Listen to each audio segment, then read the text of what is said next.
everybody. It's Dave here once again, and we're going to sit here tonight during day 2 of the NFL draft. We're going to talk about the great and wonderful things the Vikings did yesterday on day 1.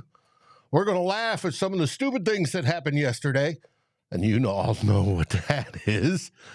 And we're going to sit and see how the draft progresses through round 2 and round 3.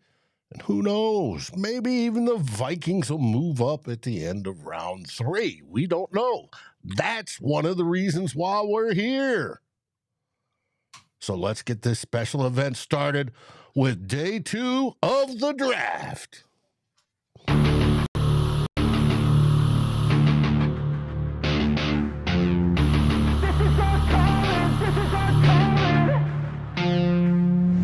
Let's go, it's time to be the GOAT. It's time to enter God mode, man, let's get it going. I wanna be the greatest, energy is overflowing. I know I'm stoking the fire, my desire's taking over, not tired, I'm inspired, rewired. I know just what is required, my brain knows how to decipher. The message is looking brighter, already paid up the pipe, but my game is getting much tighter. I feel my body on fire, We're here. Dave, yes, we are. Welcome, ladies and gentlemen. Day 2 of the NFL draft. It's going to be a weird one for the Minnesota Vikings today. It's highly likely you don't pick it all, but that's going to give us plenty of opportunities to have some guests, talk about the Minnesota Vikings, and talk about the draft as a whole as picks are made, and kind of talk about fits, talk about what the Vikings rivals in the NFC North are doing, and who knows, I may pick up Odie and have him in the shot. We're gonna have a little bit of fun here tonight. I am Tyler Forness, with me as always, producer Dave, and really fun first round last night. And if you haven't checked it out, it was at the Purple Daily Draft Party. High recommend you go watch it. A lot of really interesting stuff happened last night. Am I all rested up, Mary? No.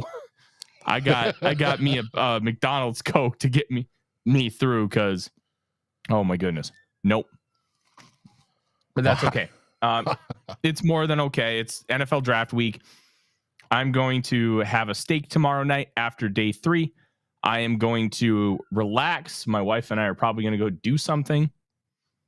And yeah, it should be fun. But we have a lot to talk about today, Dave. And I think that's going to be really fun. Day 3 is about to kick off. JJ McCarthy is on TV. He is on the backdrop of the NFL draft, and look, this is pretty cool. It is. Oh, we got Michigan with the national championship trophy. All right. Cool. Well, I mean, the draft is in Detroit, so yeah, Really? I apologize. I'm going to be looking off to the side a lot here tonight, just because I have straight ahead, camera. Just off to my left, draft. Just off to my right, news. Just off to my other right, work. So we are rocking 4 monitors here tonight, and it's going to be a really fun one. Well, and it's good to see the national champions up there. There's probably more than one player off of that team that's going to get drafted. There's upwards of 18, Dave. We're talking like upwards of 17, 18 guys. Mm-hmm. Yep. And I saw watching a little bit while ago, they're going to ask, when do the running backs start to roll off the board? Mid-second round, I'd say, is the earliest. The guys that I think could go mid-second round, Trey Benson, Florida State, Jalen Wright, who's my number 1 running back, Tennessee, and Jonathan Brooks from Texas. Now, Brooks is a more difficult evaluation because he tore his ACL. And with a rookie running back contract, you want as much value as you can out of it. So if he's going to play right away, then I think you're more okay with making that kind of bet. But rumor is that he's incredibly high on the Cowboys board, so that would not shock me if he ends up at Dallas Cowboy at pick 56. Running backs, this is not a great running back class. There's some intriguing pieces. No true 3-down guys, I don't think. Maybe Benson and Brooks. I don't necessarily see it at them as like true elite level guys. But there's some intriguing talent. I just saw a sequin cheesehead. Oh, fuck that. Sorry, maybe I shouldn't swear, but gross. It's gross. Well, I don't know, because I don't have the volume on. I do believe they just said Buffalo's on the clock. And, those poor fans in Buffalo. Can you imagine going to the Buffalo draft party? Waiting all the way down towards the end, trading down at the end, and then trading out of the first round. Mm-hmm. They had to be pissed. Just a little bit. Just a little bit. But at the end of the day, you get an improvement at multiple positions. Ladd McConkey, they're showing him on my screen right now. Would not be shocked if Ladd is the first person taken here today. Ladd is really, really good. And Adonai Mitchell next. Adonai Mitchell I had as my fourth receiver. Really, really impressive young athlete. I actually campaigned at the Purple Daily Draft Party that the Vikings should take him. Mm-hmm. Anthony talked about, wasn't Buffalo one of the teams interested in Ayuk? No, that's what I had heard last night. We'll see if that comes to fruition. Buffalo has multiple picks on day 2. I believe they're at 2 seconds and either 2 or 3 third-round picks.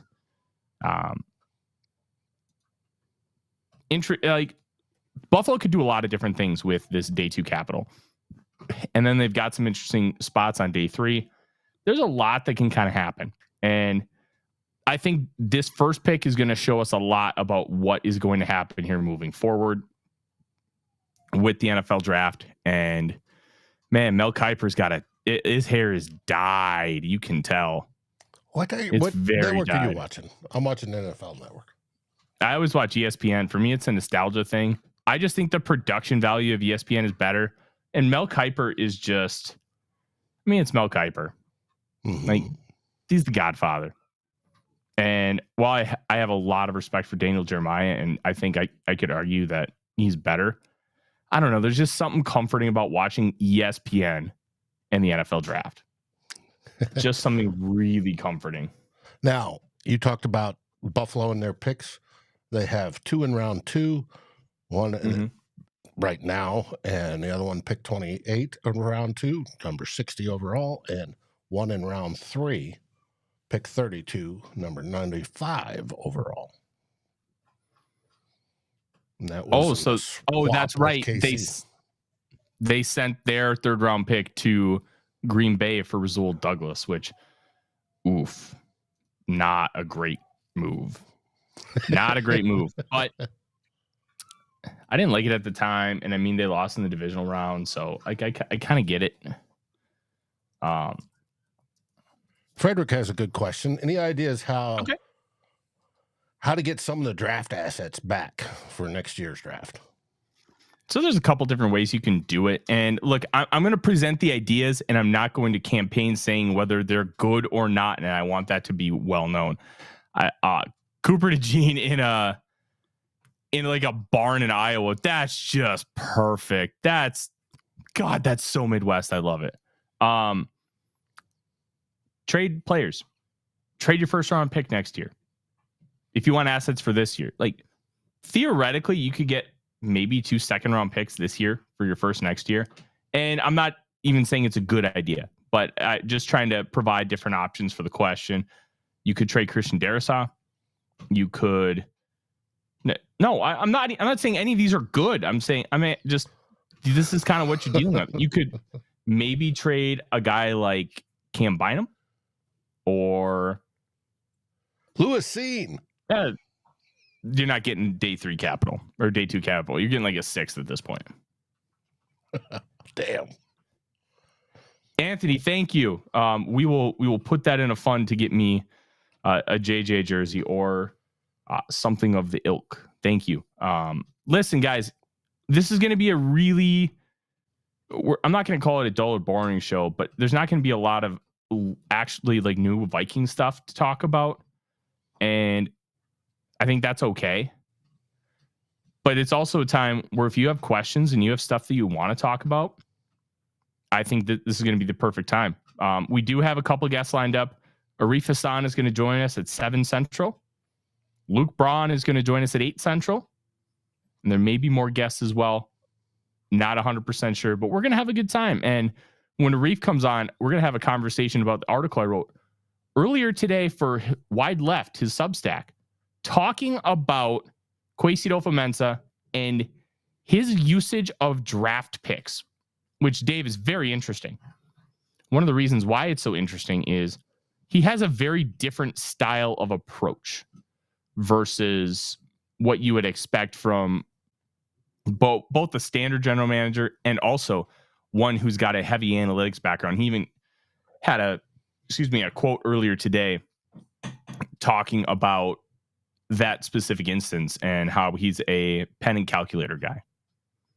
So we're going to have a lot of conversations about that. To me, Kwesi seems awfully aggressive when he sees somebody he wants.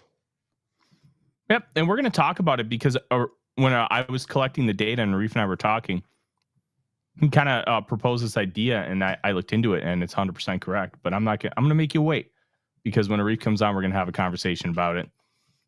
Keon Coleman goes to the Buffalo Bills.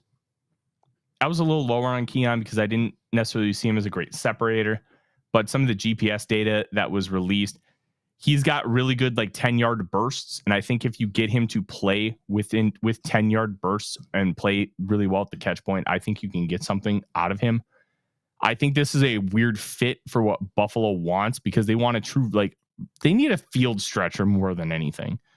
And because they have guys who can consistently win underneath. I don't know if this is the field stretcher that you want, but I do think it's an interesting fit. I think he could be a better version of what Gabe Davis was. So we'll kind of see how that ends up working out for him. Coleman's a good football player. It's just NFL Network was just showing his ability to catch the ball, quote, above the rim. Be able to reach that stuff way above what the corners can do. And that always helps. Oh, David, helps 100%. I'm very intrigued to kind of see what everything ends up looking like for Keon Coleman in Buffalo. It's going to be fun to watch. Buffalo is a really good football team. Oh, the Chargers have popped up to 34 overall, and the Patriots have traded down. I'm curious who the Patriots are going to get here. The Chargers. And I wonder if it's Ladd McConkey, Adonai Mitchell. Maybe they take a center. The Zach Frazier, Jackson Powers Johnson. There's some interesting elements here for the Chargers. My guess is they paid a 4th. Okay. The trade. Let's read that off here really quick. Patriots trade 34 and 137 to the Chargers for 37 and 110. So to move up 3 spots, the Chargers dropped 27 from round 4 to round 5. It's a decent amount of draft capital. Good for the Patriots because I'm guessing they had 4 guys that they really liked and they knew they were going to get one of them. Well, and after the first round, everybody gets to reset their board and re-strategize. And I think they're ready for it on these first handful of picks. Yeah. I agree. And a lot of teams were trying to get up to 33 overall because they had players that they wanted. That's pretty normal. I mean, remember the Vikings had 34 a couple years ago, and they traded back from 34 overall because they got a haul from the Green Bay Packers. Teams will overpay a little bit to go get a specific guy that they didn't expect to be there. And the Vikings kind of did that with Dallas Turner yesterday. Nobody expected him to be available at 17 except for maybe me because I wasn't that high on him. I am excited to kind of dive into more tape to see, hey, was I missing something? Was I a little too harsh on him? And try to learn more about him because sometimes after you can watch 3-4 games, but then when you watch every game, you start to get more concrete answers to those questions. And I'm really excited to kind of see what that looks like. It is going to be interesting. And the film of Kwesi walking in there and goes, Turner's our guy, or we got Turner. And KOC doing it's like he got a puppy for Christmas. Then he turns around and looks, and you know he was looking at Brian Flores. Mm-hmm. Had to be.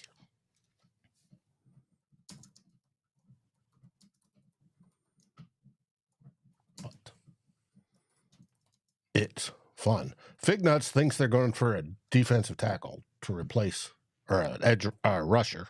He suggests Johnny Newton to replace Darnold. Can't replace Darnold. You hope to build something different because you're never going to have the same. I will say I kind of agree with that line of thinking. And here's why. The big thing with Ladd McConkey's on my screen now. The big thing with Johnny Newton is he has position versatility, just like Aaron Donald. He is not Aaron Donald. But if you want a guy who can line up all across the board, that's not a bad option. Like, I don't mind that. Like, I'm completely fine with taking him and asking him to do the same things, but expecting different results. You don't want to expect him to actually be like Aaron Donald, but you can play him like Aaron Donald and then just modify the other guys and how you're attacking, because you're going to have to attack differently across the board, because Johnny Newton's not going to win against like quadruple covered or like when he's quadruple blocked. It's just not going to happen. So by doing that, by getting a guy who can do a lot of the same things, you can implement some of the same schemes, but it's not going to be a 1-to-1, if that makes sense. Well, Chargers just got Ladd McConkey, as you said.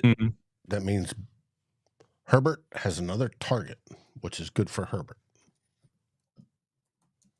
I know you like Ladd. I do. I like him a lot.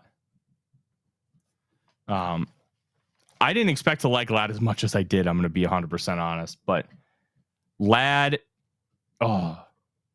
he goes zoom, zoom, and he can do all the shifty stuff too. He's got a little bit of everything. Cards are on the clock. Who do you see the Cardinals going for right now? I'd love to see them take an actual edge rusher. This could also be a Johnny Newton spot. They could also take corner. Cooper DeJean is still on the board.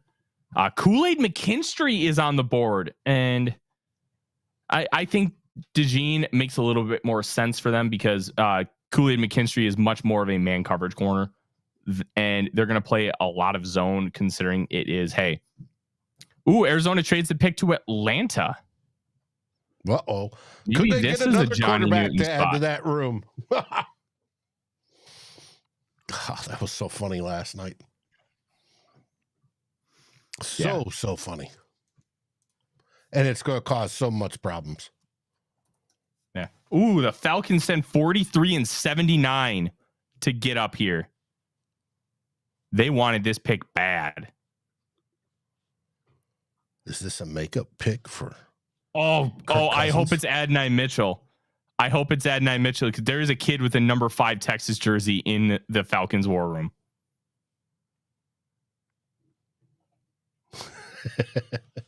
Spencer Rattler. Wow.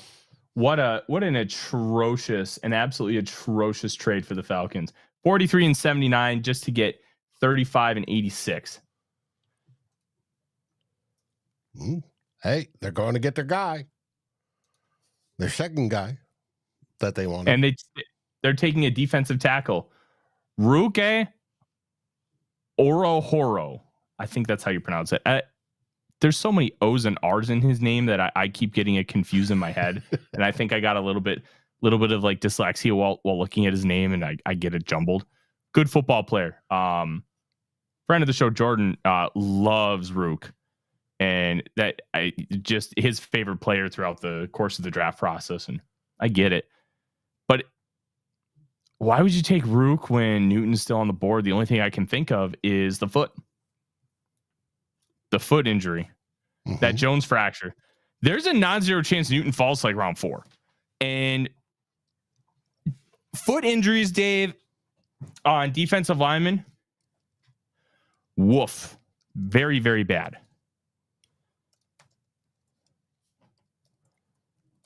Gotcha. It can be. Foot injuries suck on anybody. I don't care what you are. Yeah. What position? Unless you're a clipboard holder. I know. Dave L asks, is he really that good? Rook or Ladd? I'm assuming Rook. I thought he was a 3rd-round player. He's got an element of explosiveness to his game. I didn't love him, but I know other people did. He's fine to me. Not great. Okay, he's apparently 68th on the consensus board.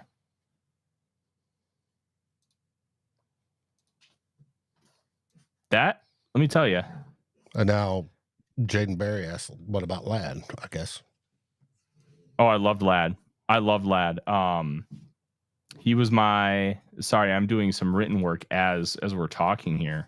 Well, you do that. I'm going to send out a link to a friend. Yeah. To bring on the show. Ladd McConkey was my 7th wide receiver. The only guys ahead of him was Marvin Harrison Jr., Roma Dunze, Malik Neighbors, Adnan Mitchell, Jalen Polk, and Xavier Worthy. Polk and Mitchell are still on the board. And yeah, this wide receiver class is interesting.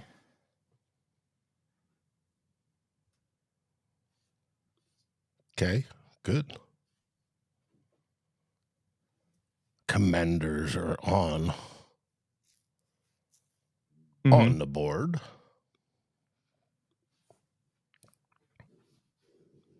On the clock.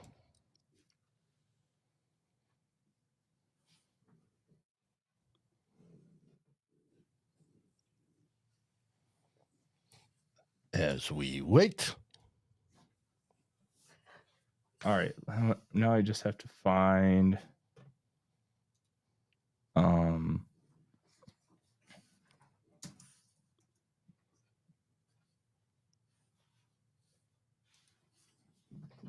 OD, you good boy.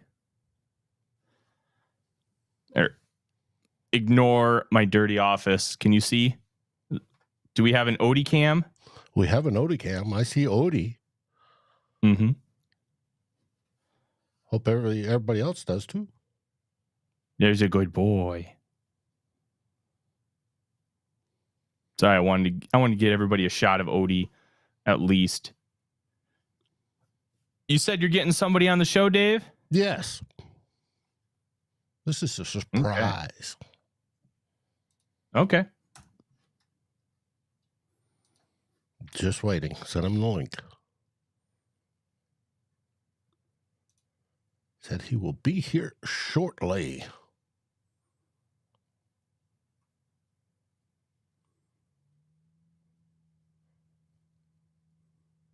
I'm looking for a particular window and I don't see it.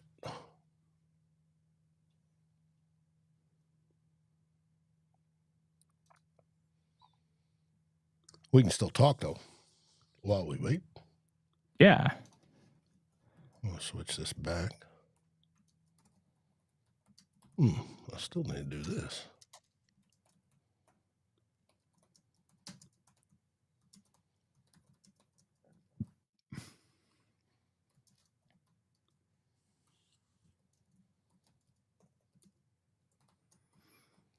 Mateo the Potato. Good to see you, my friend.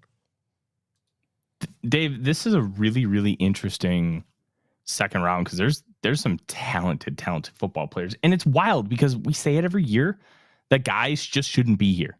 But they shouldn't be here. Johnny Newton had real conversations about going top 10 and he's available 36. Now, we talked about the Jones fracture and that is a really, really big deal when it comes to defensive linemen. So I'm not surprised, even though I'm kind of surprised. FT Mattyman talks about Cooper DeJean. Here's my take on DeJean. They view him as a safety, and they don't view him as a corner. Safeties are inherently less valuable than corners. So I think that's why he's still here. But he's still a very good football player. I comped him to Cordell Stewart. Just be slash. Just be a weapon on the back end. Just do different things. Be an enhanced version of Josh Metellus. Because Metellus really can't play outside corner, but DeJean can. I don't think he's going to be there long term, but I do think he's good enough at it. Gotcha. Can you hear my ceiling fan? No. Good. Can you hear my whiskey? What I'm drinking tonight, for those that are curious, I'm drinking Texas Ranger. It's a blended Texas whiskey on a low 40% alcohol, and it's got a unique flavor. It has a strong hint of butterscotch, which is interesting. Of course, distilled here in Texas.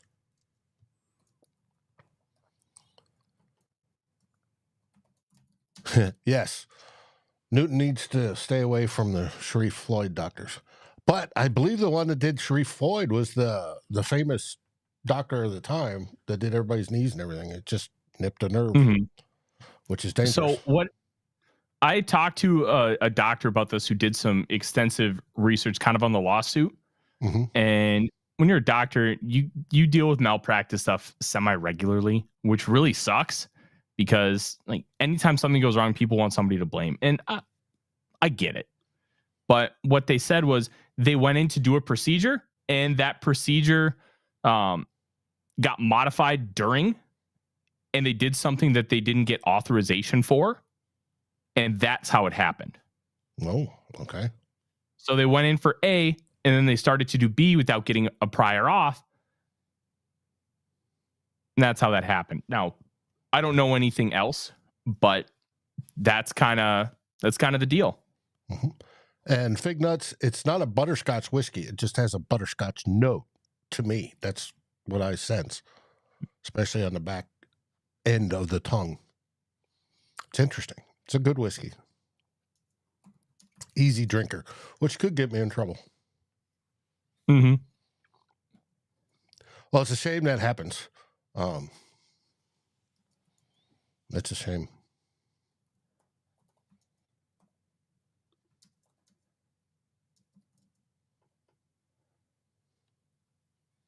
Commander selections in. I'm hearing it's Johnny Newton. Patriots is in.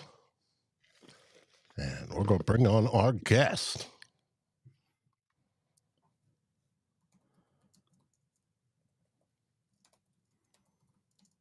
For everybody in the Viking sphere, you all know Rap from Vocal Vike. Welcome to the show, my friend. What's up, fellas? Appreciate y'all having me on, man. First of all, it's a pleasure to finally get to be on this show, man. This is amazing. Amazing, man. Thank you, fellas. Welcome, sir. Ooh. Yes, what we got? Patriots got my boy. They got Jalen Polk. Oh, wow. Okay. Wide receiver 5, baby. I need to pull it up here. Let me pull it up. Let's see. All right. And we got Washington on the clock, right? Is that where we at? No, we're Tennessee's on the clock. Tennessee's on the clock. Yeah. Okay, the downside with watching ESPN is they get behind. All right. How are we feeling though, man? How are we feeling about the Vikings? How are we feeling about the Vikings last night though? I still wanted Drake May, and I would have preferred Chop over Turner, but look, they prioritized their guys. They prioritized guys that they thought we were going to bring perceived value, and I think they did a good job of that. Yeah. They didn't take the guys that I wanted, but still good football players, so it's hard to be mad. Absolutely. Yeah, because I don't know. Did I see your evaluation on JJ McCarthy? Were you a fan of JJ McCarthy? Like, are you a big fan of JJ or no? I gave him a second round grade. I think there's a hell of a lot of potential, but I still have some, like, people talk about volume stats, but I'm talking about volume situations. He just doesn't have a lot of situational game experience, and that's not his fault, but it adds a variable to the evaluation. And for me, that's enough for just me to be concerned. Got him in second round grade, but I was comfortable taking him in the first. If you really believe he's that guy, like, he's good. And he's coming to a perfect situation. So I'm all right with it. Well, I was ecstatic. And those volume situations is what Tyler and I argued about for the last couple months. I think he's going to be the guy that leads us all the way. He's got that it factor. And to me, that means so much. To be able to stand up there, have the team follow you no matter what, to believe in them, to do that sort of leadership thing. First thing he says, I want to get to know my teammates and their families and everybody else. Did our previous quarterback do that? I don't think so. He took Tuesdays off. So I don't think JJ's going to be doing that. So I'm giddy. I think he already said he wants to be here. Heck, his coach, Harbaugh, said number one place he wanted to be is Minnesota, and I'm happy that he's got there. Something to that effect. I think it's going to be great. But what's your opinion? Oh, man, anybody that watches me knows I'm ecstatic, just like you. Like, I knew it. It's funny. I did a video the night before the draft. That was Wednesday night, and I said, it's happening, man. Like, JJ McCarthy's going to be a Viking. I just felt it. It felt right. And I'm going to tell you, it's more about mentality. Like, I know we evaluate, and, I know Tyler's really good at evaluating quarterbacks and stuff like that. I'm not as good as you, for sure. But certain things I do look for that I liked in JJ McCarthy is mentality. Like, if you can try to gauge the mentality of the player, man, and I just think his mindset was by far the best out of all the guys, in my opinion. Like, I just feel like he just gives me the vibes of, I'm going to get in this system, I'm going to learn it, I'm going to grind, I'm going to go, and I'm trying to win. Like, there's going to be nothing that's going to knock him off track. So for that, man, I just think we got the right player, man. I'm excited, man. And he, like you said, he has the it factor. To me, he has the it factor, man. The sky's the limit for this kid. Mm-hmm. Sure. What do we miss there, Tyler? Nothing so far. Jalen Polk just went. I love Polk. He gives me vibes of T. Higgins. And what I mean by vibes of T. Higgins is, like, he isn't T. Higgins, and I don't think he's the exact same player, but I think he's being knocked for some of the same things that T. Higgins was being knocked for, where he's not the best athlete. He's more of I'm going to just beat you because I'm better than you. I want it more. And he's going to do a lot of the grimy stuff. So I think those things really translate. And I think he really stepped up big. So I'm not going to really discredit any of these Washington receivers for being, like, Rome was the obvious number one, but they kind of threw it all over after that point. Polk still had over 1,000 yards, but they didn't really prioritize anybody per se. And I really think that he has the ability to take things to another level once he gets to the NFL. And Drake May's going to need weapons. Polk is really, really good. And I'm excited to see what he does. Yeah, like, Drake May needs a lot. Yeah. How high did I have Polk on my big board? Polk was 24th on my big board. So for me, that's good value. Okay, good. Yeah. Well, I think wasn't Polk Polk was pretty much like their wide receiver one last season, wasn't he? No, no, that was Romo Dunze. Romo Dunze, and then okay, all right. Because I thought they had like three receivers, and they kind of like swapped spots. Like one year, one was the number one, and then Romo Dunze came, took it over, and they all still were on the team. But I might be everybody thought Jalen McMillan was going to be the guy to really step up, but McMillan got hurt this year, and then with McMillan hurt, you ended up having Polk kind of step up. Honestly, they're all good football players. It's hard to really be mad at liking any of them. But McMillan could be available in round 4, and I'd love that. I think that would be excellent value. Yeah. Value. The boys squawking value. The nerds out there screaming. The today. value. The value. They didn't get the Whoa. value, but Hey, they got their Dave. deal. Dave, I have a round belly alert. Uh-oh. Uh-oh. Have we got another Titans- offensive lineman? No. The Titans are Defensive. taking Tavondre Sweat. Whoa. Oh, man. That's a lot earlier than I thought he'd go. Sucked for us. That's a lot earlier than I thought he'd go. So we don't have a pick today or tomorrow, right? Or do we have one tomorrow? We got him That's tomorrow. correct. We 108, 177, 203, 230, 232. Okay. I would be well, I guess now the player that I wanted like in the later rounds was Mo Kamara, but I guess now that we got Dallas Turner, I don't see any reason for that, but that would have been nice. But hey, I love Dallas. How do you feel about Dallas Turner, Tyler? What'd you think about that pick? Did you think the value was good on that, like trading up and making that move? It depends if you're going to ask me or if you're going to ask Consensus Board. So I'm asking you. I want to know your opinion, man. I value it. I'm lower on Turner. All right. Freak athlete. He's got a stupid high ceiling, but it's a similar thing to McCarthy. I'm just concerned he's not going to reach it, but it's for a different reason. He is a really talented player, but he doesn't really know how to play the game well enough yet. And especially for a Nick Saban player to just not be super polished as an edge rusher, it really concerned me. And was that because he was so dominant with his speed? I didn't even think he was that dominant with his speed. Like, that was all he had. He got absolutely boat raced against Texas. They're like, oh, you're just going to speed rush me? Okay. So then they overset and he couldn't do anything. Absolutely nothing. And like, I just have some real concerns that he may not be able to kind of reach that next level. And I think people had those concerns about Chop Robinson where I don't. And this is where the real subjective part of the evaluation process comes into play. I'm just a little lower on Turner, but the Consensus Board had him 9th. And because the Consensus Board had him high, that's objectively a good thing. That means a lot of people in aggregate believe that this guy is really good. And I may just have to end up admitting that I was wrong. And if he hits, that's fine with me.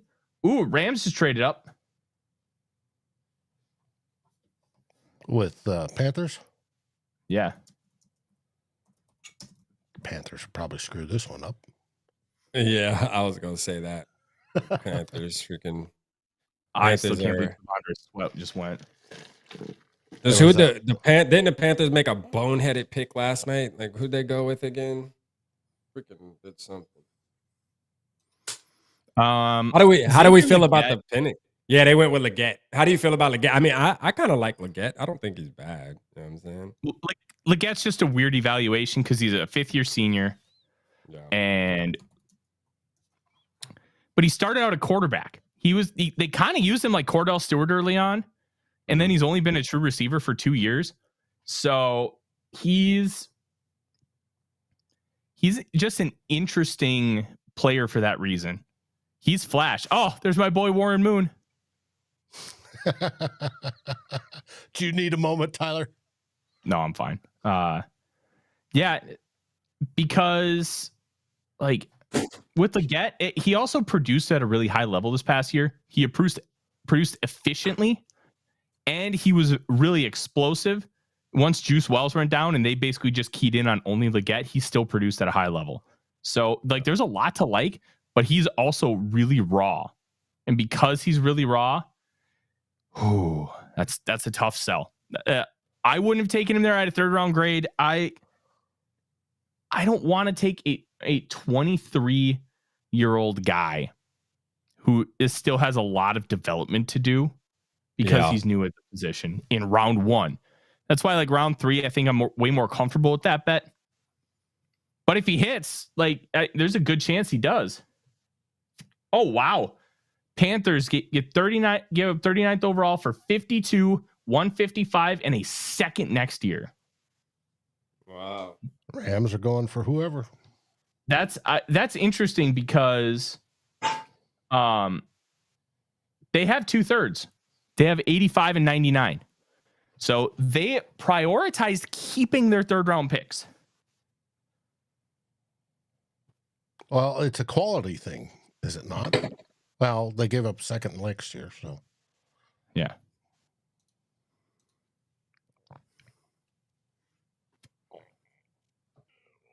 Tyler, if you didn't know, Rap is a musician. I am, bro. He did the rap. It was good. We talked about this, Dave. Hey, look, and then Dave, I gotta talk because like we obviously we got to talk about. We got the audio. I actually talked about the file we need, but like the video, oh man, I'm struck. I can't do it. Well, do you want to hear the audio? But I have an idea though. But we can release the audio if you want. That's fine. Yeah, man. We can drop it tonight if you want, man. Let people hear it. That's cool. Let's do it. Are you ready? Are you ready, man? Hold on. I'm gonna. Yeah.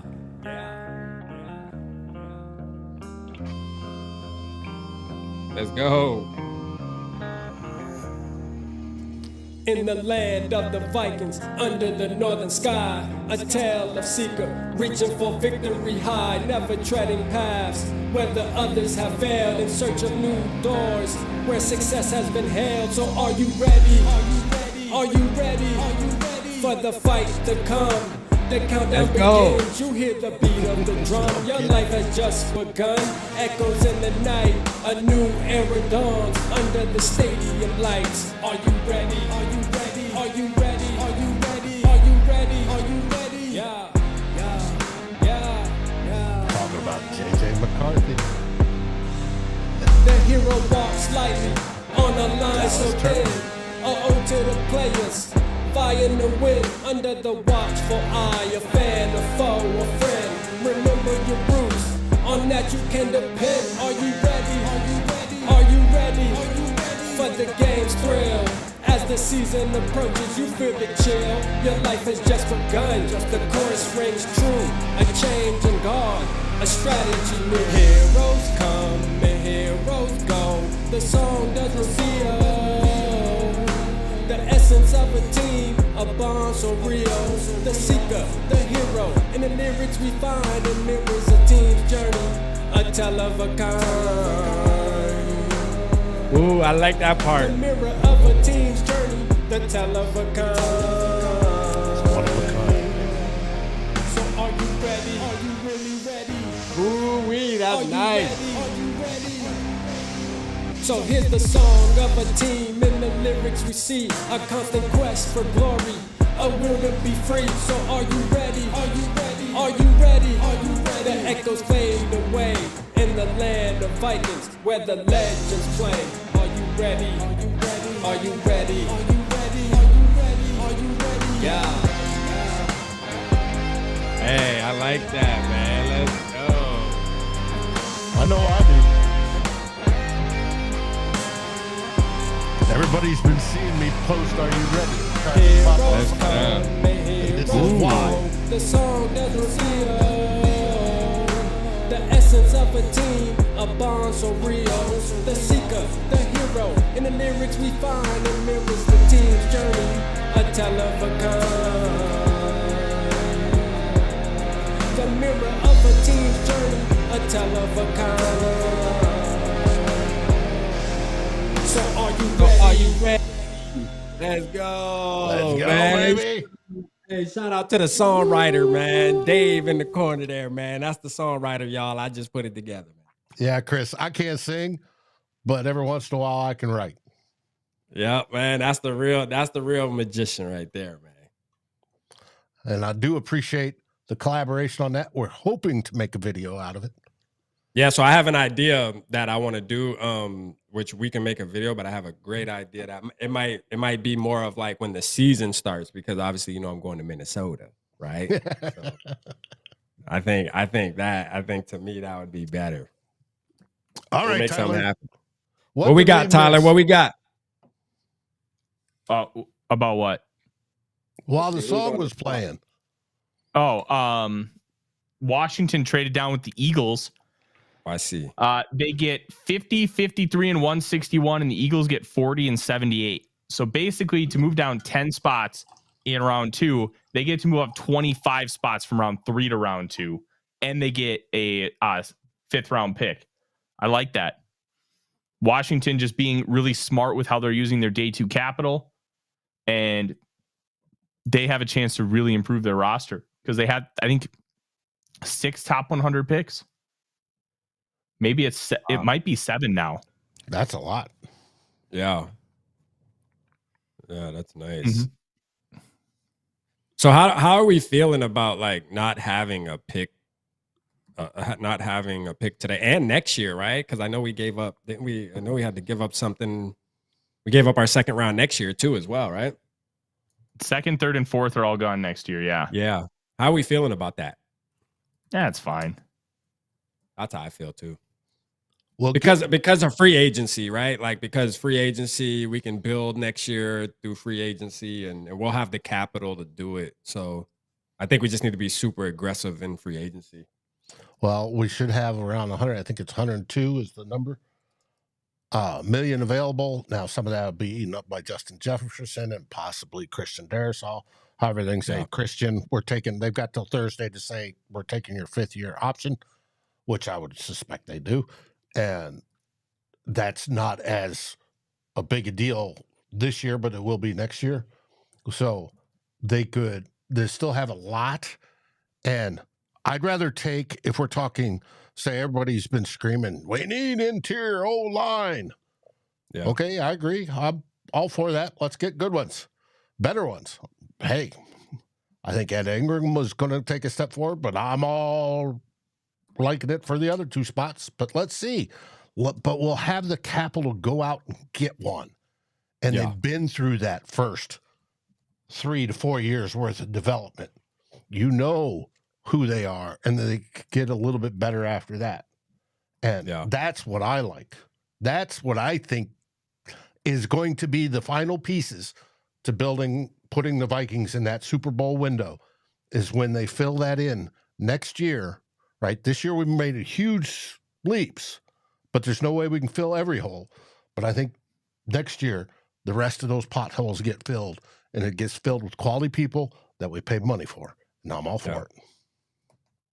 And what's our expectations for like some of the players we drafted last year? Like, I'm expecting at least a couple of them to take a step forward too. So, hopefully Mekhi Blackmon's one of them. I'm really hoping Mekhi Blackmon's one of them. We'll see. But that would be amazing if he could step up and take a step forward for sure and become somebody that we can depend on and lean on in the secondary. But I guess we'll have to see, man. I'm a big Ivan Pace fan. I'm glad he's back to number 0. Let's go. I see an explosive season coming out of Pace for sure. So I'm excited about that. I can't wait till he runs over guards' faces again. Now runs through the guards' faces, man. Like my boys like that, man. I love a small guy with the dog in him. The attitude. He got the attitude, man. That attitude. Hey, sometimes that's all you need out there, man. Hey, you got something to prove every play. He feels like he has to prove something, man. Those are the players you want. And no fear. Sure. No fear at all, man. Man, I love y'all's chat, man. Your chat's so active, man. Like, it's just going crazy. Shout out to everybody in the chat, man. I love this show, man. First and SKOL, man. It's one of my favorites. I don't get to make it here all the time because obviously we both always doing shows around the same days and all that. But look here, when I get a chance, I'm in the building for sure.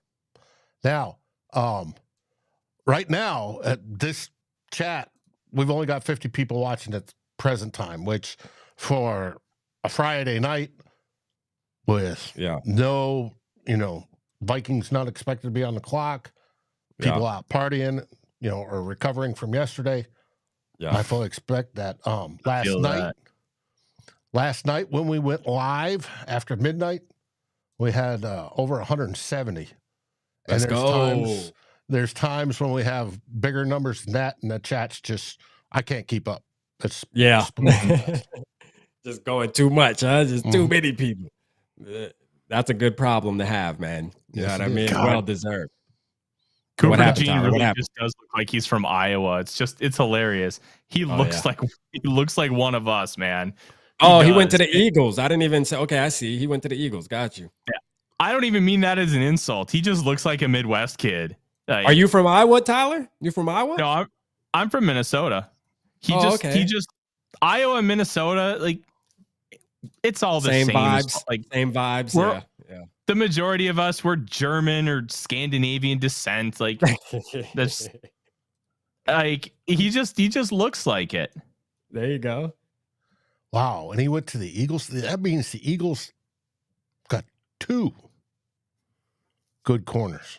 Because they got Quinyon Mitchell last night, right?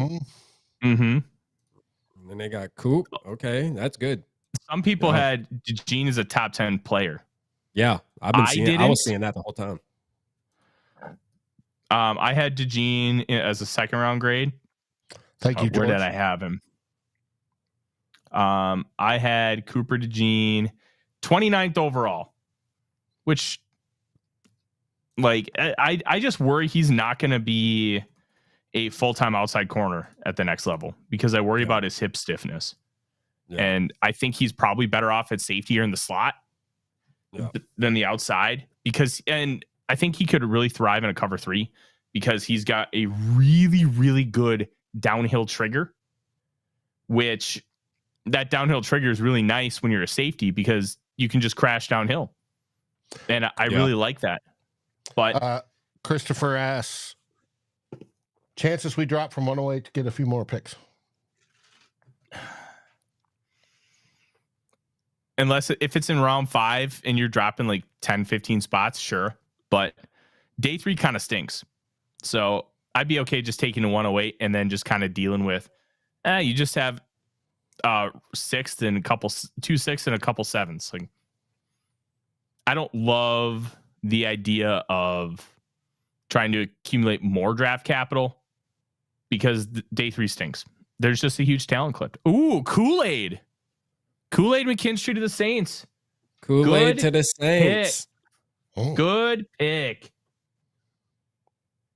They got Kool-Aid, man. Mm-hmm. It's a real good pick.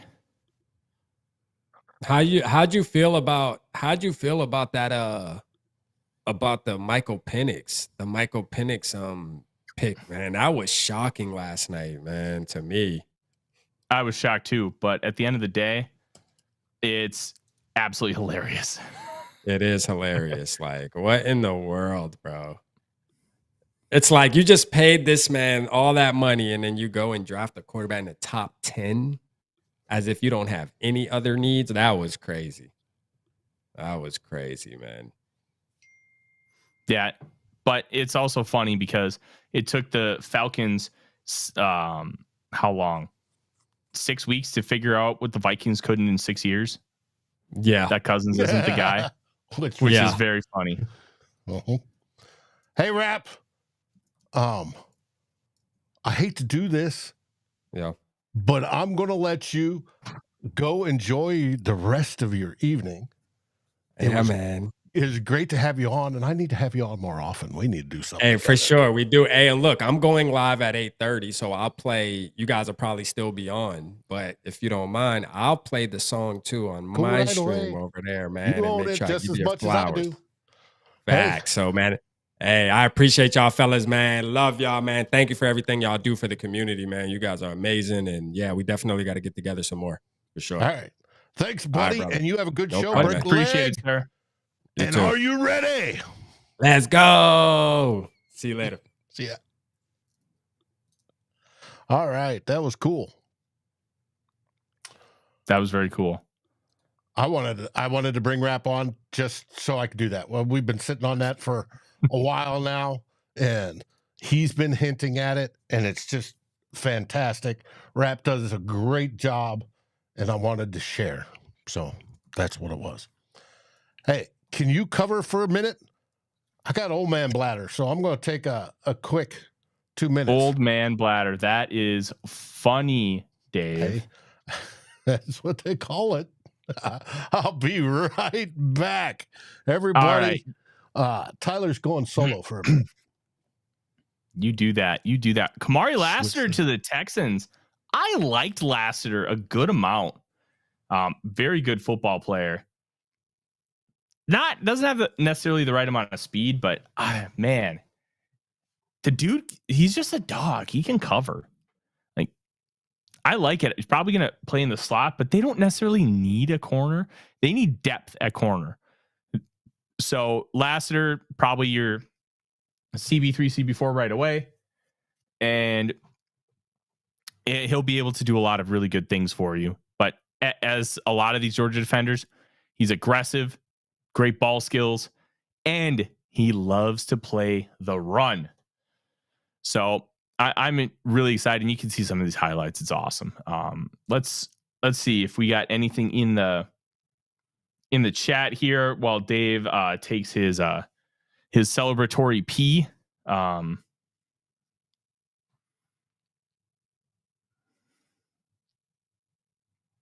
bourbon valve is bursting. Norsefius, that is real good. The bourbon valve. I like that a lot. Okay. We are flying through day 2 so far. Already on pick 43. The Cardinals are already up. And it looks like they're taking Max Melton, cornerback. I like Melton, but that's a little bit early for him. I had him 64th on my board.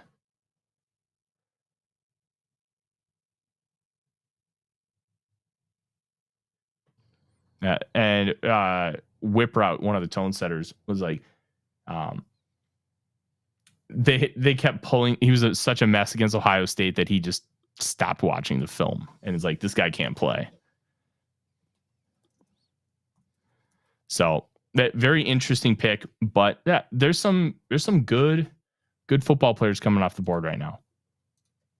Well, you'd hope so. Until the Packers pick. Then they pick some scrub long snapper.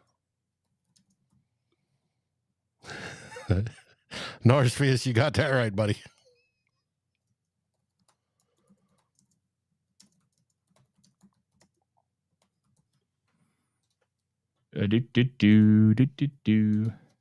Cornerbacks are flying off the board, Dave.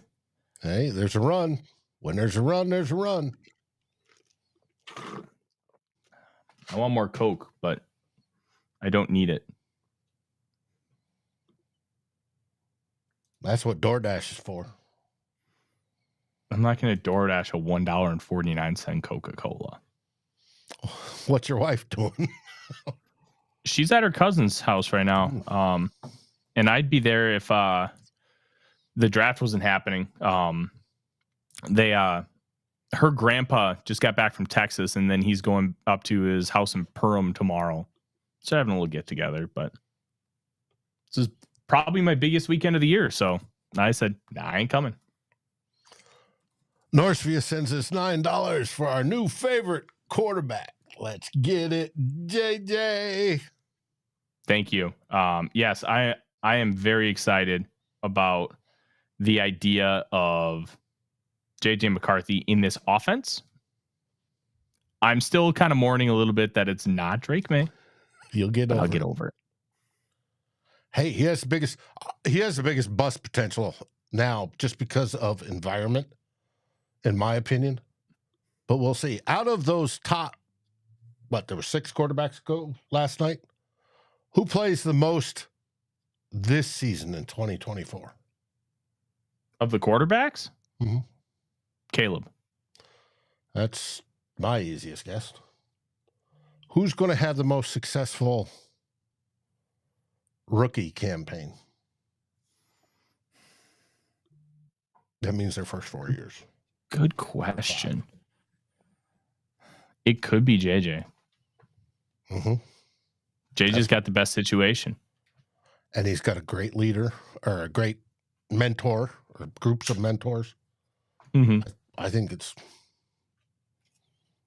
going to rock. I have such a good feeling about the young man. And so now Tyler Mateo says, think Flores could teach Turner not to do dirty hits that he got away with in Alabama. Oh, the dirty hits. Yeah. I hope so. Well, I really that's can Flores polish him? The one thing you said, he needs polish. The question is, can Flores polish him? Can the rest of the defensive staff work on those so he has a good counter move and not just a rip and dip and stuff like that he can do a swim and the numerous all those counters that Latu is so good at, but that Turner has the better speed. Can he work on those to get them so he can get to past quality tackles? Now you got to remember, when he lines up there for the first time, it's going to be against Darisaw or O'Neal, and they're going to give him his rookie moment without a doubt. So hopefully he learns. Yeah. Anthony thinks McCarthy will be rookie of the year. That depends when he gets to play. Yeah, it does. There's so many ifs, ands, or buts about JJ McCarthy and when he'll start playing. That's the difficult part. It's just Michael Penix. When is Michael Penix playing? People say, he's going to wait until he's 30, right? Well, he may not. Kirk Cousins may not be ready, and he goes in there and starts. What if he starts and he's good? Then we all laugh some more. That's the answer to that question. Mm-hmm.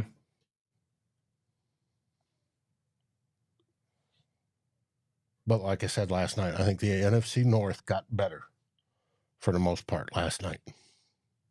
No, I think so too. Ooh. Jackson Powers Johnson to the Raiders. Gosh, that is an Antonio Pierce pick. I love it.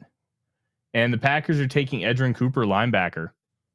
All right. Where did you have Cooper? I know where I had Powers. Powers, I love. God, I would love to have him as our center. But anyways, where did you have Cooper for? I didn't fully watch him. Probably would have had my guess is a mid-second, early third-round grade on him. But what did the consensus board have him? Great question. Let's pull up the Arif Hassan consensus board. I think he was relatively high. Yeah. 37th overall, 38th among forecasters, and 37th among evaluators. Now, the big thing to remember with the difference between forecasters and forecasters are predictive. Evaluators just tell you what they think of the player. They're not trying to predict where they go. They're just saying, I think they're worth this. So evaluators and forecasters are pretty in lockstep there. And Green Bay was rumored to be considering Edgerrin Cooper in the first round. Man, I don't like that at all, which is good for the Vikings. Well, Green Bay picked up that offensive lineman in the first round. Mm-hmm.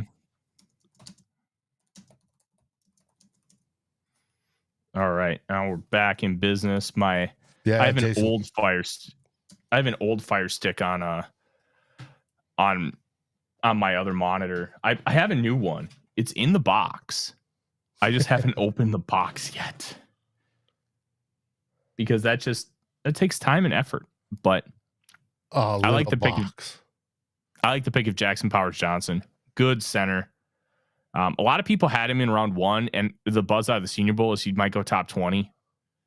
But there were just some concerns, and a good football player. He sure got me excited. I would have loved to have him as our next center, but I knew there was no way we're going to draft him.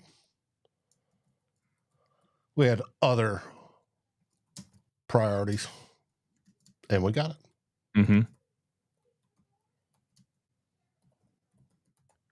So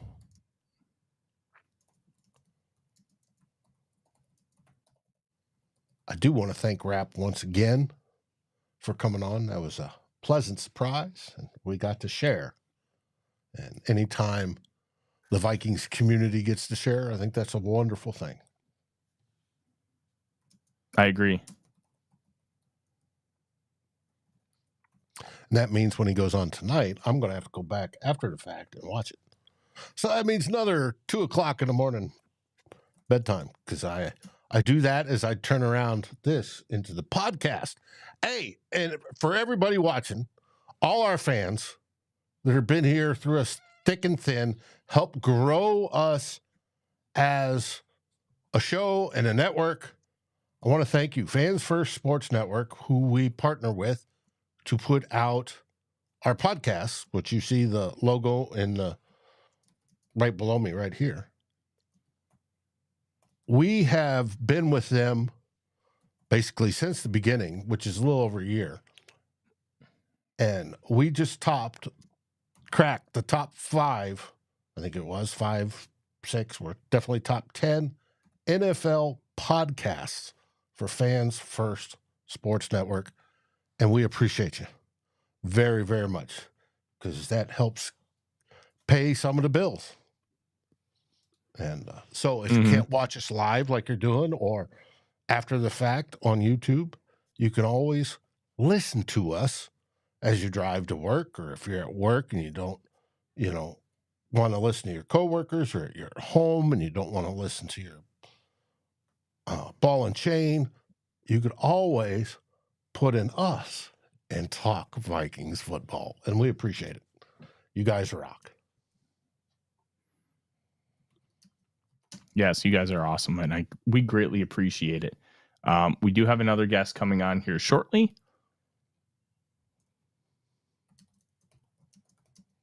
You send him the correct link?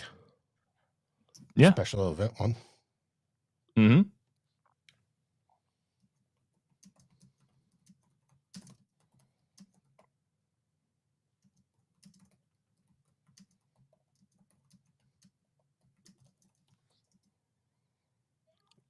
George, JJ's solo home interview was classic. Yeah, good for him.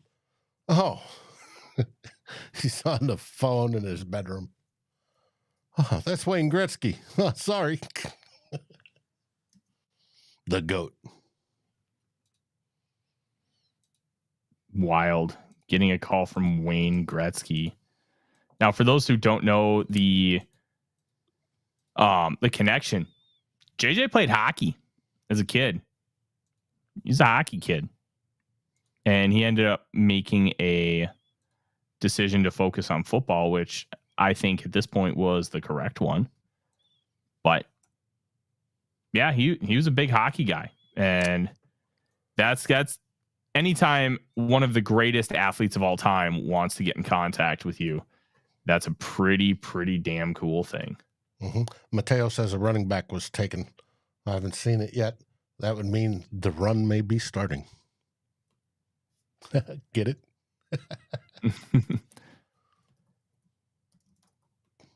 Jonathan Brooks is the first running back off the board to the Carolina Panthers. Dave Canales was very, very vocal about wanting to run the football. Now he gets to. Yes, his agent's friends with Gretzky. But the fact that a GOAT of any stature, much less one that he grew up loving hockey, calls him, that's amazing. That's just too cool. It's dope.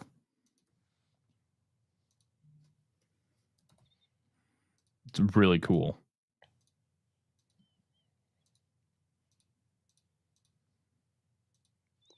Giants are on the clock. Jonathan Brooks, taken by the Carolina Panthers. Tell us about Jonathan Brooks. Jonathan Brooks is interesting because he doesn't really do anything great, but he does everything at like a really good level. Think of like everything he does is around like a 7.5. Like he's just a very well-rounded football player. He can play on all 3 downs, breaks enough tackles, has good enough speed and burst, but nothing's truly special about him. And I think, especially if you're going to run a lot of like zone concepts, I think there's a lot of benefit to that. I think it's a really interesting pick for the Panthers, and especially because, as we talked about earlier, tore his ACL earlier this year, November 11th. That doesn't necessarily yield a high return on investment, I guess you could say. But yeah, I don't know if I would have given up that much draft capital. They gave up 52, 142, and 155 to go to 46. That's a lot. I mean, they're just fifth round picks, but still. First running back off the board, right? Yeah. But like this running back class isn't very good. And next year's running back class could like be generational. Mm-hmm. There's like 8 or 9 backs that could realistically be RB1. It's so good and so deep. Okay. Gonna work my magic behind the scenes because our guest is here. And there he is, Mr. Arif Hassan, the one. Hey, what's going on? Not much. I'm glad you let me out of my cave. Well, I mean, you finished your piece, right? So I did. You get a little open pasture time, kind of like free range chickens, right? So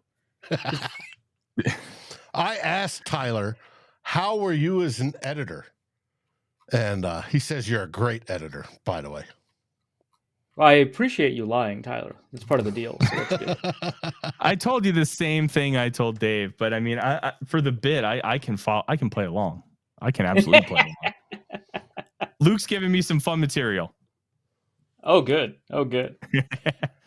Now, go ahead, Dave. Well, I was going to ask Arif. Yeah, the football could wait a second.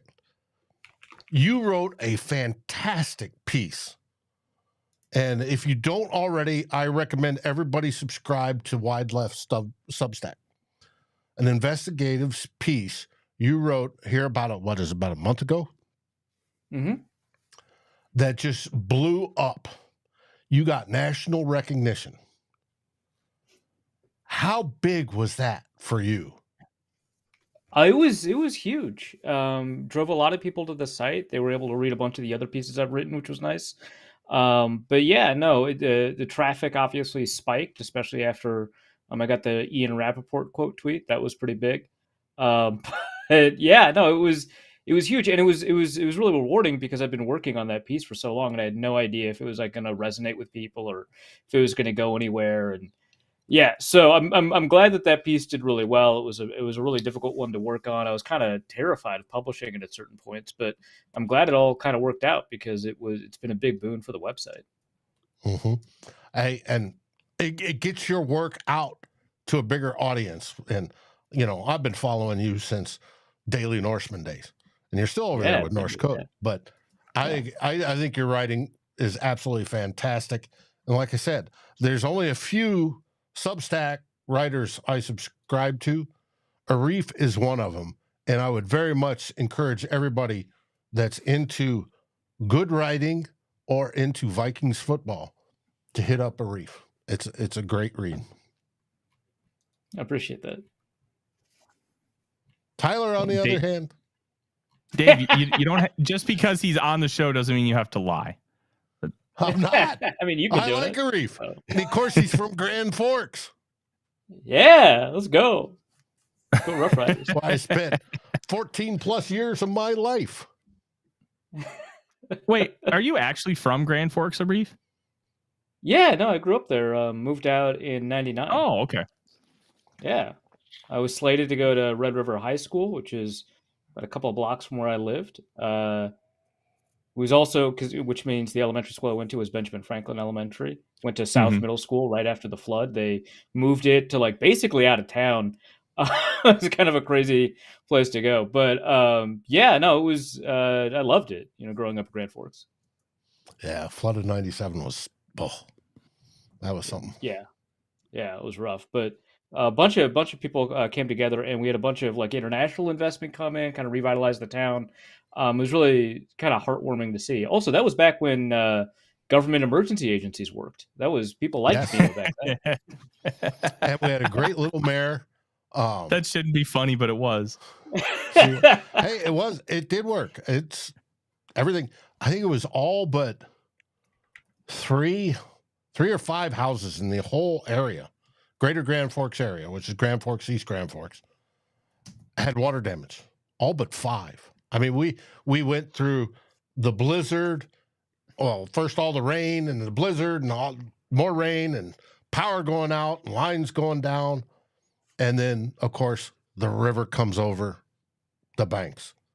Yeah, it was crazy. We when we evacuated, we were driving out, the sewers had just flooded.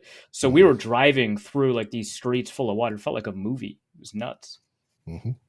And then, of course, downtown catches fire. It was wild. Oh, wow. Mason Smith off the board in round 2. Yeah, 86th, I think, was on the consensus board. Yeah, he's being wild. drafted because he was a 5-star recruit. Yeah, no, that's entirely it.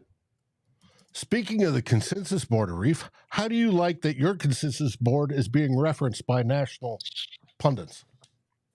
I like it. It's cool. I think that it's interesting that it's like it's gotten this far because I built it like way back. I didn't publish the 2014 one. I just kind of used it when I was writing about prospects back at the Daily Norseman. Actually, that was pretty fun. And then it was like 2015 that I started actually like publishing it. And so, people were interested in it. They liked the idea behind it, and it's been growing, and I've been able to, demonstrate that it has like value and stuff like that. So people have been talking about it a lot. So, it's really cool that people will, it's kind of funny because they're like Arif Hassan's consensus board. And it's like, yeah, technically, but I don't rank any of the players myself, but yeah, technically, I guess you could argue that it's my consensus board. It's a very kind of interesting thing.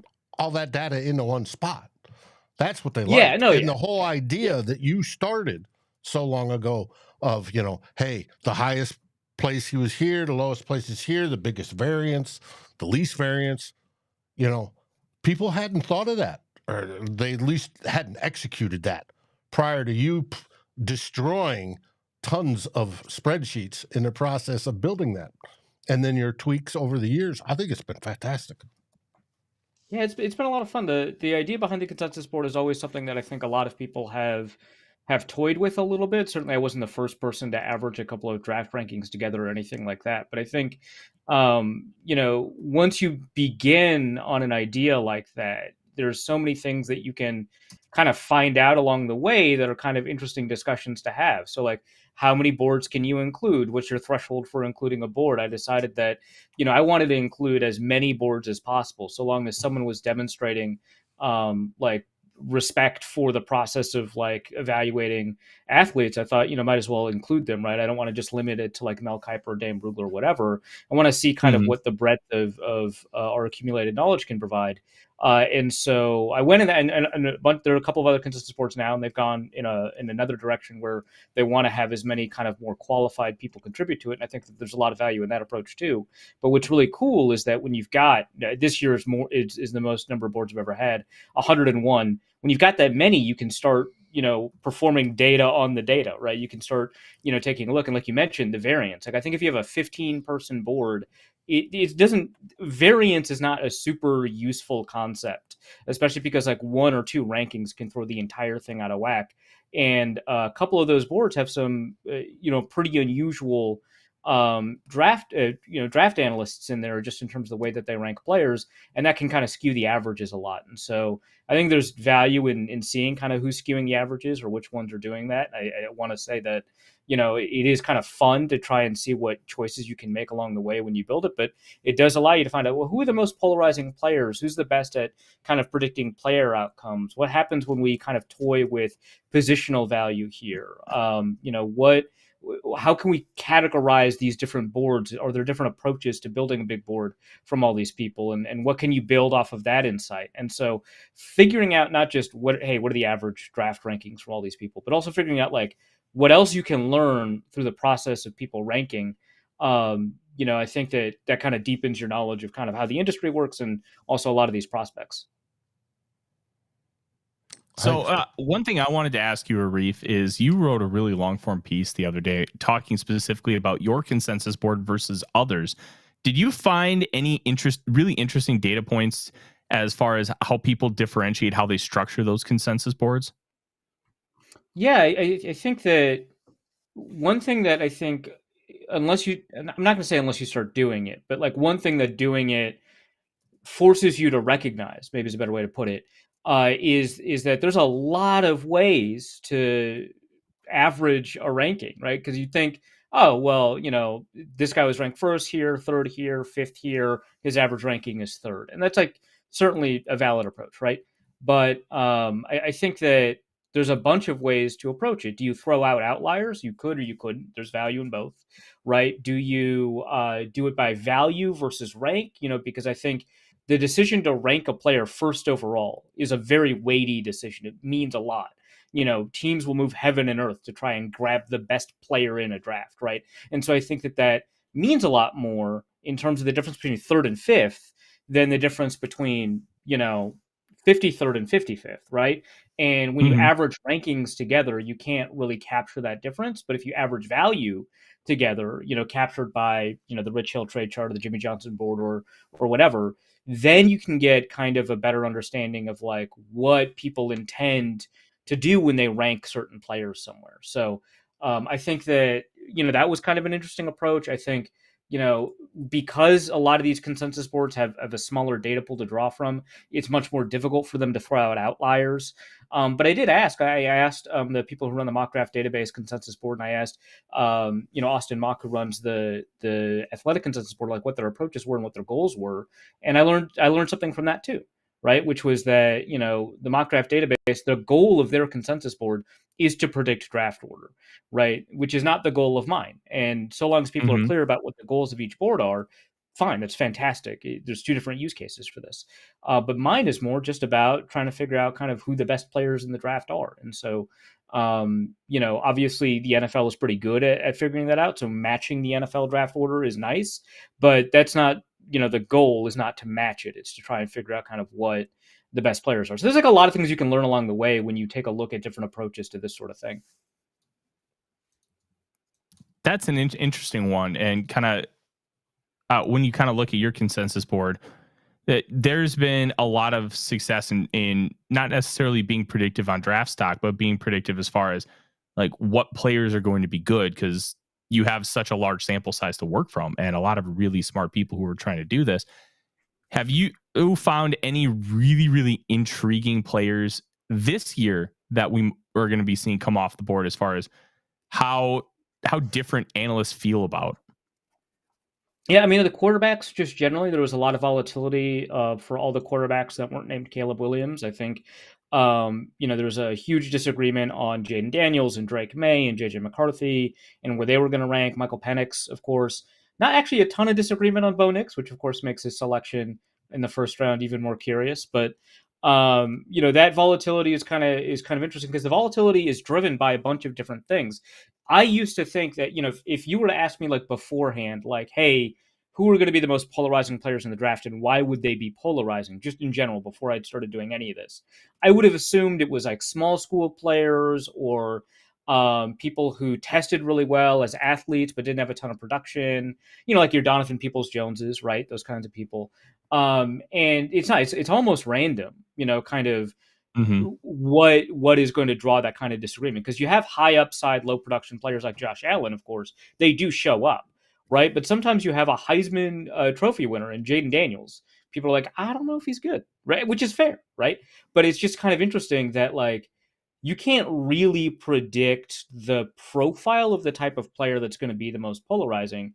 You can predict based off of the coverage that you're seeing. Like I knew JJ McCarthy before I did any of this was going to be one of the most polarizing. Like obviously just based off the conversation everybody was having, but not because he fits a particular profile as somebody who would be polarizing, just because that's the way the conversation, that's the direction the conversation moved in. So I don't know. It's kind of fun seeing kind of where all of this goes and how people react to this sort of stuff. I think this year, Tavondre Sweat was a pretty intriguing case. He fell all the way to 71 on the consensus board. He just got drafted pretty recently near the top of the second round, which was kind of a curious decision, because I think that before the DWI, he probably wouldn't have ranked at like 42nd or wherever he ended up getting drafted.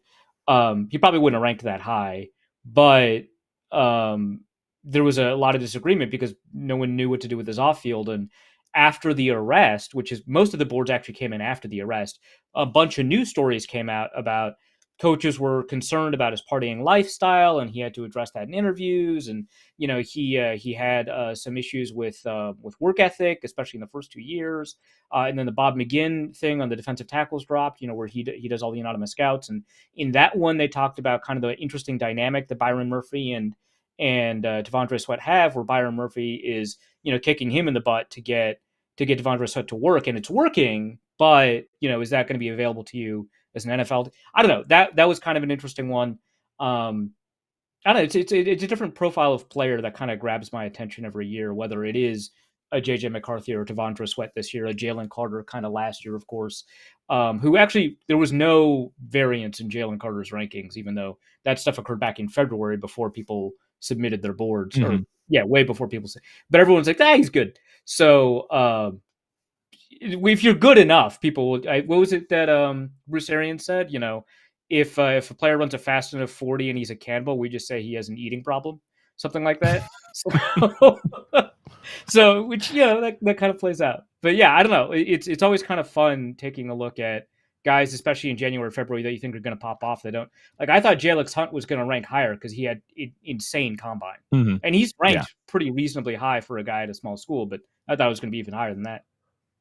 Yeah, I think the best way to kind of describe that Bruce Arians line, it's the fuck around and find out graph, where the higher your talent, the more shit you're willing to put up with. Yeah, exactly. Yeah. Sweat was a fascinating case. I'm trying to remember where I had him on my board. I gave him a second round grade. I did like him, but I had him 37th on my board. But I don't factor in off field at all. I just do strict film evals because I'm not a forecaster. I don't get to talk to these guys about the off field stuff. I did find it hilarious that when I went to Mobile, I asked him what NFL evaluators told him about how his game is going to project. He's like, just go fuck shit up. And that was just an all-time line. I remember you told me that story in Mobile. Yeah. I thought that was great. Just be a wrecking ball, right? Yeah, absolutely. One of the reasons I wanted to have you on is not just talk to consensus board, but just kind of talk some big picture stuff. And we had a conversation while I was writing my piece earlier today, kind of about the idea of Kwesi adofo-mensah and how he approaches the NFL draft and draft picks. And you brought up a really interesting idea that I hadn't really considered. And then when we flushed it out, it made a lot of sense that Kwesi doesn't necessarily subscribe to a trade chart specifically, but he subscribes to, this guy should go here. I'm paying this much to go get him, and I'm getting value. And I find that really interesting. And I'm curious, with all the data that we have with all these trade charts, kind of your take on this situation. Yeah, I think that it is, maybe valid is too strong a word, but it's a very understandable way of approaching that sort of thing. The problem is that our history of evaluation, our ability to go back and look at all these drafts that these general managers have had over the past 10, 20 years, tells us that general managers are generally a little bit overconfident about their ability to evaluate players. And actually, Alec Lewis wrote an excellent piece over at The Athletic about that, which I inserted, by the way, into your piece. I just linked it. But so it was like editing freelancing on my part. But the idea that we've got a 100% capability to judge how good a player is allows us to be overconfident about evaluations like that. And we should at least be cognizant of the fact that, like, in this particular case, like 15 other teams didn't think that he was like the 9th best player in the draft, right? And so maybe 15 is too strong, but you know what I mean? It's like 8 other teams didn't think that he was that good. And so you have to say, hey, these 8 other teams that are employed, that are employing people that are just as smart as me, disagree. So am I seeing something incorrect here, or did I see something new that allows me to evaluate this information in such a way that allows me to be confident to trade up? And I'm not against like trading up or trading down generally, even outside of the quarterback thing. It's just, I think adofo-mensah is a little bit tailed to specifically value specifically. And I wanted to expand on that because there was a little bit of a confusion when I was tweeting about value, about what it means to generate value and what it means to have value. there are two kind of definitions of value at play here. One is the perceived value of the draft pick, and the other one is the value of the player associated with the draft pick. And those are separate things. One is the price, which is the market for draft picks, and one is the production, which is the outcome that you get. If you're buying a product, right, and let's say it's a loot box, right, the average value of a loot box is, let's say, $5, but the manufacturer is selling it for $3. So what's the value? Is it $3 or $5? So you buy it for $3. That's the price you paid. Is it a $3 loot box? Well, you open it. You don't know if it's actually $5, but on average, it's $5. Okay, you open it, and now you actually grabbed $10 out of the loot box. Fantastic. Was the value of the loot box $10? So it's these kind of interesting questions that interact with the way that we draft, because we have some confidence that Dallas Turner is a good player.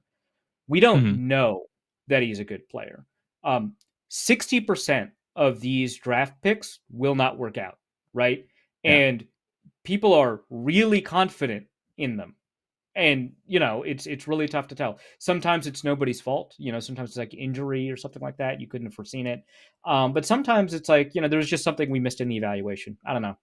And you just have to live with that. So you can't know that a guy is going to be good. Jadeveon Clowney was one of the best first-round prospects at a non-quarterback position we've ever seen. He was a clean evaluation. I know there's a lot of conversation about how he didn't get a lot of production in his final year, but honestly, he was a clean evaluation. He's a good player, but clearly he's a bust, right? Like, there's no other way around it. Like, I think he's a good player, but like, I'd like him on a roster, but I wouldn't want to pay the first overall pick for him.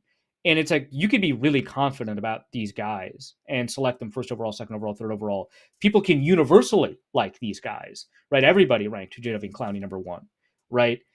And it could just not work out. It like that's it, right? And so it's not a question of whether or not, the Vikings have good scouts. They probably do, right? It's the question of like, what happens if we're wrong? Have we given ourselves enough wiggle room? Can we be confident that we're building a team outside of that kind of thing? And it looks like A.D. Mitchell just went. That's good value, 29th on the consensus board. He was higher on mine. I mean, I liked him more than Xavier Worthy, so. Me too. But the idea that you would replace the pick for the player in terms of your value calculation, I think is fascinating, but ultimately I think overconfident in your ability to evaluate that player. So that's the issue. But I think that it is worth going through that exercise to see kind of maybe what the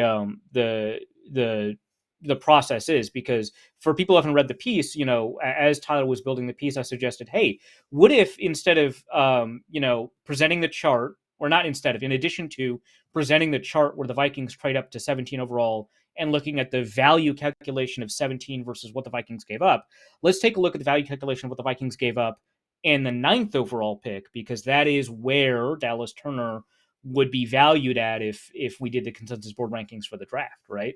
And see maybe if that thought process helps guide things or makes things look better. And it does make things look obviously a lot better for the trade. Again, I don't think that that's the way that you should approach it, because the trade charts that we have bake into account the uncertainty of a particular pick. But I do think that helps kind of guide our understanding of the thinking that was going on here. Yeah, and it's a really fascinating discussion, because being that he's kind of painted as the analytics general manager to make a lot of trades that are kind of, for lack of a better term, anti-analytics, where he's moving up and giving up significant draft capital to go get an edge rusher in round 1. And he's moving up in round 2 and giving up significant capital. And even the trade back, like the analytics charts love the trade back with the Lions, but the conventional charts just absolutely dumped on it.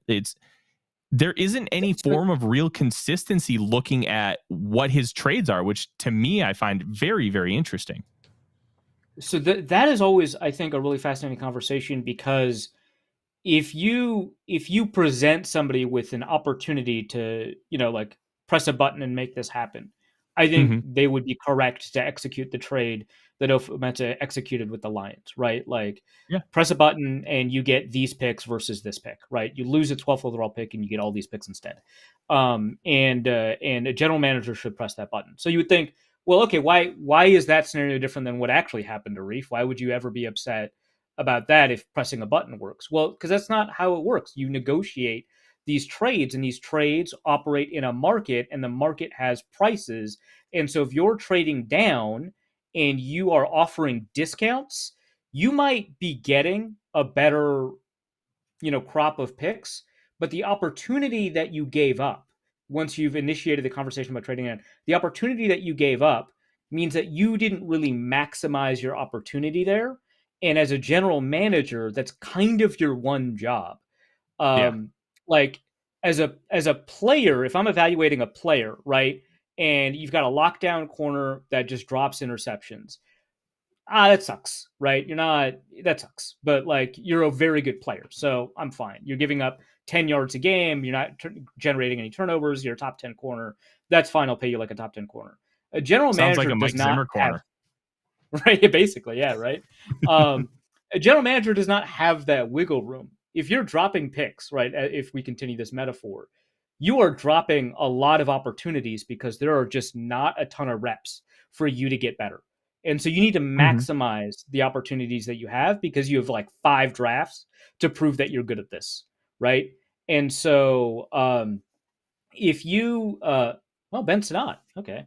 So if you don't maximize, your opportunities when you're trading down, you're really giving up a lot of capital that could be used to help the team get better.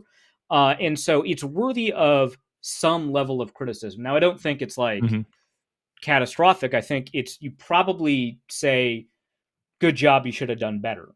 But the rubric by which you evaluate that sort of thing changes when it's a general manager, if you're not fully maximizing what you're doing. So that's kind of the approach that I have there, is that like, okay, you're selling stuff at a discount when you don't need to sell stuff at a discount. I'm glad you extracted more value than you gave up, but you probably shouldn't have sold it at a discount, especially with a division rival, I guess, if you want to bring that into it. But so in the trade downs, it very much seems like he gains player or pick value generally, but he doesn't, win the trade charts, right? There's like the pick value charts and the trade charts, like they're kind of two separate things. One is a market price chart, the other one is like an outcome chart. And he's winning the outcome charts on his trades down, and he's not winning the price charts. But the problem is he's not making up for it when he trades out. He's not winning the price charts on the way up, right? So he's always losing the price charts. It's just a question of, is it getting value or not? Is like the kind of the difference there. Well, Fignuts mentioned, and I've thought this too, how does the specific position play into those trade values? Obviously, quarterback's the most important position on the field. Then you might get a left tackle or an edge rusher, right? Followed by maybe a corner, wide receiver. How do those figure? Those to me are more valuable. With Kwesi trading up to get the edge rusher yesterday, Dallas Turner. Okay, people thought, well, he traded too much. But did he, if he's getting one of those foundational pieces that makes a good football team go? Is it too much just because it's overvalued to give too many picks? Or does he view it as possibly being correct because there's certain pillars you need to make a football team go, certain positions, and that was one of them?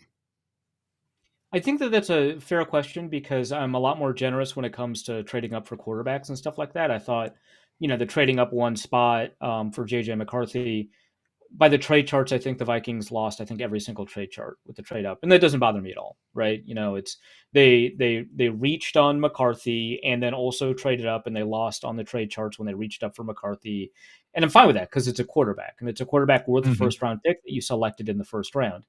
Okay, right? So I think that that's a fair question because, okay, well, if I extend that kind of consideration to a quarterback, other positions I extend some level, maybe not the same amount, but some level of consideration.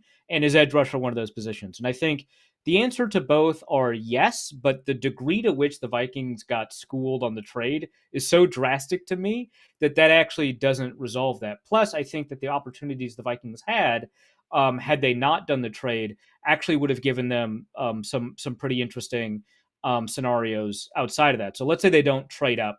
to grab an edge rusher. And let's assume that the edge rusher would have been selected there anyway, right? So, we have the same order. The Vikings would not have been able to get a high-level edge rusher because Latu is already off the board. That's obviously where Dallas Turner went, right where they selected, and then Chop Robinson goes, and then Jared Verse goes. So by the time we get to 23, all the edge rushers are gone. Edge rushers are really important. You missed out on a value cliff. What are you going to do? Draft Terrion Arnold. Cornerback is also a very important position.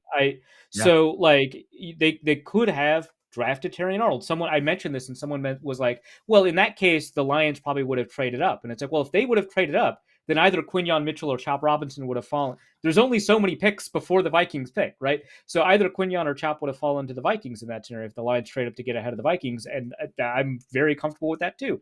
So I think that there's something to be said about that, especially when you approach value cliffs in the draft. And though we've got some good evidence that general managers are not remarkable at identifying individual player talent, they're actually pretty good at identifying where the value cliffs and the tiers in the draft are. So I think that I'm sympathetic to both, hey, it's an edge rusher, and hey, they wouldn't have gotten an edge rusher if they had waited there. Those are both, I think, fair concerns. But it's hard for me to explain how badly the Vikings screwed themselves on that trade. They have 3 picks next year. I don't know what to tell you. And when Tyler was writing that piece, I was like, well, we have to put this in concrete terms so that people understand it's not just numbers on a spreadsheet. And I threw some players together. I was like, hey, you're trading Dallas Turner for these players. And I was like, what about these players? And Tyler grabbed some of the players I suggested and then of course, he grabbed Dylan Laube. He grabbed some of the other players that he thought kind of fit, but he was like, hey, you are trading Dallas Turner for, Quinyon and Marshawn Nealand and Dylan Laube and Jarvis Brownlee Jr., I think were the 4 you picked, right? And if you presented that before the draft, before we get into like Vikings fans and stuff like that, if you just asked a draft analyst, would you rather have Dallas Turner or would you rather have Quinyon and Nealand and Laube and Brownlee? Almost all of them would pick the second one. And that's what the trade charts mean.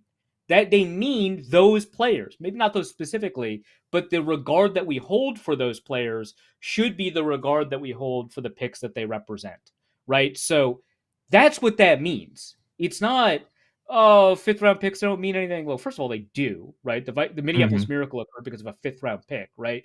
But also, you're not trading a 5th round pick for a 1st round pick. When I talk about this, people are like, well, I would rather have Dallas Turner than a 5th round pick. And it's like, that's not the deal. The deal is I'd rather have Dallas Turner or I'd have this other 1st round pick plus this 3rd round pick, plus this 4th round pick, plus this 5th round pick. And people are taking it out of those terms, maybe because they're coping, maybe because it's a difficult concept to fully explain. But it means a lot. And so the degree to which the Vikings got schooled, I think, overcomes the positional value calculation here. But if you do the math side of it, which we think Kwesi is very much into, as you stated at the very beginning of the show, 40%, only 40% of who gets drafted now is going to make their second contracts, right? So they're going to be good enough to make it. Well, that percentage goes down. It's higher in the 1st round, and then it does the ski slope thing as we go through the 2nd, 3rd, 4th, 5th, into the 7th round as to the value of a player.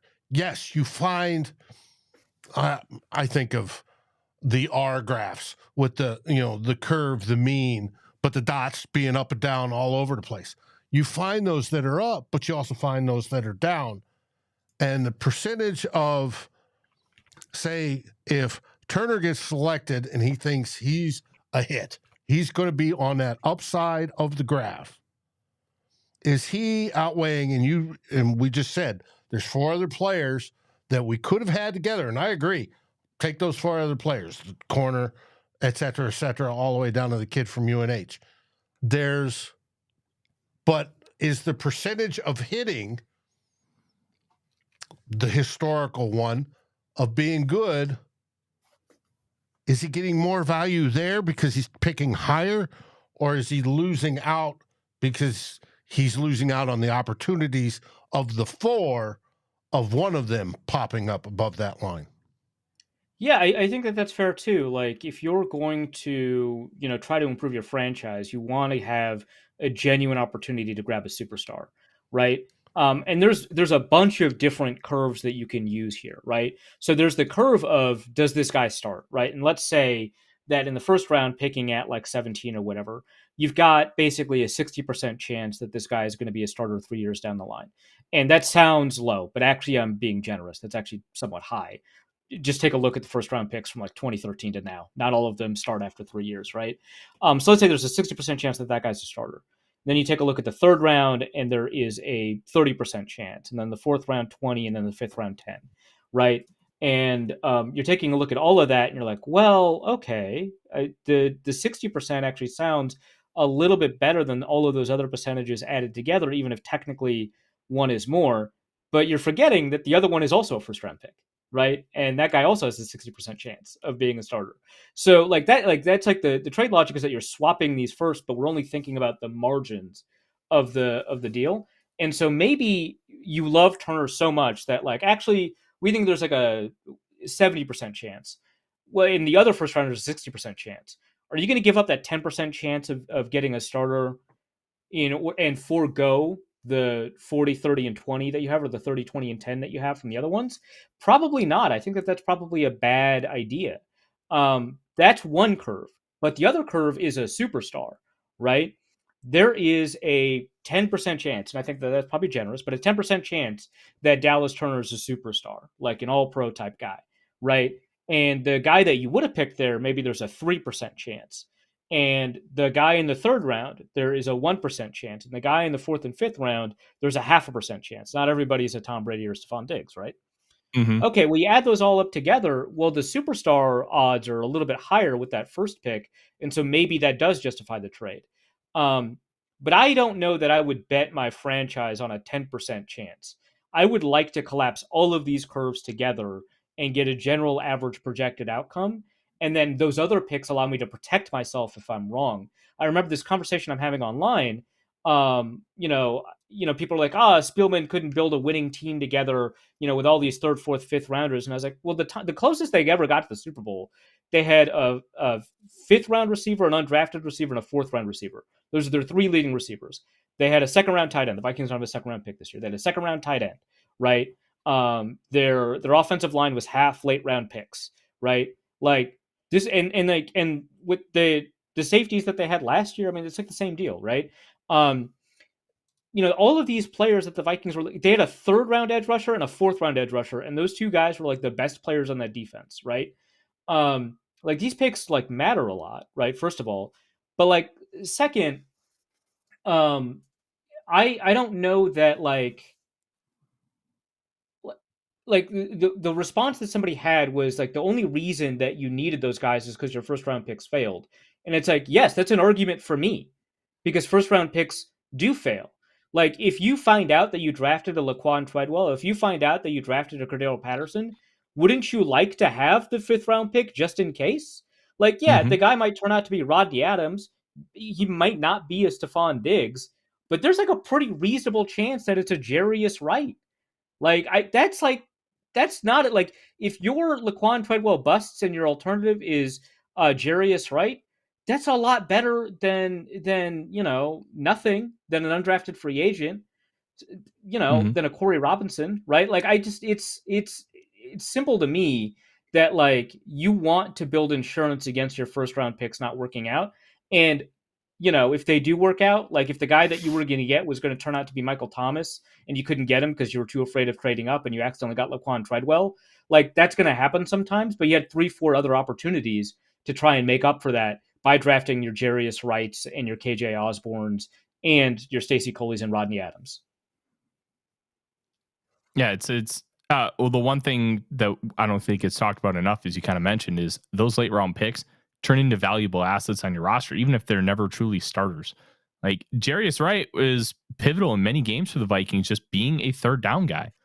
And then you get guys who are core special teamers for 5-10 years. Like you can find a Heath Barwell in round 7. And I mean, he only spent a few years with the Vikings, but he was one of the best special teamers in the league, made a few Pro Bowls.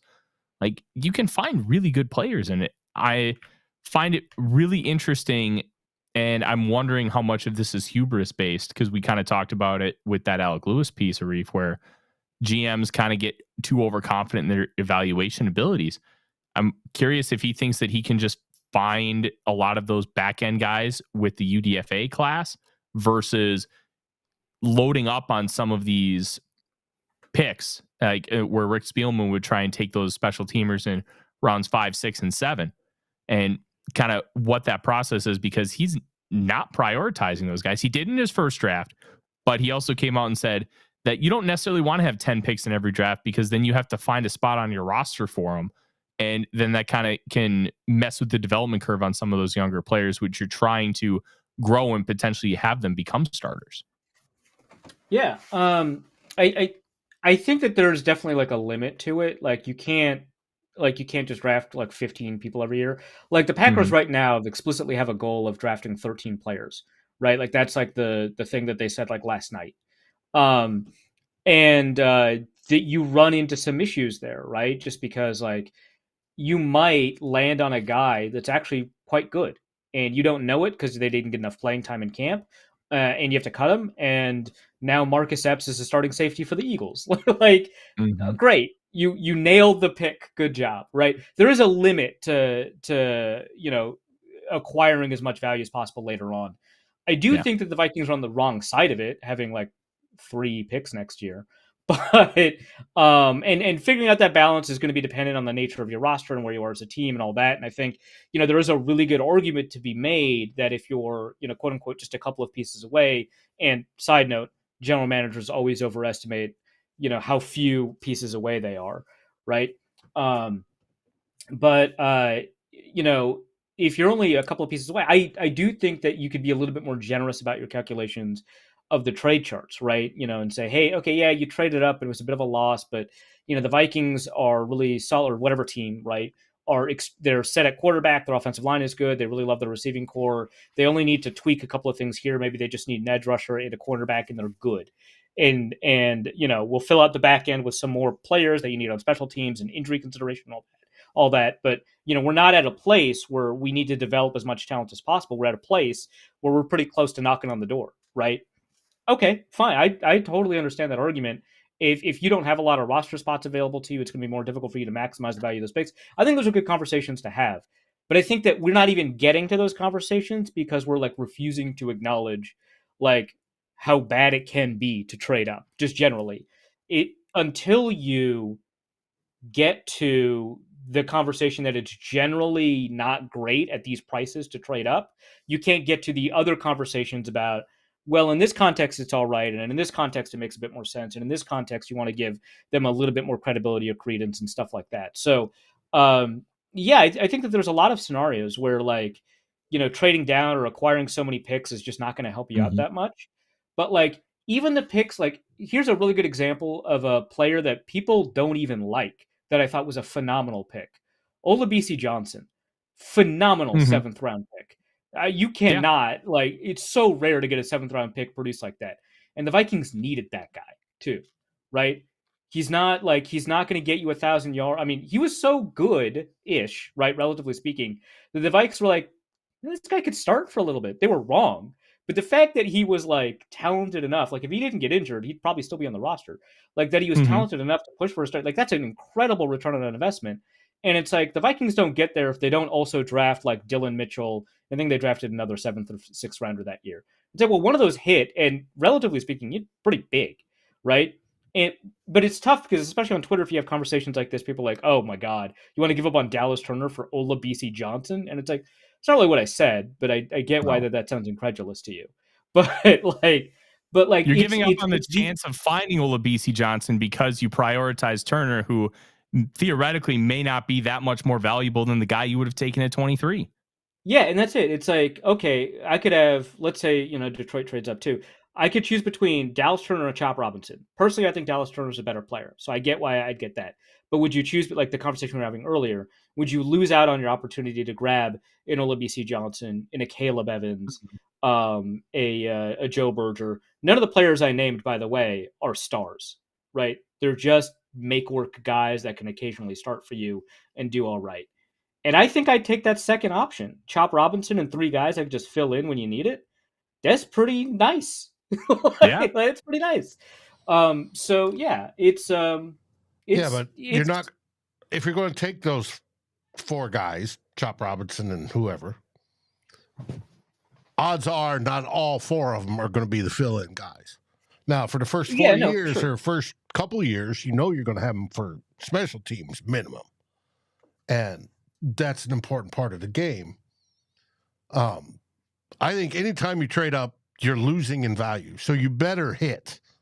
And I think that's where GMs get their big heads that I can find the one guy. And when they do, it's great. I think Spielman lived off. Anthony Barr is one of them, right? That, hey, I want to get the guy. The guy's a superstar. He's an all-pro. Look how great I am. But it's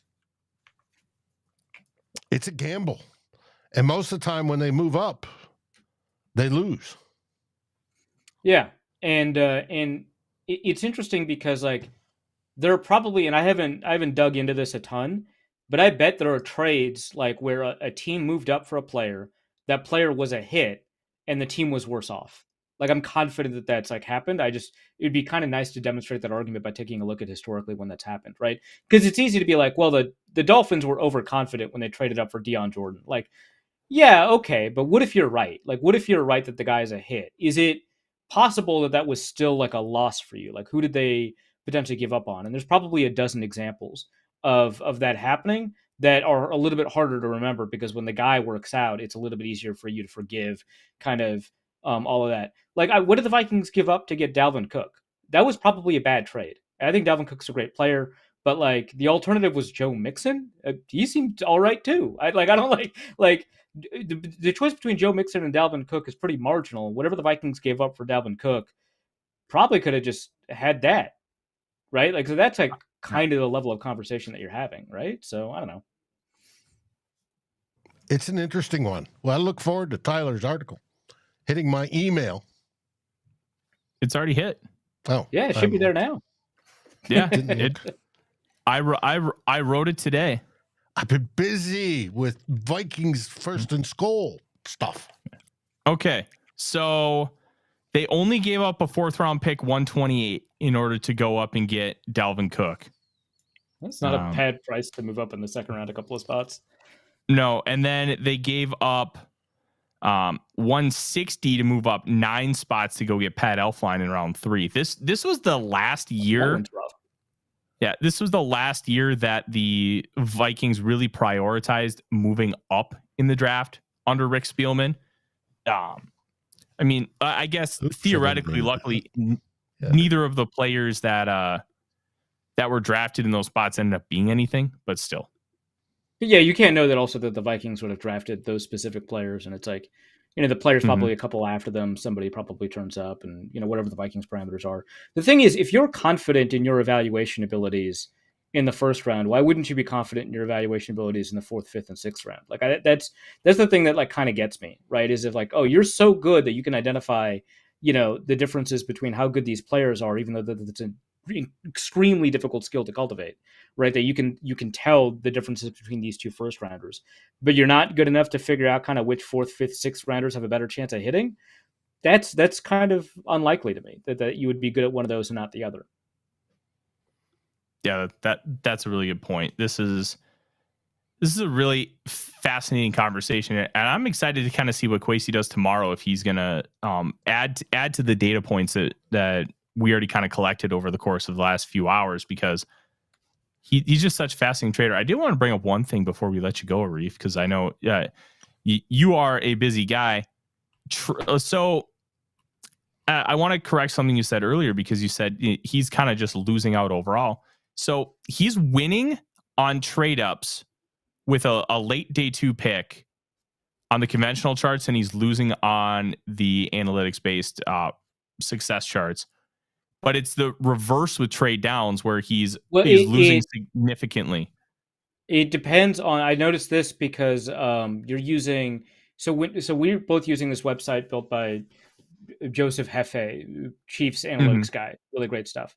And he allows you to choose your future discount rate on picks.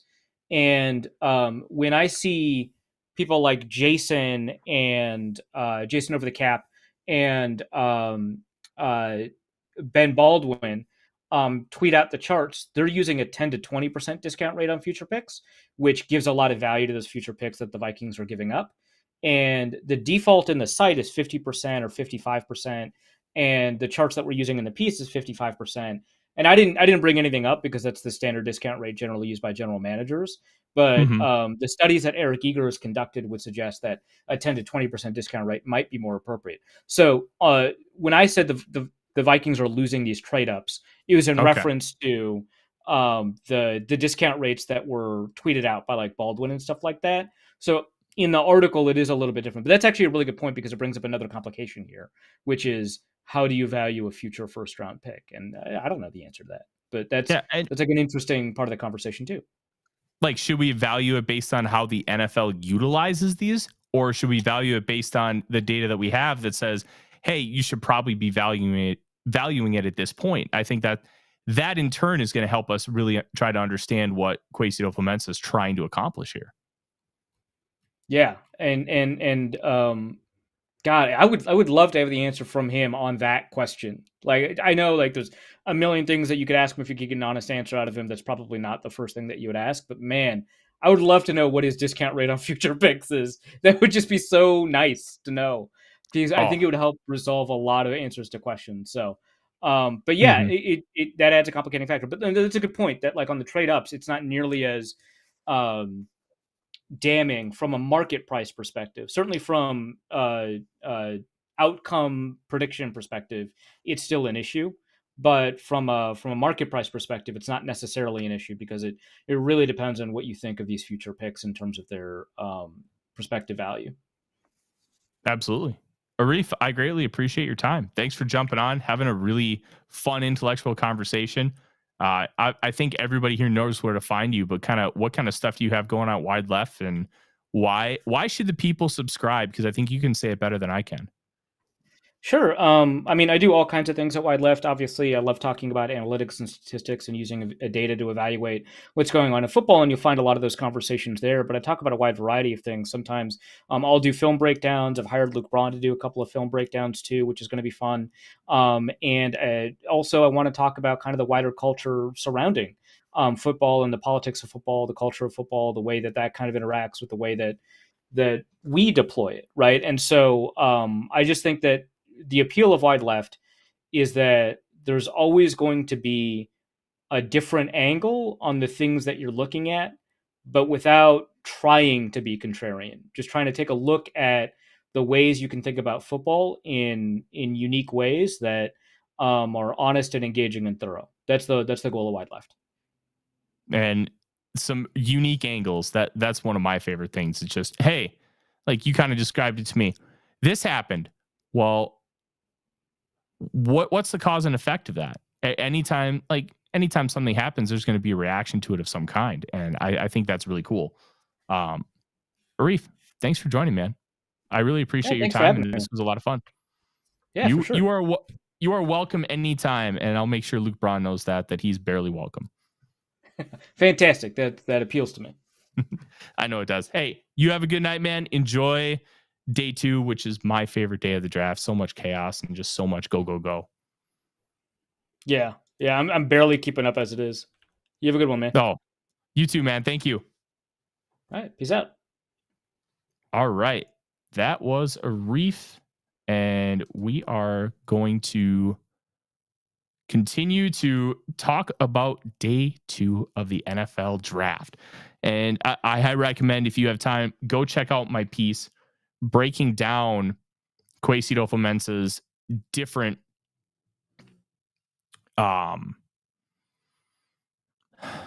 different draft strategy as far as trading. It's fascinating to kind of see what it looks like.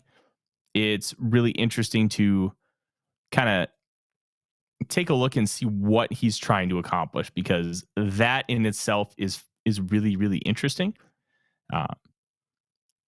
It feels like he is just a little overconfident, and that hubris is just a little bit too much.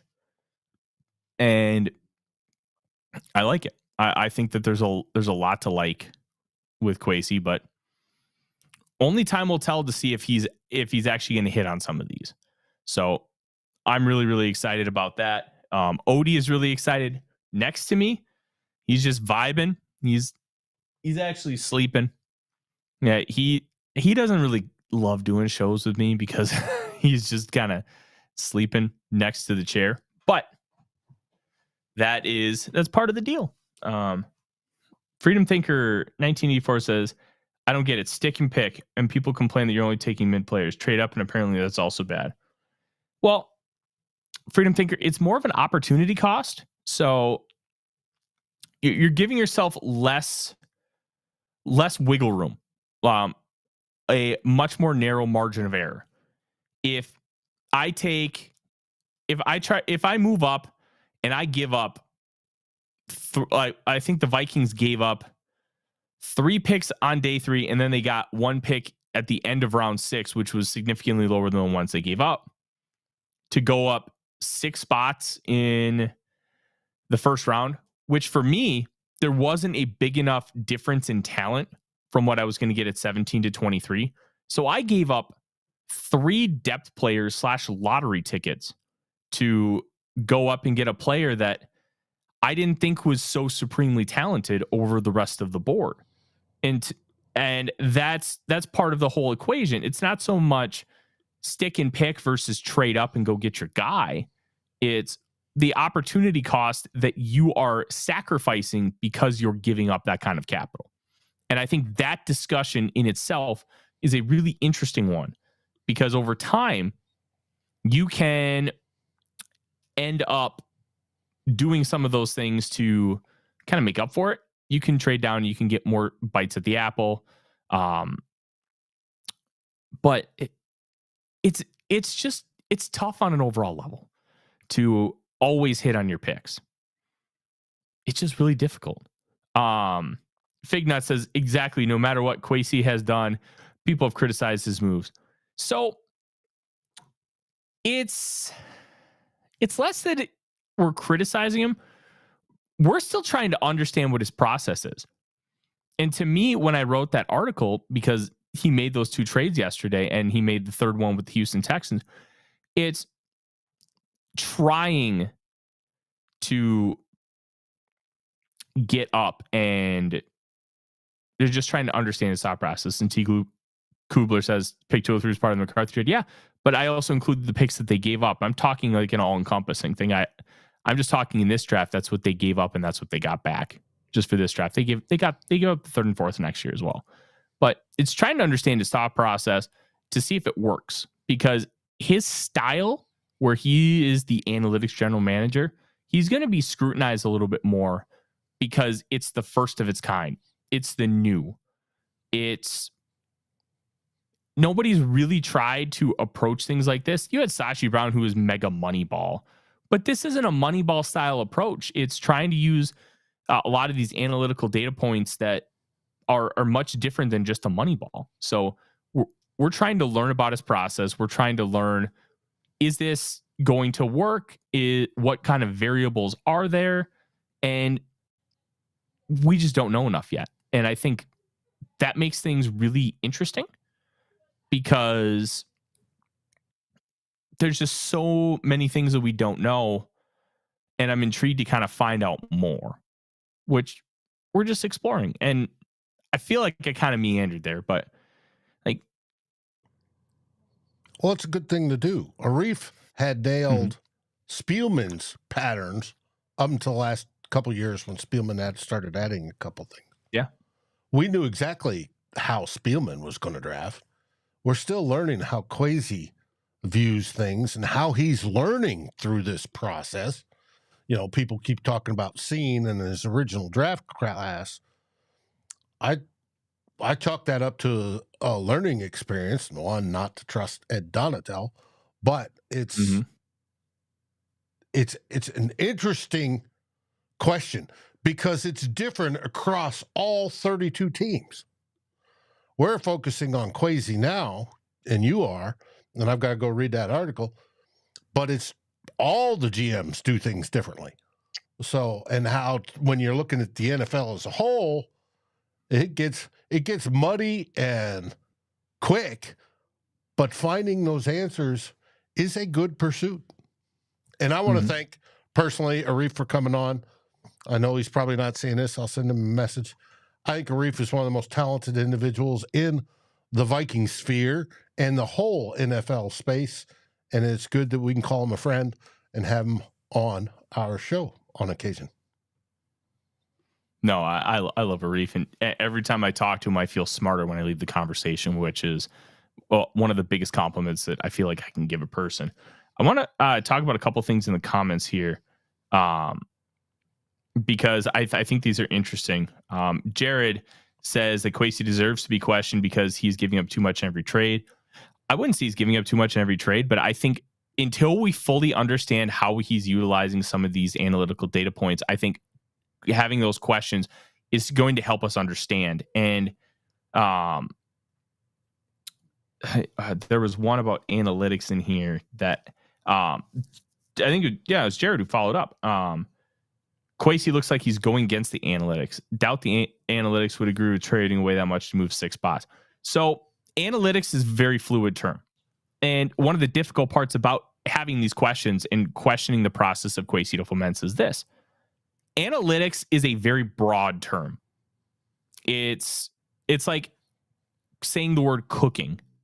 Cooking could mean baking. It could mean grilling. It could mean sauteing. It could mean a lot of different things. When people hear the word analytics, the first thing that pops into most people's minds, pro football focus. And there's nothing wrong with that. That's the public-facing data.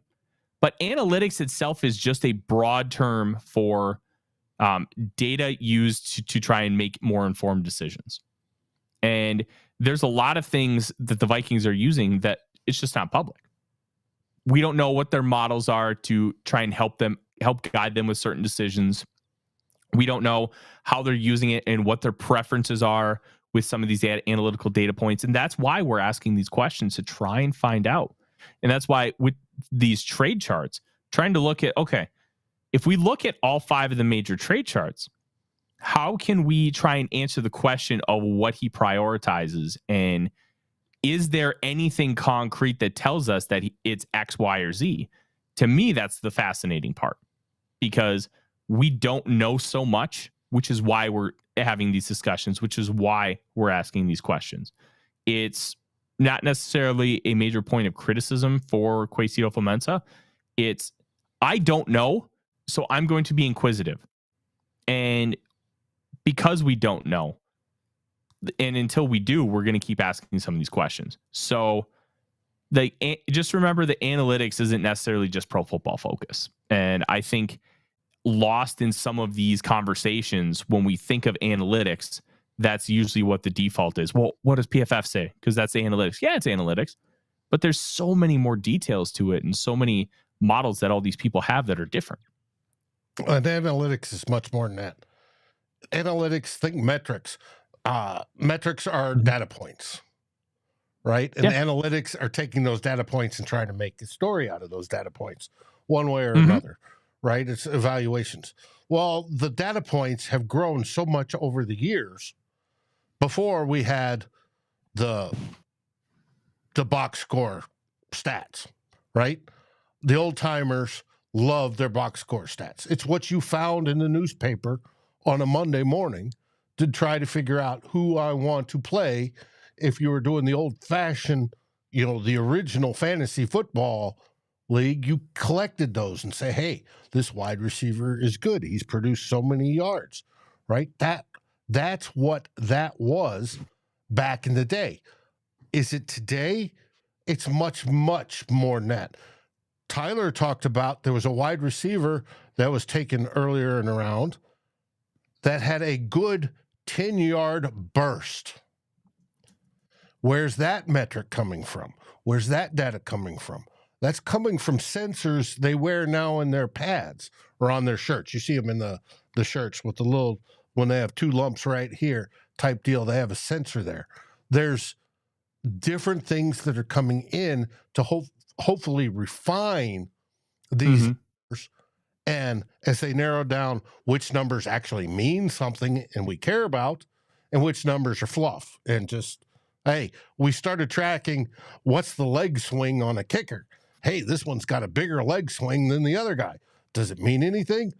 Turns out it may mean nothing. It may mean absolutely nothing, right? As to how good they are.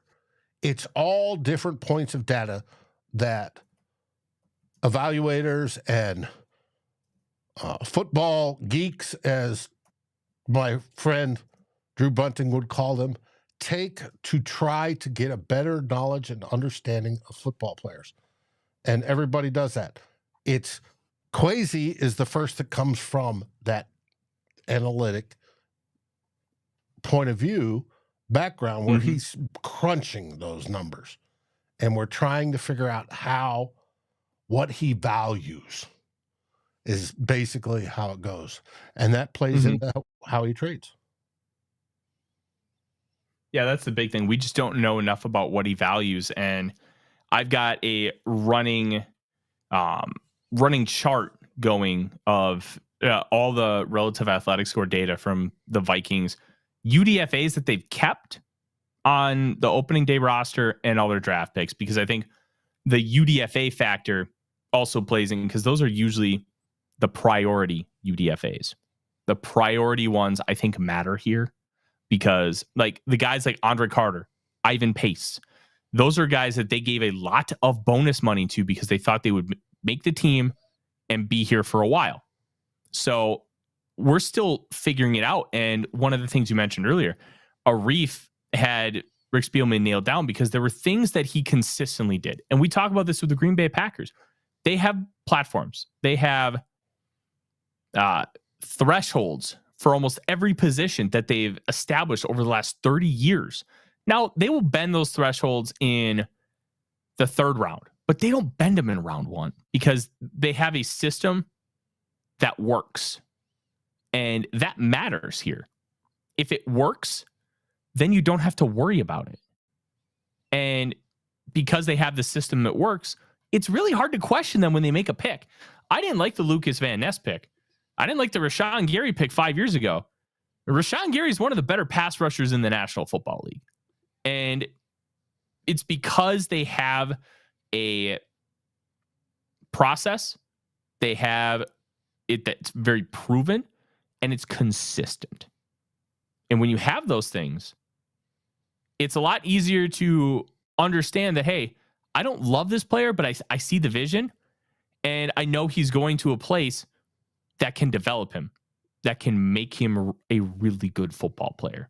And we're trying to figure out what kind of thresholds that Kwesi adofo-mensah has, if he has any, or if some of the data that he's using, he does, but we just don't see it because it's not public facing.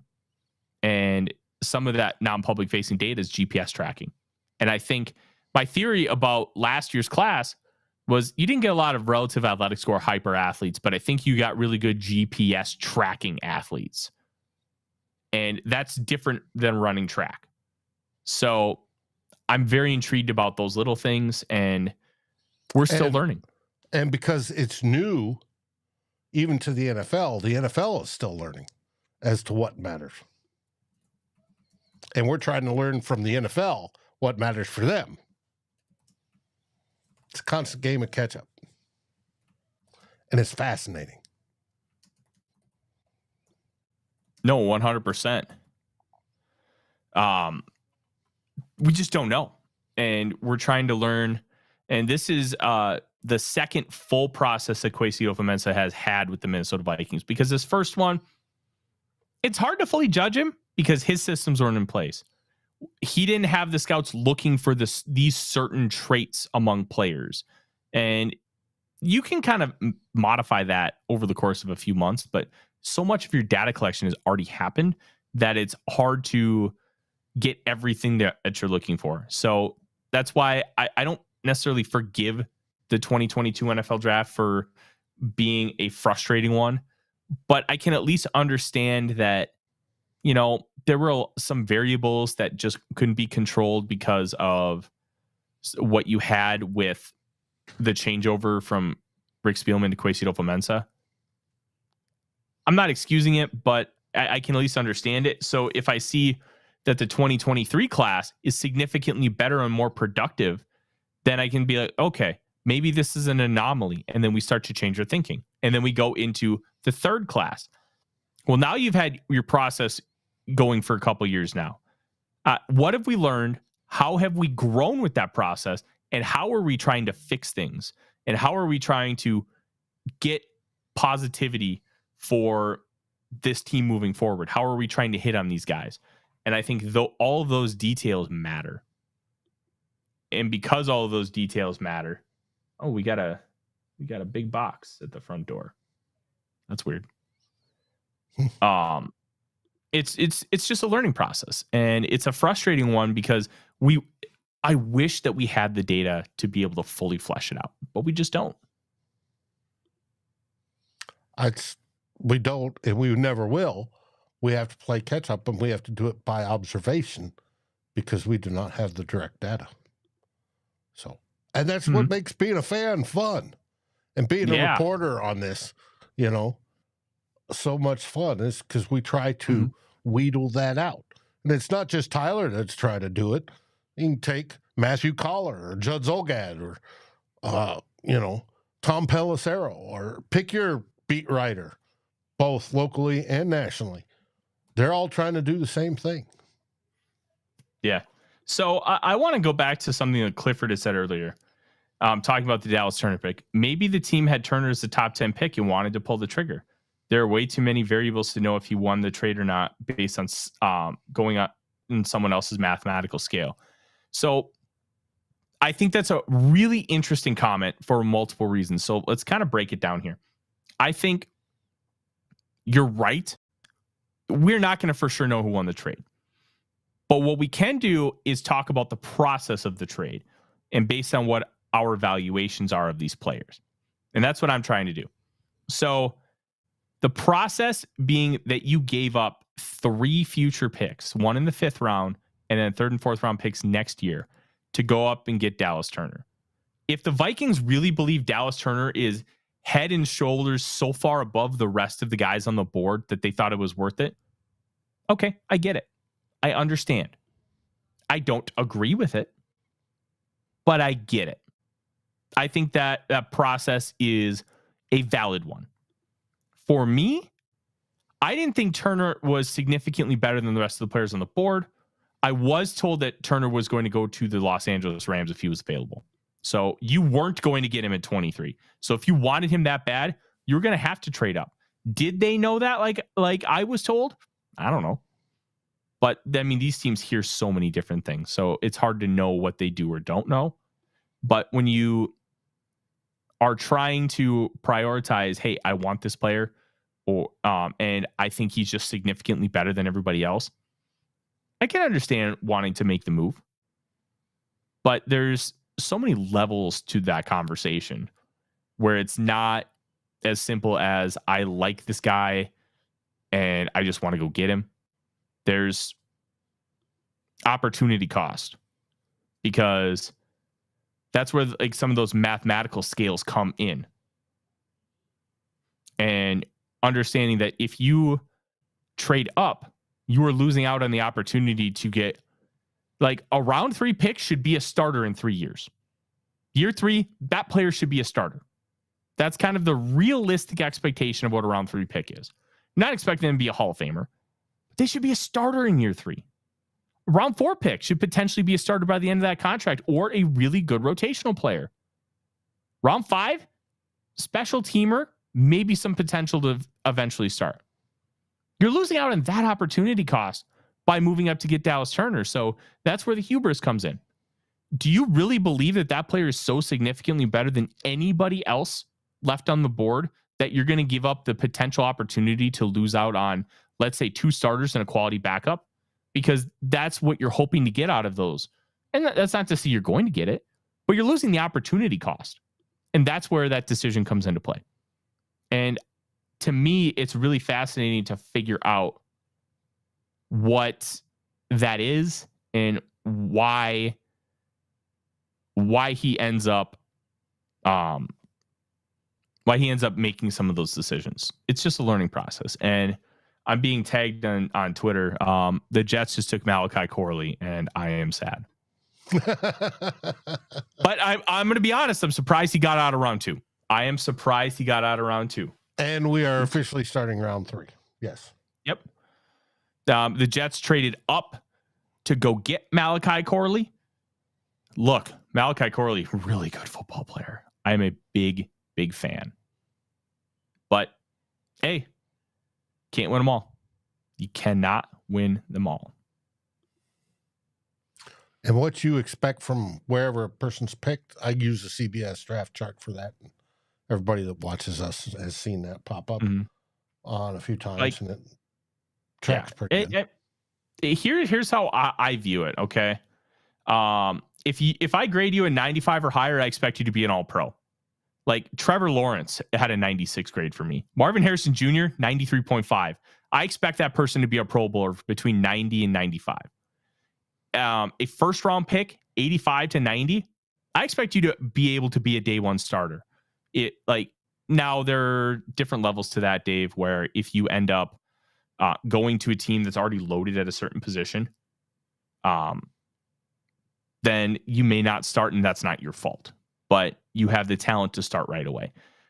Potential starter, early contributor rounds 2 and 3. Obviously, the potential starter earlier on in round 2, and you should be an earlier contributor the earlier you're picked. Spot starter, special teams on day 1 and round 4. Backup special teamers round 5 and 6. Potential backup in round 7. And then undrafted guys I see as practice squad. That's kind of how I view it. But everybody has different thresholds for what they should be at certain spots. But if you're picked in the top 100, the expectation is that you're starting easily by the end of the rookie contract. Maybe not day 1, maybe not day 2. Maybe it's year 3, and that's okay. Like, remember, Everson Griffin was a 4th round pick. He didn't really become a starter until year 5. Mm-hmm. And look what happened to him. So till Zimmer put him and said, "You're starting." Mm-hmm. I'm going to answer this question, then I have to write a piece. So I'm gonna take a break here from talking for a couple minutes. But Freddie asked, "What's JJ McCarthy's ceiling?" He was a difficult evaluation for me because I thought that he could be a really, really good player, and I think his ceiling is like a top 10 quarterback. But I have some concerns he'll ever be able to get there. Whereas I do not. Yeah. I'm not as convinced he's going to get there where I'm more convinced with Drake May. But, I mean, I think there's a high chance he gets there, which was why I was okay, even though I had a second round grade on him, take him in round 1, because I think like the second round grade to me is reflective of the variable, not the ceiling. You aren't a projector. You are an evaluator. Yes. Of what you saw. There's a difference. Mm-hmm. I'm really excited to see Malachi Corley go to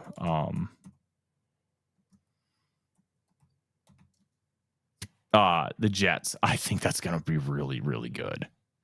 But I'll be back in a few minutes. I'm not going to leave the stream. I just got to get this done. Okay, you do that. I'll talk. We are into the 3rd round. Malachi Corley, as we know, Jets took. Arizona Cardinals are in the 2nd position. Their draft pick is in. We don't know who yet, or I haven't seen yet. And I'm not tracking Twitter to find out where he is.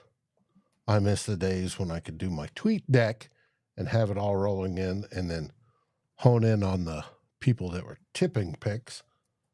But the new setup, I cannot do that unless I want to pay a boatload of money, and I do not.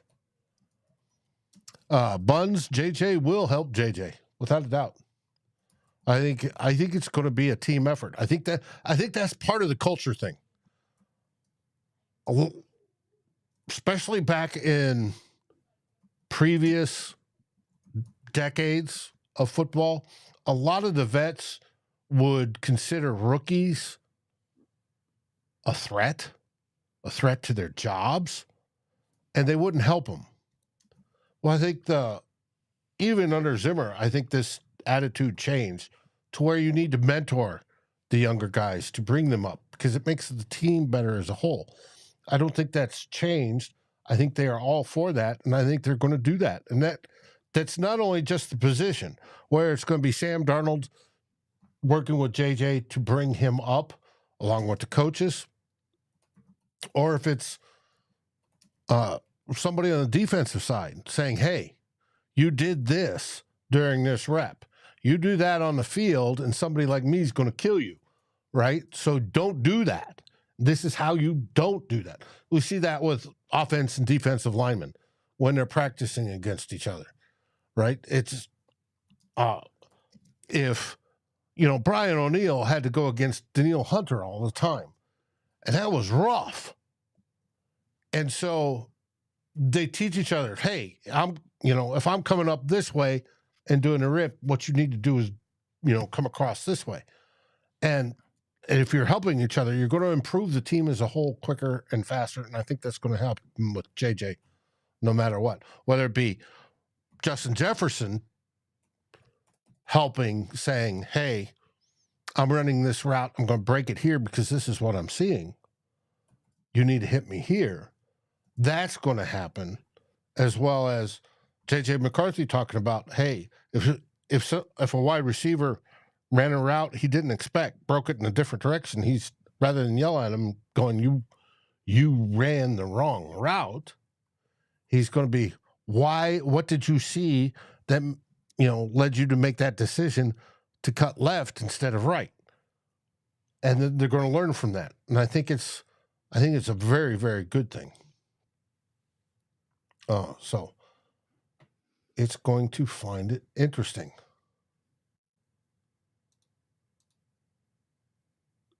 T. Kubler says, so there's a greater than 50% chance that in 4 years the Vikings will be looking for another QB. I doubt that. I seriously doubt that. Not with a top 10 quarterback. They generally tend to all get their second contract and go on from there. Remember all the numbers I broke down? That shows it. And 20% or almost 20% make it to the Super Bowl. No, that's not going to happen. I do not think. That number's too high. If you had gone lower, then you're starting to approach that number. But that's just the case. And as Freddie says, JJ wins. Both of them. Whether it be Jets or JJ McCarthy. They do. Marvin Harrison Jr. to Trey Benson will be fun to watch in Arizona. Yes. Hey, the draft is where every team tries to improve. Hopefully not the Packers, but every team tries to improve. Well, in all fairness, I have not loved the Packers draft. Which is great. PFF says Dallas Turner was consensus 8th ranked dude in this draft overall. I believe he was top 10 without a doubt. I don't know I haven't pulled up my spreadsheet. I've got Arif's consensus big board to look. Arif's he was 9th. Okay. No, why are you making me log in? I don't want to log in. Okay. So Dallas Turner was 9th overall, 9th among forecasters, 10th among evaluators. So forecasters and evaluators are pretty much in lockstep because separated by 1 is not a lot. Mm-mm. Especially at that high. And not to be that close with both types of evaluators is something. That means there's not a real big variance like there is with other players. Mm-hmm. It means everybody basically agrees, which is amazing when you get that many people that do this professionally. Speaking of doing this professionally, you have a very good friend that was harping on JJ McCarthy all up until he was drafted. might we get him on? Maybe tomorrow. He's Okay. actually doing his own live show tonight. He may be able to give us 15 minutes tomorrow. I'm hoping. He's going to try. I've already had the conversation with him. That would be freaking awesome. Yes, Anthony. That is my motto. However, speaking of which, B. Foster of Bleachers to Speakers, our Lions affiliate over on Fans First Sports, and if you watch Who Will Be King, the NFC North Roundup, said he may have found a Packers contributor that's willing to join us so that we can have the man in the middle finally to pick on during our shows. Should be interesting. As most of you know, the first one we had got fired. Yeah, he was bad. But we love it. And Foster is at the draft right now. I've got pictures from him. Happy for him. Glad he's there. Detroit is representing well. I think they're doing a good job on this draft so far. The city, that is. Lions are doing pretty good themselves too, unfortunately. Patriots pick is in. Chargers pick is in. Still don't know. Giants are on the clock.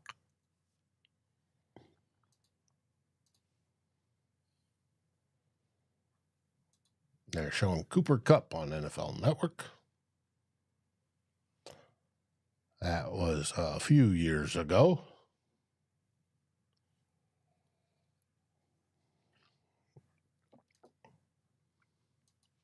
Going over to Patriots. Their first two picks. May and Polk.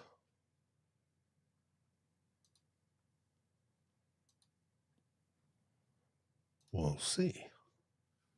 Lone Wolf loves the trade-ups. I do too, especially if they work. That's the big deal. We'll find out.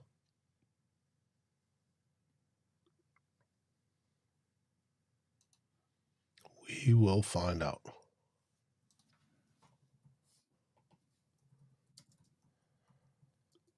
Anthony, I don't know if he's Packers fan or just a broadcaster. At this point, we take just about anything. There are two teams FFSN does not have. Packers is one of them. Patriots, I think, is the other. But we've got everybody else. Chris, I would love to get Annie Agar on. I think that would be fantastic. I do not know how to contact her, and nor have I tried. I think she's funny, talented, very good commentary. Now, Who, Mina? No, Annie Agar. Oh, I don't like her. I do. I just she was funny for a while, but her shtick never evolved. Oh, and well, it's not bad, but I guess it just got old. Okay, If that makes sense. that's your opinion. Now, she is a Packers fan, unfortunately. I think her brother has more sense, and he's a Lions fan. But it happens. I think she's doing well. She's doing it. I mean, her stick has gone, skyrocketed over the last few years. So she has some funny jokes, and she mines Twitter and the social feeds for her stuff, how fans are reacting. And I'm sure she's going to come out with something that's going to be funny, absolutely great about Atlanta taking Penix at number 8. If it's out, I haven't seen it yet, but I'm sure it's going to be funny. Chris agrees with you. It's gotten a little stale. But her beauty.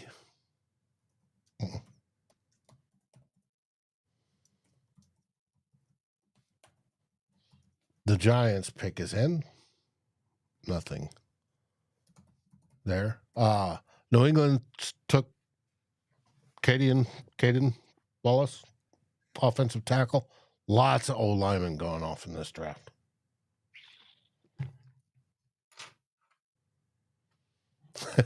TQ, there are 2 reasons Agar is doing well.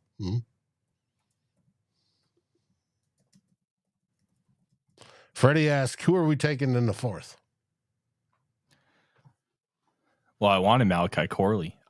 With Luke Braun's day 3 contest, I picked Brandon Dorlus from Oregon. I was hoping Sweat would get that far, but Sweat barely made it into the 2nd round.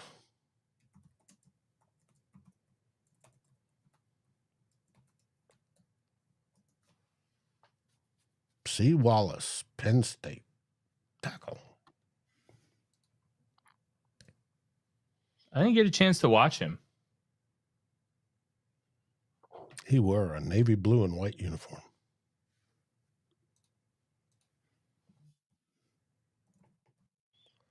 Jared says we got to take BPA or between defensive tackle, interior O-line, cornerback, and wide receiver. Jared, I agree. Those are 4 positions of need.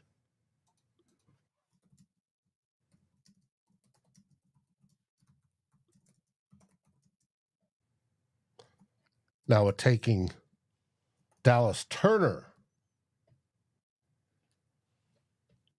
Does that make defensive tackle a little less important? It's a good question. Versus a guard or a corner. Junior Colson to the Chargers. The first Michigan guy that Jim Harbaugh took. Colson's not going to have to learn a new playbook because his defensive coordinator they just followed him.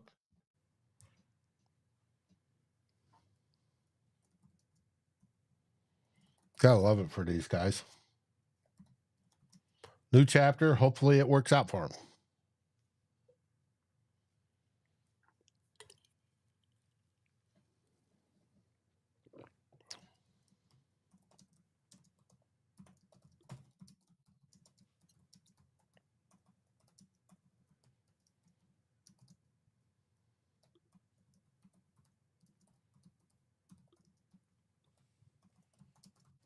Giants pick is in. Cardinals are on the clock.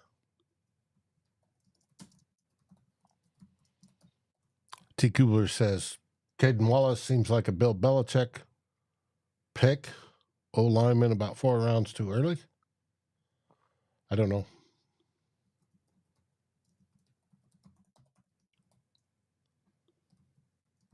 Lone Wolf. JJ McCarthy was so good on 3rd down. Yes, he was. That's one of those metrics we talked about that people may be looking at as a possible length. Is he going to be good in the NFL or not? But you're going to also have to evaluate that against who he played. Not that Michigan plays schlubs for the most part. The beginning of the season, they play Mary's School for the Blind, but that usually moves up. They have to play Ohio State at least once a year, so they're not usually bad. Bob Swedes asking us to trade up. It's a little early, Bob.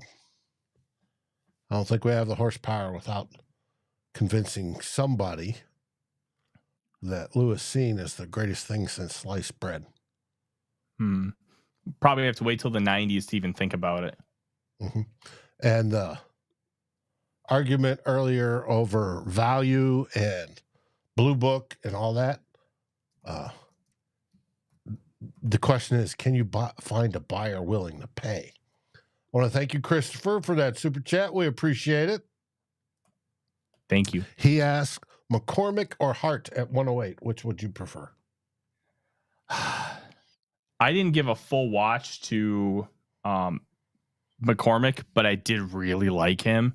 I have a second round grade on Hart, so if the medicals are good, I would go Hart, but I wouldn't fault anybody for wanting to take McCormick in that spot. Mm-hmm. T. Kubler, what are they going to trade up with? That's why I said, if you can find a buyer that wants Lewis Cine, I'm all for it. But I don't think you're going to. All right. We're going to have a guest here in a second. Jason says Kwesi has made a post on X saying he's taking the night off to watch the Wolves. I didn't even know Kwesi had an X account. I don't think he does. I don't think he does either. And I don't believe he would be taking the night off. He's tracking everything that's going on here. I don't think he's the leader that says, all right, you guys got this. I'm leaving. Let me know. Update when I get in the morning. Brief me.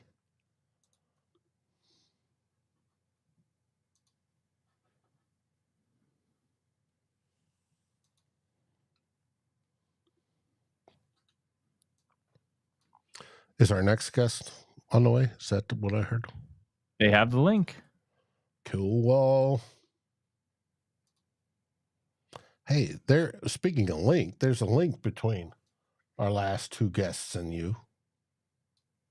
There is.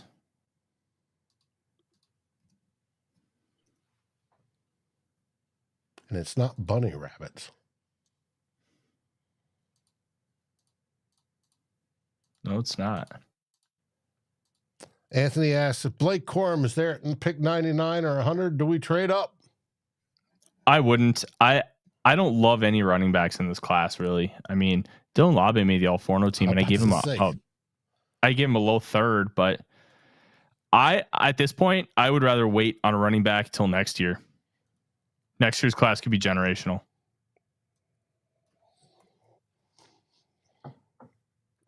And like we said before, everything in football is cyclic.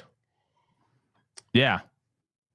And when we started devaluing running backs and running backs are a dime a dozen, that may eventually change in how teams start to use running backs.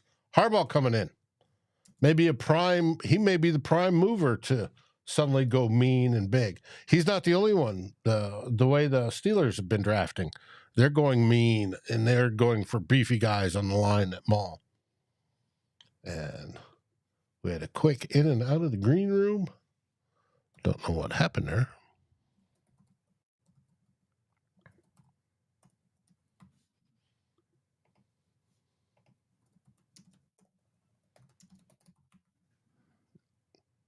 And there we go.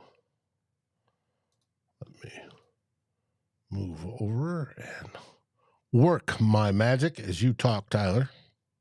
I know you're typing. I'm almost done with a piece. It's a lot to write while you're doing a live show. I'm not gonna lie. No kidding. I'm having fun. No kidding.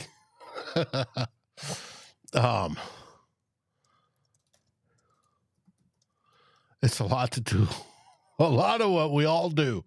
And our next guest is one of those that tends to bust out a ton of work himself.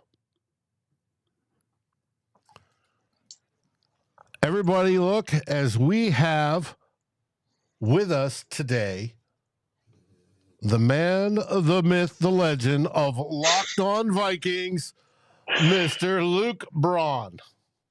What's up? Hey. How you doing, Tyler? How you doing, dude? You know what? It's been a fun day, man. How are you? Pretty good. I've been really enjoying knowing that the Vikings won't do anything today and just like chilling. Barely paid attention. Who's gone off the board? Anybody interesting? The Packers, I have not liked their draft at all. I think their draft has kind of sucked. Your lips to God's ears. I like Jordan Morgan a lot. So I do too, but I've only seen the only game of him I saw was the Latu game. So maybe that was like the day of his life. Everything else was bad. I'll choose to believe that. I gave him a high second. I thought he was good, but he's got really short arms, especially for a tackle, and you can kind of see that in how he utilizes some of his leverage, and he kind of leans a little bit. So I think he's best inside a guard, and that's just a weird position for the Packers to take. They don't take guards in round one. They haven't taken a tackle in round one since Balaga in 2010. And then by doing so, they take a guy with short arms. I just thought that was really interesting. But yeah. I don't really care about Marshawn, to be honest with you. That's He fair. can get he's very patient. That's the way he beat Latu, was with patience.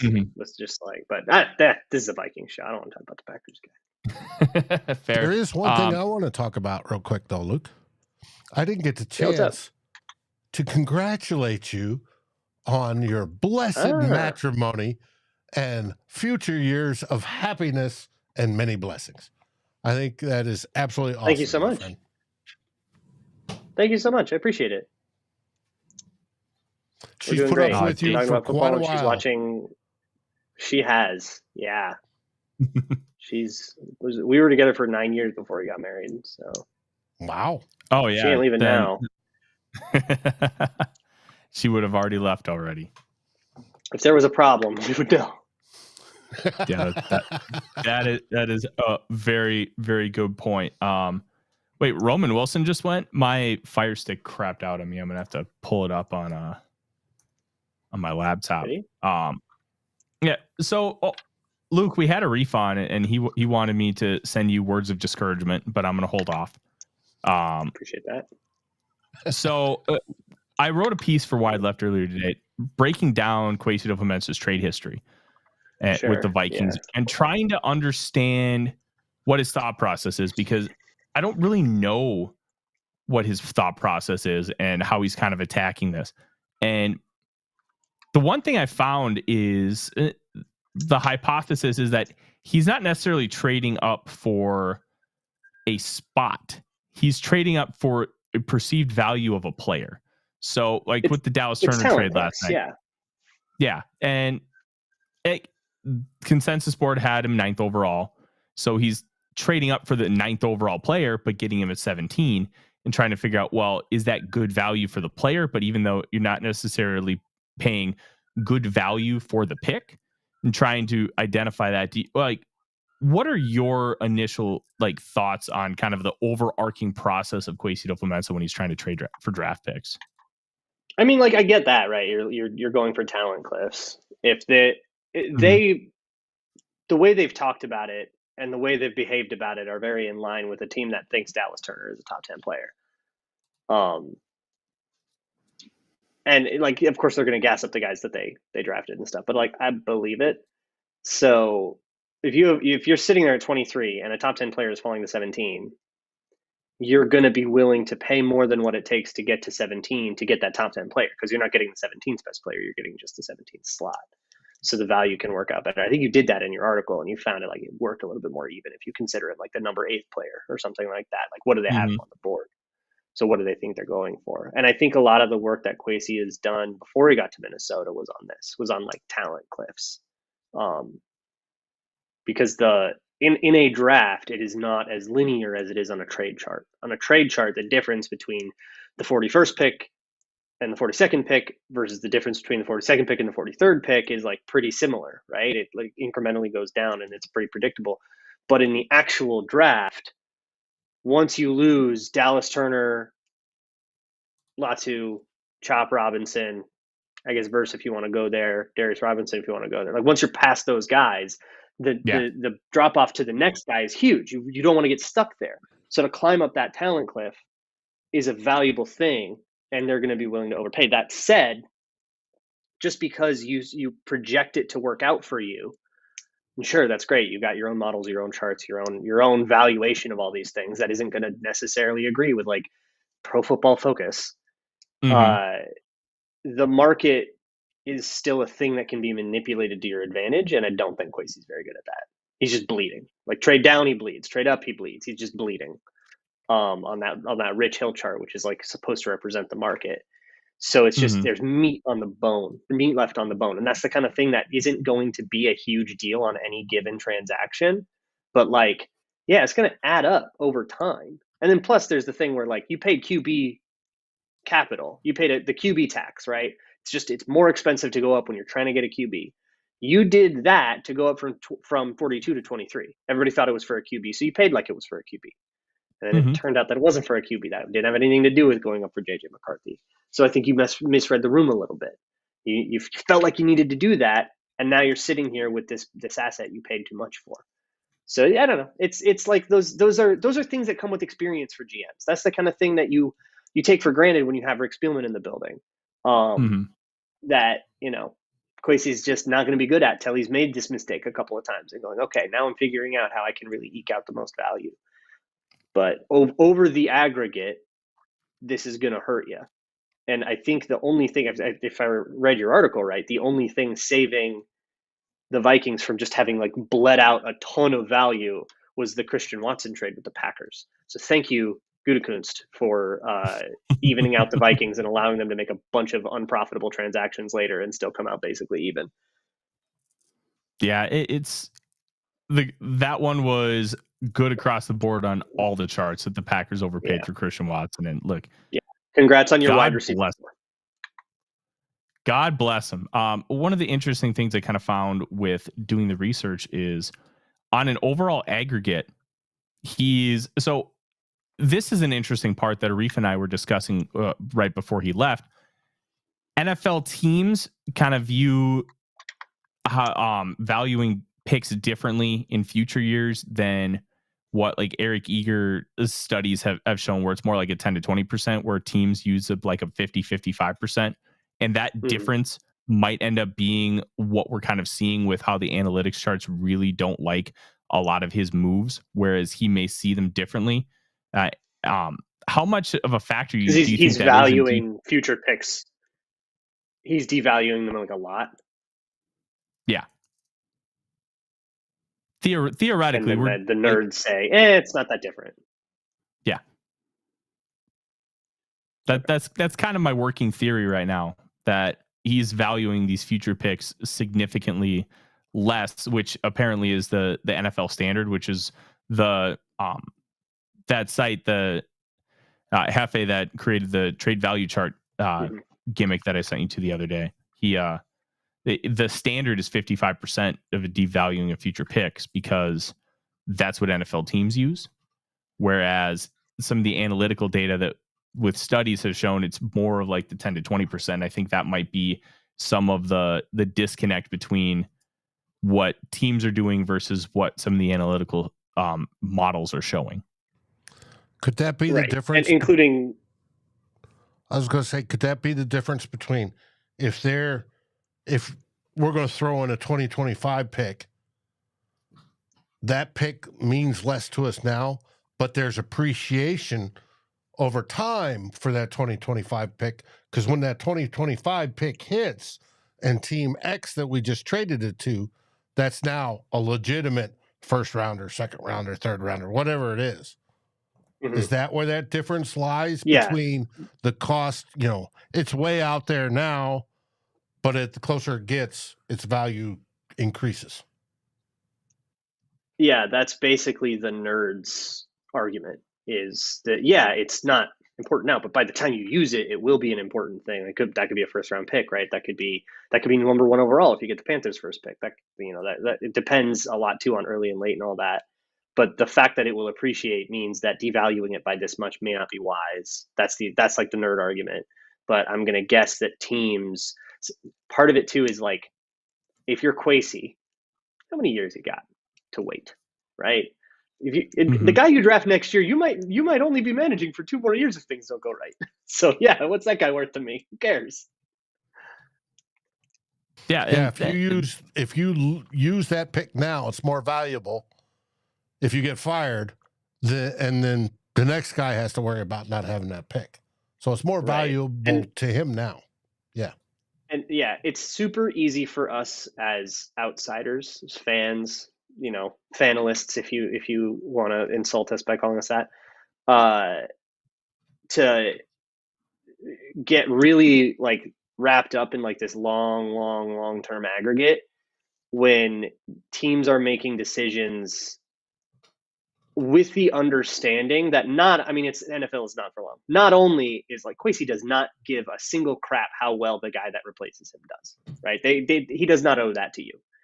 But also in 3 years from now, probably 80% of the team will have turned over. Like that's just the way the NFL works. Most teams probably don't have, unless you really have a core and you're keeping it together, over any given 3-year period, more than half of your team will be turned over anyway. So you don't even know what kind of team you're building for in 3 years. So the future gets murky fast, and therefore the assets that have to do with the future aren't quite as spicy. And it's easy for us as Vikings fans to look at the current moment and say, well, we're not the best team in the league, so what about the future? But man, you don't know anything about the future. So amassing a plan for that is kind of stupid. Mm-hmm. Yeah, and that I think you bring up an interesting point, the way general managers have to think, and like how Rick Spielman put the Vikings in the cap hell that they were in for a few years. He was almost trying to save his job and trying to get more wins, because more wins. Yeah. They had a short-term outlook with like cap stuff, but that was mostly because they had Kirk Cousins in the building, and they thought that Kirk Cousins was going to be like they were in their Kirk Cousins window and they were doing it. Rick Spielman very famously had absolutely no idea that he was about to get fired. He was super caught off guard by that. Yeah. So I would caution against the idea of like, oh, they're just trying to save their jobs. They don't actually care about the team, blah, blah, blah. No, they're trying to win, but 2 years from now could be anything. It's a different dimension. It's a different planet. There's no planning for it. So, be where your feet are and go win the game in front of you. That's the way that teams say. It's a more realistic way to think. I'm just trying to get people realistic instead of this like idealistic. What if we simmed 5 years on the Madden franchise and then I did really well? Like, you can't do that. No. The whole idea is very fascinating. I'm intrigued to see how Kwesi plays day 3, or maybe even tries to get up into day 2, which I highly doubt at this point. Let's go back to day 1 and kind of talk about your thoughts on the process of what happened leading up to JJ McCarthy. Were you surprised that they weren't a little bit more aggressive in trying to go and get him? I got super duped by all this Giants bluff stuff, right? Like the idea that the Giants were going to take McCarthy was like ironed into my mind as absolutely like true. And then it wasn't. So the way that the Vikings play this, and honestly, like if you were firing up a mock draft and you weren't playing it this way, you probably were playing it wrong. But the way that Kwesi seemed to be playing this was calling every team ahead of him and making it very, very clear that they want to trade up, right? It was everybody knew, everybody reported it, very clear that they wanted to trade up. No interest in keeping that a secret. It was at the combine, it was at the owners meeting, it was everywhere. And therefore, if you are Tennessee, if you're Atlanta, even if you're the Giants, right? And you don't necessarily want to pick and you're going to try to trade down, you know that the Vikings will be available for that. So in a sense, if the Raiders try to trade up, the Broncos try to trade up, that team isn't going to take that deal without calling Kwesi first. That's the setup that he wanted to have. That way, you don't have to guess who is going to take JJ McCarthy, who's going to trade up for JJ McCarthy. The only, I think, true risk you had to take was calling New York's bluff, which they got right. And when I did the locked on mock draft, I did not. I traded a bunch of firsts. I went up to pick 4. I picked JJ McCarthy. But understanding that the Giants weren't going to take JJ McCarthy, they absolutely were right to not to call that bluff. So that worked out great. And then once you got past the Giants, Tennessee's not taking him. Atlanta, certainly they won't take a quarterback, right? They didn't do anything weird, did they? No, they're not going to take a quarterback. Sure. It's hilarious because that was rumored like 4 days ago. And it just sounded like, well, yeah, okay, buddy. Like nobody believed that. But there's a lot of crazy things about that. But there's like the crazy thing there is like, okay, so there was another QB needy team ahead of the Vikings that we thought was out of the running when they got Kirk. And we're actually kind of freaking lucky that they didn't have the same QB board we did. Yeah.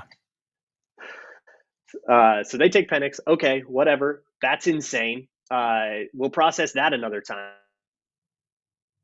You And get we'll past enjoy Chicago, it. they like roll. Yeah. And then, you're up with the Jets. They, I guess, get a call from the Broncos, and you say, okay, I'm going to go beat that.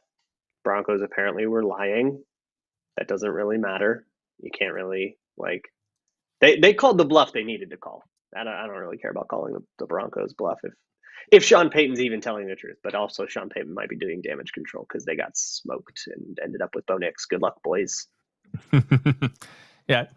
To me, McCarthy was never in play for the Giants because my theory has always been that Brian Daboll wants an alien. He wants the hyper athlete. He wants the Josh, tools. yeah. He wants the Josh because he's already had one and he developed him and molded him. And I want another one. And that was my there's theory. your Shadur Sanders landing place, right? Mm-hmm. Yeah, it's going to be really interesting because Shadur Sanders spoke this offseason about how Sean Lewis's offense ran a lot of choice routes and how much he hated choice routes because it wasn't so much an anticipation throw. It was a see it and fire. And he wanted to do more of the anticipation stuff. So now he's going to be in an offense where he's going to be doing a lot more of that. And that could really help his development curve because it'll be an offense that he's significantly more comfortable with. I'm very intrigued by that. But yeah, I think you're right. He's like Sanders is a really, really talented player. Yeah, we'll see how his next year goes down, right? A lot can change over the course of a college football season. But yeah, it always felt a little fishy to me because I was like, well, they still they can't get rid of Daniel Jones. Listen, but you just signed that extension and he was hurt for half the year. You really giving up on him that fast? Did your opinion you were wrong before, and it's not nothing changed. You saw 8 more games. If you already believed that he was good enough to extend, those 8 games were not going to change your mind. No. So it felt a little weird, but I think over time it just sort of settled into my brain, and I fell for it. Vikings didn't. That's good for them. Yeah, and I'm glad that they got their quarterback. Disappointed that they had to give up a little bit of capital and move up one spot, but at the end of the day, it doesn't matter. I mean, that trade, it doesn't matter to me at all. When you're talking QB capital too, again, there's a QB tech, so of course it's going to be more expensive than 11 to 10 usually will be. The real inefficiency was the Houston trade leading into the trade up with whoever it was with Jacksonville. That's the trade that really gets inefficient where you bleed away a whole lot of value. And you have to look at it and say, yeah, but we got a top 10 player, so it was all worth it. But that doesn't mean that you had to spend that much necessarily to get to those picks. They spent more to go from 42 to 17 is worth it to get pick 8. But you could have done that cheaper if you knew the market better. You could do the same exact thing and just paid less if you knew the market better. That's a skill. I wonder who's in charge of kind of understanding the market as obviously. I mean, that's crazy. That's his thing. Well, yeah, but it's also a little bit different. You know what? No, it's not. I'm thinking out of my mind. Looking back on it. Go ahead, Luke. It's fine. It's one of those things that we did. There's no discourse to be had here. They clearly, plainly, black and white overpaid. And then they got a player we're all really excited about. Let's just talk about the player now. And I was like, okay, they overpaid. Write that down. And then we move on. There's no argument to be had here. Yeah. I think, and I may be wrong because I screwed this up all the time. The idea of, they made a mistake by trading up to 23. I think that's a fair assessment at this point because they didn't have to use that to get a quarterback. It's insurance. They had a reason to do that. If you look at process, but it's you acquired a really expensive thing. You thought you were going to need to get a quarterback and ended up not needing it to get a quarterback. So you overplayed your hand. You bled a little value. Still got 2 great players. Yeah. Absolutely. And then the Dallas Turner trade, I screw this up all the time. Are we looking at an instance of sunk cost fallacy a little bit with the Dallas Turner trade? No, we're looking at top 10 players falling them down the board. Holy crap. Go get them. Because you and I know, Tyler, you and I don't have him as edge 1, but we're the ones on an island on that. You got to remember. Like, I know. they aren't looking at, they probably weren't looking at, oh, well, Dallas is on the board, Chop is on the board. Let's see which one falls to us. No, they're going, oh my God, we were thinking we were going to have Chop Robinson, but Dallas Turner's on the board. Let's go get him, because they're probably way higher on Dallas than they are on anybody else. So no, I don't think that I don't think the process of how they got 23 is in their brains at all. In that, there are way too many things to think about to start going like, oh man, we should have just done something different in March. That's something you think about in fantasy drafts. Yeah, I'm fascinated by the whole process, and I need to go back and watch the presser with Kwesi Adofo-Mensah kind of talking about it, because one thing that really intrigued me is he talked about taking off your Clark Kent glasses and just going and getting your guy. I can just see Luke Inman in his office being like, yes, and having himself a nice old time. But it's he's making the same argument we're all making, where it's like, dude, this dude rocks. Whatever, it's a 5th round pick, go get him. Like that's the difference. Like the difference between is probably like the 2023 or the 2025 third is probably the difference between a good trade and a bad trade there. And it's like, are we really going to like sit on our 2025 third and then not get Dallas Turner? No, let's just do it. No, I totally get you there. Was there anything else that kind of in the first round that really stood out to you, Luke? Because there was a lot of really interesting picks, and not just interesting positions, but players that we didn't necessarily think that these teams were going to target. I mean, the Penix thing is still not quite real to me. Like when something really shocking happens and it just hasn't like set in. Like what? What? I feel sorry for Falcons fans, because like not only did they get Kirk Cousins, they now have, and figured out 6 weeks what took us 6 years. They now have the destruction and the ticking time bomb they just drafted that's going to blow the whole thing up. But that's catastrophic, right? Like you're just going to have this disastrous situation in front of him. What's going to happen in these two? What are these 2 years for now? Developing Mike Penix? He's 24. He's been playing college football for 6 years. Like he's what is he going to learn now? That by the 6th year, then you figure out how to throw a football accurately. Like, what's the vision? What's supposed to happen? So I don't know. This feels like it's just spiraling into. There's also now interpersonal conflict because of the way that you handled it with Kirk. So you've just immediately alienated him, and now you're just going to be stuck to an alienated QB for 2 years. You're not going to work there anymore by the time Mike Penix plays. Yeah, it was a great decision. Good luck. Yeah, great decision. This is like when it reminds me a lot of the moment when Rick Spielman extended Kirk Cousins in 2020, in the 2020 offseason, when it's like, okay, great, you've committed to more of a window, but guess what? That decision got Spielman fired. It took 2 years because we had to see it play out first. You can't just go based on projection. You got to see it happen physically. But when Kirk Cousins spirals into a bitter divorce with the Falcons and they eat a bunch of dead cap, Terry Fontenot is out ski. Oh my goodness, that is the kind of thing that gets you fired. Anthony Tolleson asks, Luke, are you related to Kansas guard and former champion Christian Braun? No. Okay. There are a lot of Brauns in the world. It's a pretty common name. I do have a question for you, Luke. What do you think about the idea of the Falcons just ended up taking Michael Penix Jr. because they just thought he was the best player on the board? Considering the situation they're in. You're lighting a pick on fire. No, I'm not disagreeing. Backup QB at 8? Great. You got you got the best backup QB in the world, and that's your thing? That's not worth 8. No. That's a player that will sit on your bench. I do it at 28. Like, I think there's some value to that. Backups at 28? Well, really? First round pick, not play. How mad are we about our first round pick 2 years ago that hasn't played yet? Like, how mad everybody is that was 32. That guy has not. That guy has had as much impact on the Vikings as Mike Penix will have on the Falcons.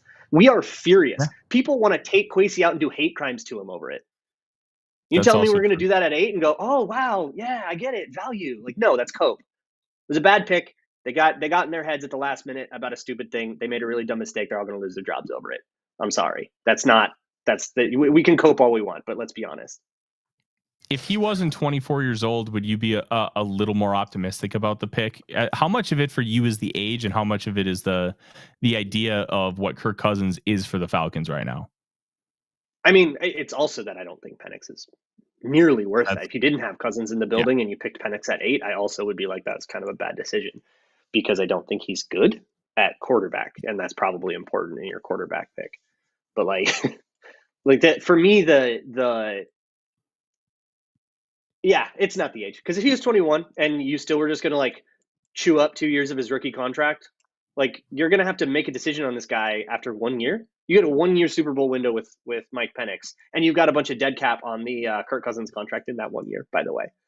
It's just really bad vision. It's just really, you're just not designing your timeline very well at all. So yeah, no, like value wise, it's wrong. QB wise, he's just not a good enough player to be worth it. And I'm not on an island on that at all. He was not even close to that. It's 30 picks over consensus. Yeah, I think he was 34 on the consensus board. The process of it seems like it was totally bunk. They met with him once. They had one private meeting with him. But they didn't meet with him in combine. Didn't do. I don't think they had a big contingent at his pro day. They didn't do their research on this guy the way that all the QB needy teams did.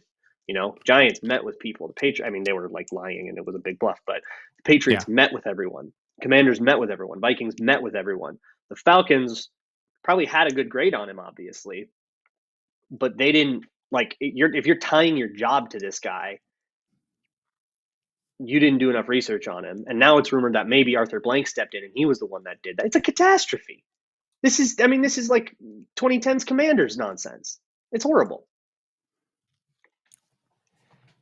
I agree. I'll share this with you because I think everybody in the world knows how much I love Malachi Corley. The New York Jets just tweeted screenshots of Joe Douglas and Robert Saleh's text conversation from this morning. Douglas just texts a picture of Malachi Corley no matter what, and Saleh just replies no matter what. I love it. I love that kind of confusion. It is beautiful. Jets are building something that might be real. They're going to be once Aaron Rodgers retires, they're going to be kind of back into we're a QB away, and they're going to have. Oh, you know what's going to happen? Oh, that's going to be the sickest Dak Prescott landing spot. I was going to say Dak. Yeah. Oh, that's the vision. If they can afford, but I'm sure they can. Yeah, you can make it work. Right now. Yeah. I want to ask you about JJ McCarthy, and my theory is, just a little bit. My theory is with how long he should start or sit is you should completely go into camp with a wide open mind and let him tell you with how he handles things and performs. What's your preference on how they handle it? I mean, yeah, if you think that they should decide right now whether he starts or sits, I'm sorry, you're really stupid. Think about that for 10 more seconds, please. Please bring your post elementary school brain to this conversation.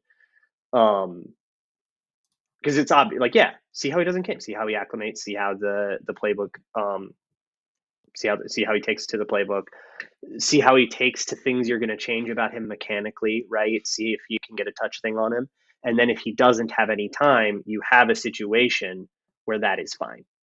Okay. Yeah. Sam Darnold can start all year if he has to. He can start one game if he has to. He could get cut in camp if you wanted to. Although I don't think he can because of his contract, but you get he could get benched in camp. You could lose the camp battle if JJ comes in and surprises you. Unless you sitting at home know exactly how good JJ McCarthy is going to be week 1, which I'm going to guess you don't, unless you have some kind of clairvoyance. And in that case, you should probably get a job with the military. You got to leave yourself open to outcomes and leaving that camp battle wide. So we'll find out. And what you have to decide right now is what it's contingent on. Is it, hey, if he gets a touch pass, we're starting him. If we can get him to touch pass properly, that's all we need from him for him to be the starter, and he's going to play and he's going to learn everything else on the fly. And you have to kind of look at all the different things you want to teach this guy, which I'm sure Kevin O'Connell's got his list, however long it is. Which of those things need to be taught before he can go in, and which of those things can be taught after he goes in? Mm-hmm. Once you click all the things on the first part of that list off, he goes in. However much time that takes is something that nobody gets to know ahead of time, except for the higher powers in other dimensions. Is there a scenario where even if JJ McCarthy's ready, you don't pull Sam Darnold as the starter? Like if he's just balling out, having like maybe like a Case Keenum 2017 or better, do you keep Darnold in and let it roll, or do you make the change because McCarthy's ready? I think every week you're looking at who gives us the best chance to win. Yeah. And if Darnold is playing well, but you think JJ would play better, then do it. But if Darnold is playing well and you think JJ would play okay and learn and blah, blah, blah, but he wouldn't give you a better chance to win, you probably do what you think wins you the game. Until you're, mathematically eliminated, until you're 2-10, and it's like, all right, whatever, like let's just put the rookie in. That's different, but you get pretty late in the season before you start thinking that way. You don't do that when you're 2-4. Yeah, I'm with you, Luke. I appreciate you joining me, man. Always great to talk to you. What do you got coming up for the people for draft content right now? Locked On Vikings going on a lot, trying to wrangle some guests for the next couple weeks because I'll be out of town, so I want some other stuff to upload. Don't know. I don't have anything like super locked, so I can't tease anything yet, but their names, And then on Patreon, so I have a goal right now, which is to watch every game of the Michigan 2023 season and more of Turner than I've watched. So I'm working on that now. I'll do additional Patreon content on JJ McCarthy. I too will probably write an article about him for Arif for Wide Left. I think it's going to be about if he can throw left or not. Come on. God, what a gimmick! That's so good.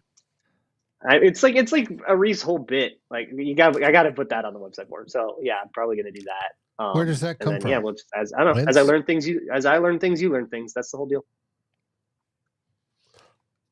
I've got a couple questions for you, Luke. One, you sit there and you're on a journey to learn more and more about football. You tell us about it every day on Locked On Vikings. You try to get deeper and deeper into scouting and learning more. What am I supposed to look for? How's this player supposed to play? We appreciate that. What's next in that journey? That's a great question. So in terms of like what position is next, that probably is just a question. Ask me in like March, February of that year what I'm feeling, and then I'll probably figure that out. But for now, the immediate future is whatever I can learn about quarterbacking from researching things about McCarthy. If I see a so a lot of the way that I learn things will be like I'll see a rep. I can't explain why that rep went that way. I can't a lot of times I can say, okay, his foot went that way and then it sailed and blah, blah, blah. And I can like come to a conclusion, investigate, come to an answer about the rep. And if I can't, then I start pulling on resources that I have access to. A lot of those resources are private. But that's when I, they'll say, oh yeah, this for whichever resource it is will tell me something that I wasn't seeing before. And when I figure that out, then I'm like, that always gets me really excited. And then it's going to turn into a podcast. It's going to turn into a video. It's going to turn into something. Then I'm going to be able to like take that and try to synthesize it so that people who don't have any idea where to even look for this kind of information can find it with me. That's the kind of thing. So probably some quarterback, probably some more D-end stuff, some D-line stuff with Dallas Turner. I don't think I did quite well. I'm not happy with what I did with D-line. My goal was really to like master. You can't master, but to really get a handle on D-line, and I don't think I did quite enough. I got busy with the wedding. Sorry. Does any of your so learning probably more? Yeah. Now, this spins off that D-line. Does any of your learning include reads? How, when players are looking, what they're supposed to read? If you're a D lineman, what is he looking at? Is he looking at the hand? Is he looking at the feet? Is he looking at all that? And that now you're incorporating that into your film view. For sure. That's going to change kind of team by team for sure. There's a lot of different ways to do that. It depends on the fronts that you do, and it depends on kind of larger scheme philosophy stuff. But in general, you're looking at the offensive setup, the formation, right? If there is, we were just going over this, we saw with Dallas Turner, I was watching him versus Georgia, and they had Brock Bowers crack him a lot. I don't know if you know what a crack block is, but it's when a receiver or a tight end lined up lined up like a tight end is, or a receiver that's split in kind of close, will attack the defensive end kind of on a blindside block, right? Here's the deal with those guys, especially at the college level. Those guys don't block a lot. They're going to look right at you. They're thinking, okay, I'm taking on Dallas Turner here. They're getting themselves hyped up, right? They're going to be staring right at you. Use the eyes, right? The eyes will tell you. Mm-hmm. So they'll tip it off that way sometimes. You're looking at, if you're trying to figure out run and pass, a lot of times teams will be perfectly fine to tip it off with O-line stance, where your tackles will be in a 2-point stance. If you're on in an obvious pass situation, or it's like, how much weight is on the front, or if you're trying the ball better, it's fine that you get to know that I'm going to run the ball here. You're not going to stop it. That's kind of the philosophy. So you can look at some of those things if you're just trying to figure out what to do. For D-line, though, a lot of it is the first couple steps of the guy that you're like in a pass rush. The first couple steps, the way that they pass set will tell you how you want to attack it. And a lot of times you want to have a plan, but you want to be able to kind of adjust and adapt on the fly in that plan if you don't get the pass that you think you were getting. And then against the run, you can kind of divide it into a number of categories of blocks. There are down blocks where the guy is firing off the ball laterally and trying to get into you. There are zone blocks where they're trying to reach you, right? There are like hinge blocks, which are closer to like pass sets that you find on like the backside of a run play. And you can kind of say, look, if the line is coming at you, you play it this way. If the line is going away from you, you play it that way. And then, you'll drill all of this. So you can get like an instinctual feel for it. With D-line, that's so important because you don't have time to think. You have to just work on instinct, and that instinct has to be right and it has to be trained properly. It has to be subconscious. Yeah. When you're looking at reads, it's not only looking at the opponent in front of you, what he's doing, how his hands set, all that sort of stuff. It's also how you scan the backfield, or left to right, right to left, whatever direction it is. There's a lot that goes into it. I'm glad that you're going into that.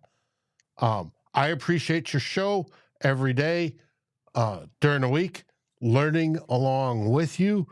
Whether I agree or not, that's a different story, but learning along with you, you're making fans smarter. I appreciate that. And that's a good thing. Now, my second and final question is, how did you become an employee of Arif Hassan? And the first one that Tyler's now roped into. Listen, Luke, this is a safe we're not, space. Yeah, we shouldn't. We need to unionize. I finally got let out of my cave this morning. Yeah, right. Yeah, no. I'm not going to say it involved physical violence. And I'll leave it at that. Well, I think it's fantastic. You guys do great work, and I absolutely love it. Yeah, you're a big inspiration for me in this channel, man. So I greatly appreciate you and your time. I appreciate you guys too. Awesome. Hey, you have a good night and enjoy your vanilla pudding tomorrow. Let's go. All right. See you later. See you, Luke. Take it easy, man. All right. That was Luke Braun, one of the best people in the entirety of the football industry. When your gimmick is trying to learn something new every day, That's a good thing, and that's what we try to do here. Try to learn. Fantastic at it. And if you don't listen, I highly suggest his podcast come out in the morning. Go to Locked On Vikings, and you'll find Luke, and you'll learn something. At least for the most part. Eventually, you'll learn something, and it's a wonderful listen. Luke's easy to listen to. He's not abrasive, and you do actually learn something as he actually learns. And it should be a goal for everybody. Learn something new every day. You live longer. No, 100%. And I've got a few things to write. So I'm going to do that really quick. Roman Wilson just went to the Steelers. Yeah, which means he's going to be a Pro Bowler. Because that's what happens with Steelers Day 2 wide receivers. Hey, could be. Yeah,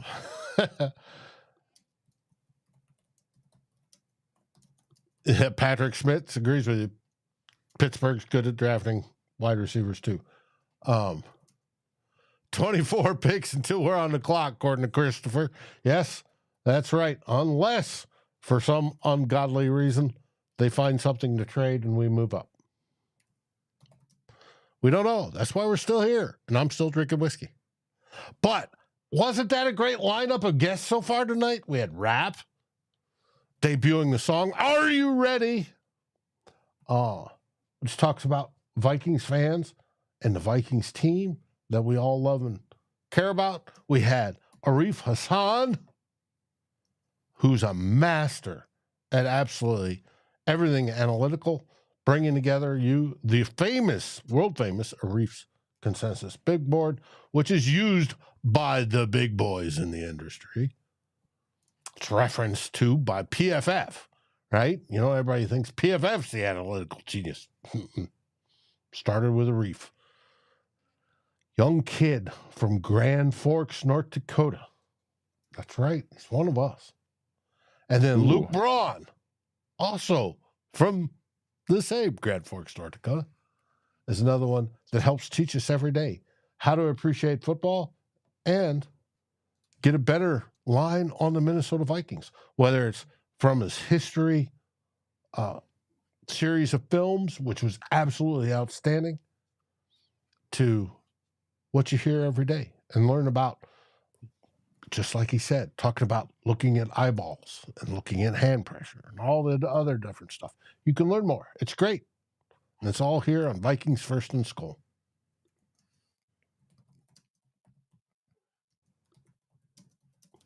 And Tyler's still tapping.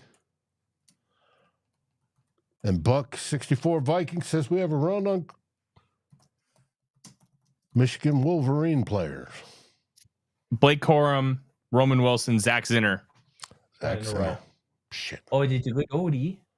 Odie's so sick of being in here. He's been in here for 3.5 hours. He's like, what the hell, Dad? Oh, Odie's doing good. Jared, nobody's taken Spencer Rattler yet, which tells you probably go day 3. I've got Colts on the clock. Look at Zinner going to Cleveland. They suck. I want a Zinner.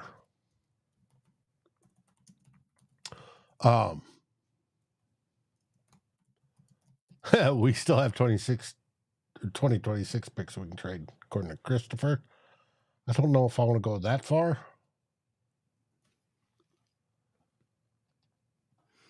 But we'll find out. No snakes so far as today. Mm-hmm.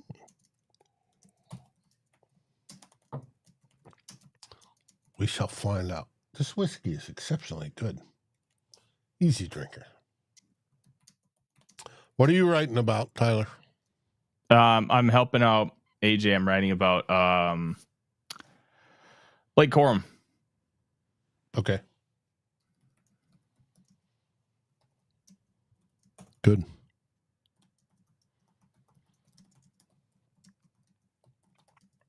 Good. All right. Tomorrow, day 3, the Vikings will definitely be on the clock. We're not there yet. Dallas is on the clock right now at pick 24 in the third round. We're getting there.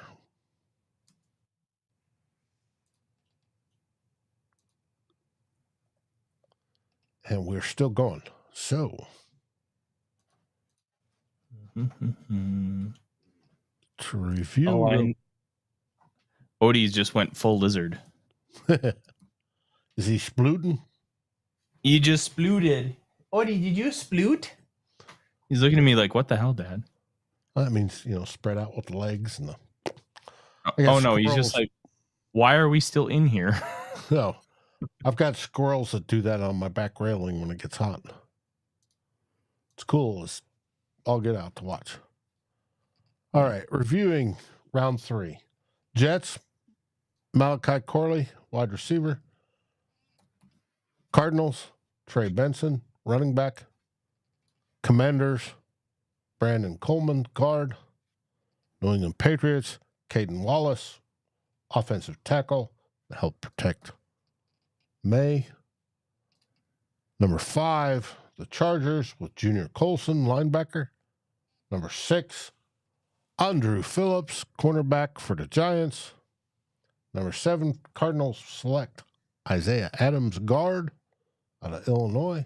Number 8, Carolina Panthers select Trevor Wallace, linebacker, Kentucky. Number 9, and this one I hate because I wanted it. Dallas Cowboys select Cooper Beebe, guard, Kansas State. Number 10, Atlanta Falcons select Braylon Trice, outside linebacker, Washington. Number 11, Chicago Bears select Kieran Amagaji, offensive tackle out of Yale. I didn't even know Yale had football. They used to, I knew that, but the fact that they still do surprises me. Number 12, Denver Broncos, Jonah Elis, edge, Utah. That seems like a reach just because of the name and the school. Number 13, Las Vegas. You know who Jonah Ellis's dad is? Who? Former first-round pick, Detroit Lions defensive tackle Luther Ellis. Ah, okay. Well, maybe not. He's got bloodline. His brother's, I think it was a third-round pick. He plays for the Falcons. Okay. We've got 13, Las Vegas Raiders take Delmar Glaze, offensive tackle. 14, Houston Texans take Kalen Bullock, safety. We have safety out of USC. 15, Indianapolis Colts, Matt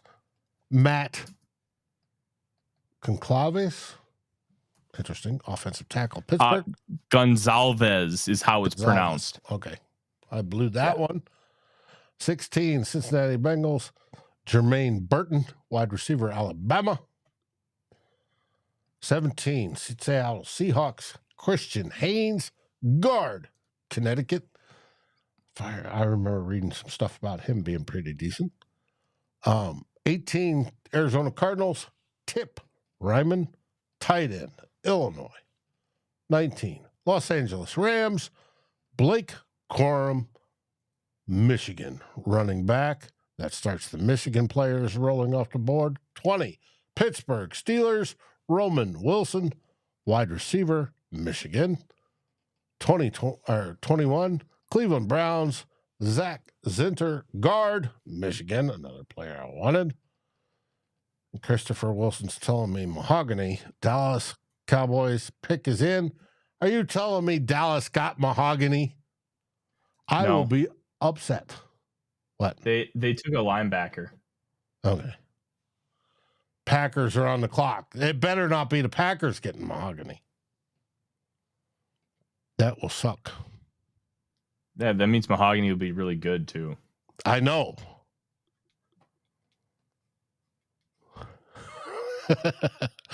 Buddy of mine, Billy Kramer, who's been on the show, does the Dallas Cowboys. I told him, holy shit, BB, today, Guyton yesterday, you guys suck. And he says, now, he swallows. Ooh, the Packers took a running back. And Dallas took who? Maris Leofau, linebacker, Notre Dame. Okay. Not even the best linebacker from Notre Dame. Okay. But the Packers took Marshawn Lloyd, running back, USC. A lot of people love Marshawn Lloyd. And we're caught up.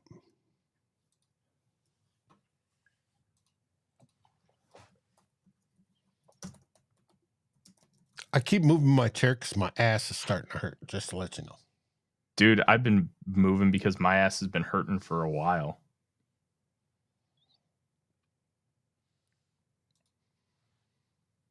Don't even worry about it. It was so good to see you sitting on the couch last night.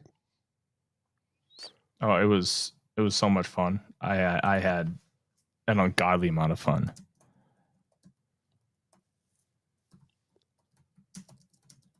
Miles was sitting next to you. Well, it was funny. I saw a picture of Miles standing next to Dex. Yeah. Mm-hmm. Miles isn't a small man. He's not very tall, though. He's very proportionate, but he's not tall. I thought he was about 6 foot, a little bit over. No, I mean, I'm 6'6", so maybe my perception is just a little off. Yes, Jason, I wish.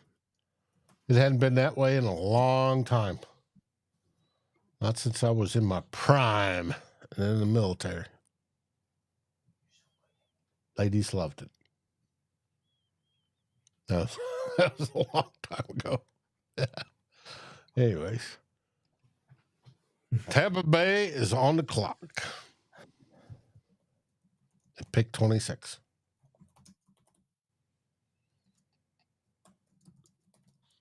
JDT93 says they picked the Notre Dame linebacker, like you said, and probably the wrong one, which is outstanding. I like when they pick the wrong players. We currently have 97 people watching, 53 likes.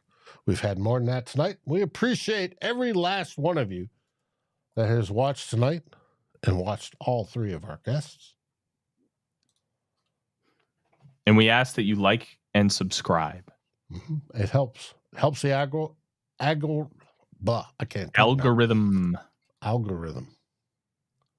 I should know that. Al Gore. So I've had too much whiskey tonight. Actually, more tonight than I did last night. Hey, you know what? Exciting. That's okay. I drank for free last night. It was great. I had 2 big ass Crown apples that I sipped on and a summer shandy. Oh, it was wonderful. Well, I was wondering, I didn't hear any sponsorship for beer last night. Nope, no beer sponsors. That surprised me.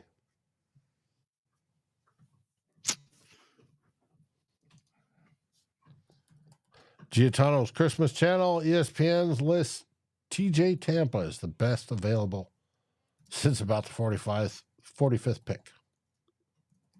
I didn't like TJ Tampa. I thought it was pretty overrated, but there is a profile about him that you can project out to be good. I just don't think he's very good right now, if that makes sense. Mm-hmm. And I think the NFL is kind of agreeing with me. Roger Dartes says highball night for me. Highball is an old term that I understand, but I doubt much of the younger crew do. I know Tyler does because he's a bartender in a previous life.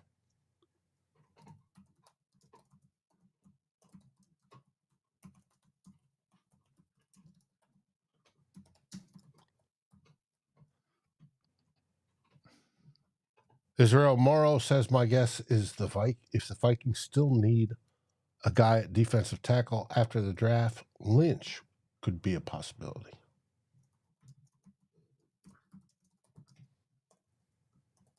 Could be. Who? Says Lynch. I don't know if assume that's the last name. I'm still Israel? writing. Let us know the full name. T. Kubler says Christian Ellis, linebacker from Idaho, was a Vikings UDFA linebacker. He is on the Patriots roster now.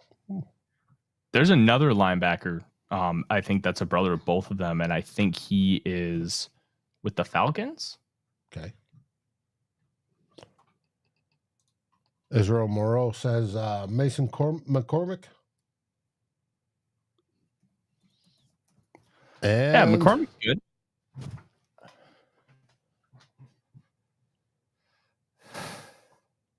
Ooh. Cardinals just pick another corner. Elijah Jones. Good player.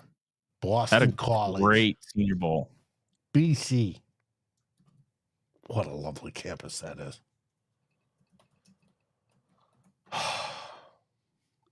Had a buddy that was recruited to go there. Turned out he went to University of Alabama instead.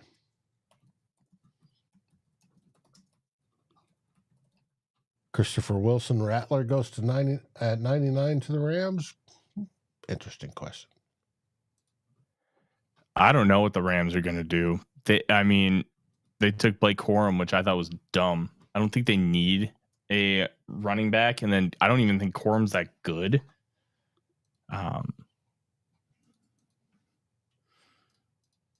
So yeah. Well, you talked about running backs this year not being good, but next year looks generational. It could be. Yeah. There's just a lot of really high-end talent. That's good. Giatano Christmas Channel. Giatano, my man. As PFF has Elijah Jones in the 7th. We're starting to get in the range where PFF may have a guy here, consensus board may have him here, and the team's draft scouts may have him up here. It's all, we're in that big variance range. Especially this year, because it's a shallow class. Right, because everything, once we get past today, basically falls off a cliff. Yep. I'd say it falls off a cliff around 120. Giatano says, so far, Tyler and Thor have been more spot on than any other of the so-called experts. Well, that's very kind of you. I appreciate the confidence. Yeah, I've been lower on some guys and I've been higher on others, and I'll read off my top available here in a few minutes because I'm finishing up one last piece. Christopher Wilson gives us a $2 super chat. Says Peyton Wilson's knees. That's shot. Question mark. Yeah. Peyton Wilson, apparently, the number I heard, and it may be wrong, is he's had like 15 surgeries. He's had at least 2 ACL reconstructions. Yeah. Whoa, Tyron Hopper to the Packers in round 3? Oh, God. That's nuts. Who is Tyron Hopper? He's basically a little bit more athletic version of Ivan Pace. Okay. But I thought he was like a round 6 kind of player. He played at Florida. Okay. Hyper athlete that just doesn't know what to do on the field. Okay, tackler. Like 6 foot, like Pace. Too small to be an actual linebacker. I think he's a little bit bigger than Pace, but not by much.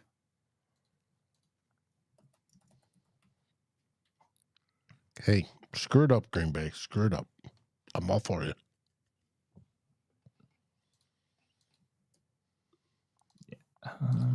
T. Kubler says that will be 4 Ellis brothers in the NFL all at once, and that has to be a record. I bet it is. I can't confirm it offhand, but I think you're right. Be one heck of a mother. Gave birth to all 4. One heck of a lady.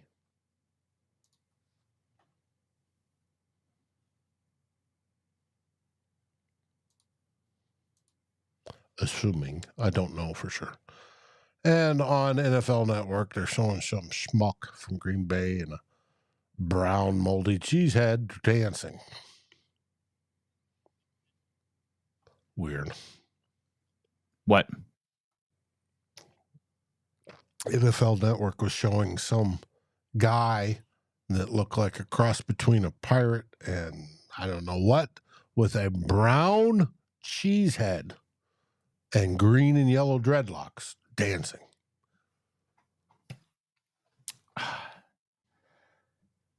Wow. Hey, whatever gets their rocks off in Wisconsin, I guess. Anthony Tullison says McKinley Jackson at 108. I assume there's supposed to be a McKinley. I would like McKinley Jackson on 108. He can play an actual nose tackle. I would like that. Mm-hmm. Israel Morrow says Vikings' only glaring need is at guard right now. Hope they address that at 108 tomorrow. I would argue that we still have a pretty glaring one at defensive tackle. Well, Giotano just said defensive tackle too. Ooh, Jalen McMillan to the Bucs. Good value. I like McMillan a lot. Okay, so the bars, it was Matt Barr, John Barr. I think it was just two, but they played in so many places. Mm-hmm.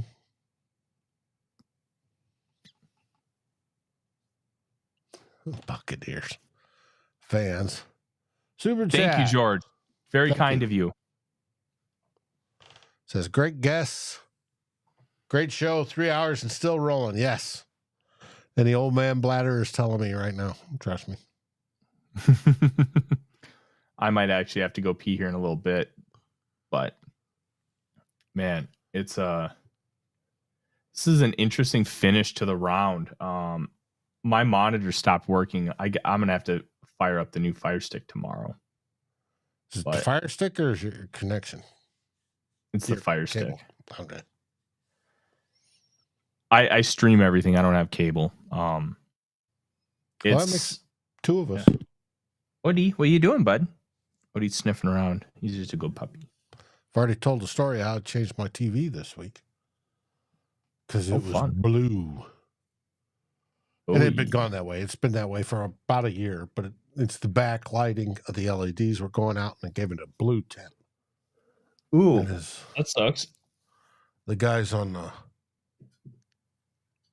Who Will Be King asked, well, is it a Bears blue or a Lions blue? And I said, it's more a Lions blue. And they said, hey, that's a sign. And I said, no, it just means the backlighting's going out. So I got a new one, a new spy device from Amazon. Color is great. It's weird seeing it because now I got color back. Not everything's blue. Yeah. Washington, NFL draftees. Okay. I said I was going to do it. Let's talk about some of my top players that are still on the board. The best player I have that is still available is my 41st overall player, Jarvis Brownlee Jr. 43, Jalen Wright, running back, Tennessee. 46, Michael Pratt, quarterback, Tulane. I think 48, Adisa Isaac is still on the board too. 49, Peyton Wilson. That's an injury issue. 51, okay. Troy Franklin, wide receiver, Oregon. 52, Cam Hart, cornerback, Notre Dame. 53, Bucky Irving, running back, Oregon. 56, McKinley Jackson, defensive tackle, Texas A&M. 60, Jacob Cowing, wide receiver, Arizona. 61, Dylan Labe, running back, New Hampshire. 62, Kyrie Jackson, cornerback, Oregon. 65, Theo Johnson, tight end, Penn State. Okay.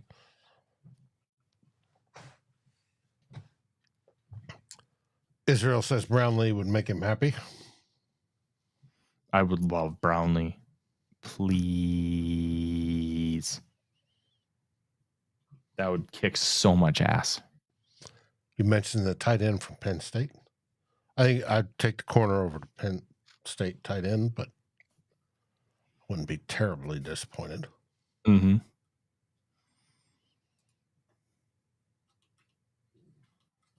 Because tight ends take so long to develop. Yeah, they do. But he's such a hyper athlete with that size where how big I think he's 6'5", 6'6", 255. He's got a similar build and movement style to Hawkinson. Okay.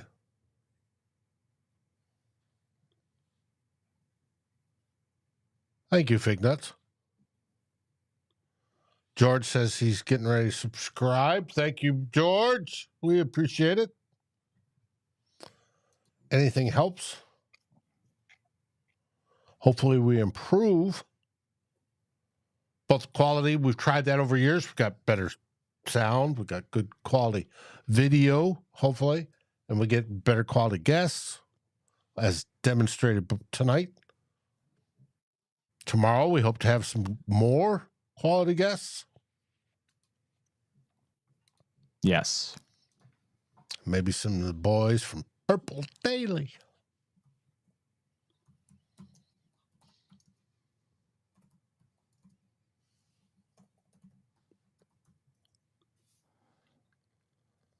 Eagles are on the clock.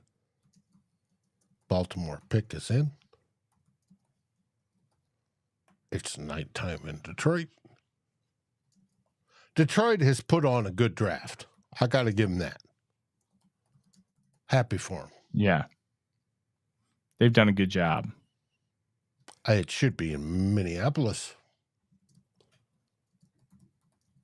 some point in the near future. I'll be honest, I don't want it to be in Minneapolis because that means I might have to go, and I don't want to. Alex Reyes asked, curious, where do you have Nugent on your board, Tyler? I didn't watch him. Ted. Which I didn't watch the Hall of Fame.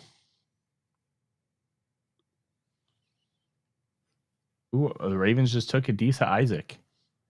Okay. It's a very Ravens pick. Fignut says Boyd as a run stopper would be great.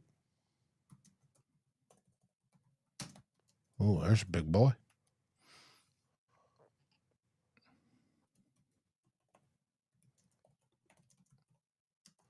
Oh, Dorless is still there too. Anthony, Austin Booker is still available. And there goes Isaac. Thank you, Christopher. We do appreciate that so very much. Like I said, it does help pay the bills. We appreciate that. And hopefully to make everything better. Little by little, trying to get there. Trying to get to 4,000 subscribers. That's our next goal. We're a little bit short, almost to 3,700. So if you have friends or enemies that like good Viking content, please share. Yes, Anthony, the draft is in Green Bay next year, and that's going to be interesting how they're going to accommodate that. It's going to be a logistical shit show, and I feel really bad for the people of Green Bay. If you've never been to Green Bay, it's basically if you took Lambeau Field and put it where the Maple Grove Dave and Buster's is, it's basically in a neighborhood. Appleton is 30 minutes away, and that's where like hotels are and stuff. I mean, there's a couple hotels in Green Bay, but it's only 100,000 people without a lot of like surrounding like suburbs or anything. It's not big.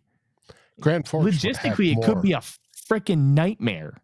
Mm-hmm. Grand Forks would have more available infrastructure than Green Bay. Oh yeah, but nobody's going to want to go to Grand Forks. Well, I know that, but that's... Mm-hmm.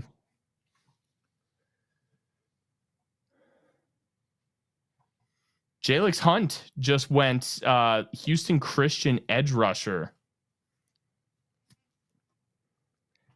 Jalix Hunt's an interesting player. He started as a corner and grew into being an edge rusher. He's an incredible athlete. He was really good at the Senior Bowl. And like for small school guys, it's so important because it puts you up against equal competition. You get to kind of see them in person against like higher end competition.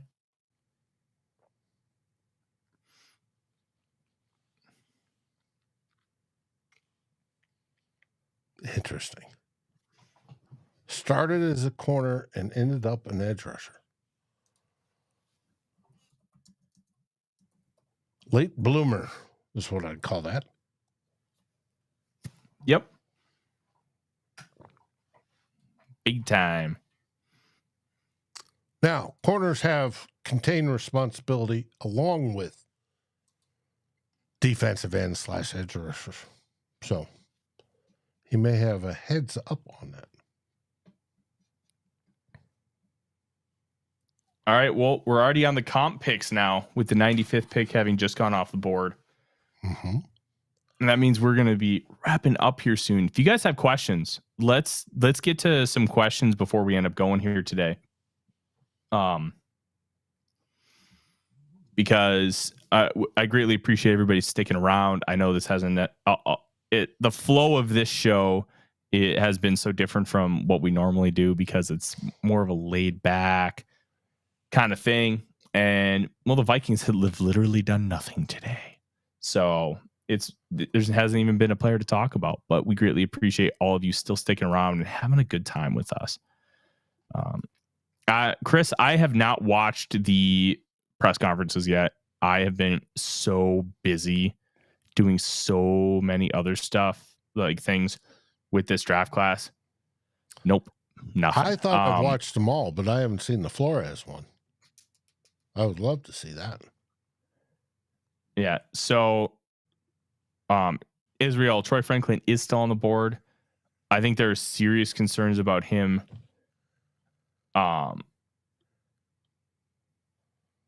Him not being able to separate against contact. He's very slender. Analytically, he's got a phenomenal profile, but sometimes that just doesn't translate because like you have to take real life things into consideration. Like he's too slender and he can't deal with physical contact. So that's why I was lower on him. Like, and then for a guy that's supposed to be this hyper athlete, he didn't test very well. Like when your game is hyper athleticism and you should run in the mid 4.3s and you run like, I think you ran like a 4.44. That's a red flag. Just now on NFL Network, Rap Sheet reported on Peyton Wilson's fall in the draft. Quote, one of his knees does not have an ACL. If that's true, his performance the last 2 years is absolutely outrageous. Yeah. You would think ACL is important. Mm-hmm. And if I remember correctly, that's the middle ligament of the ligaments that go around the knee. Yeah, the ligaments that go around and then one in the middle, and that's the ACL. Yep. If I remember correctly, either as the exterior, anterior. Let's see, I've got a graphic of that.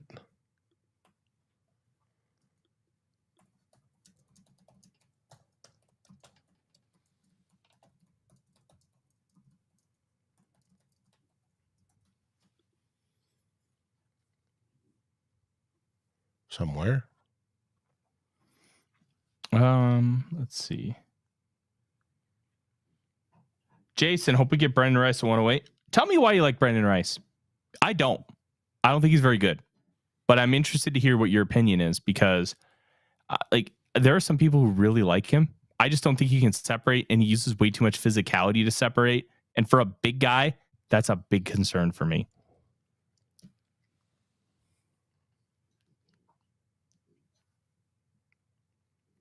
Susan, you could get your knee ripped off worse than Teddy with no ACL. Interesting. in short form, Susan, because I feel like this could be a very long answer. Can you elaborate a little bit for us? Is it just such a poor integrity structure without that ACL that it just makes everything else so significantly weaker? Julie, 2 hot bloggers will be on Sunday afternoon. Well, we may or may not. Darren may come on tomorrow as we finish up, and we may take Sunday off. We'll find out because we may do it tomorrow. But 2 old bloggers will continue, whether it's combined in tomorrow and we take Sunday off. We'll find out. But I guarantee you, Darren and I are looking in depth into what's going on with the team and who we drafted, because he's hot into it, and we've been talking all day on everything that's going on. Yeah, it's been a good day. It's been a very good day. Mm-hmm. Would you think the Vikes, Israel, would consider a safety if they were the best player available? Considering how Hicks plays, I kind of like it because I think you could play him in just a box type of role where he could play in the slot, where he could play like a linebacker. He's a little bit bigger than Metellus and he is more athletic. So if you really think he's that good, take him, and just figure it out. Ooh, Peyton Wilson might be going to the Steelers. And Steelers are up in 2 picks. Okay.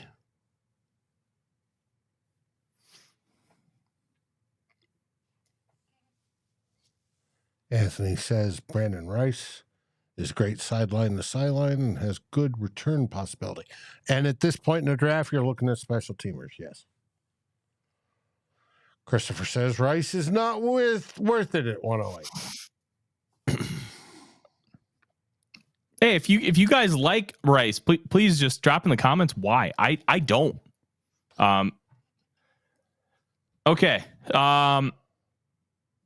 Jeremy Bailey, what are your thoughts on Trotter Jr.? Would he be someone the Vikes consider at 108? I hope not. He just doesn't have any juice. And he gets washed out way easier than I thought he would. Honestly, a pretty big disappointment when I watched this film, especially for somebody who's a legacy and his dad was a really good, big ass linebacker.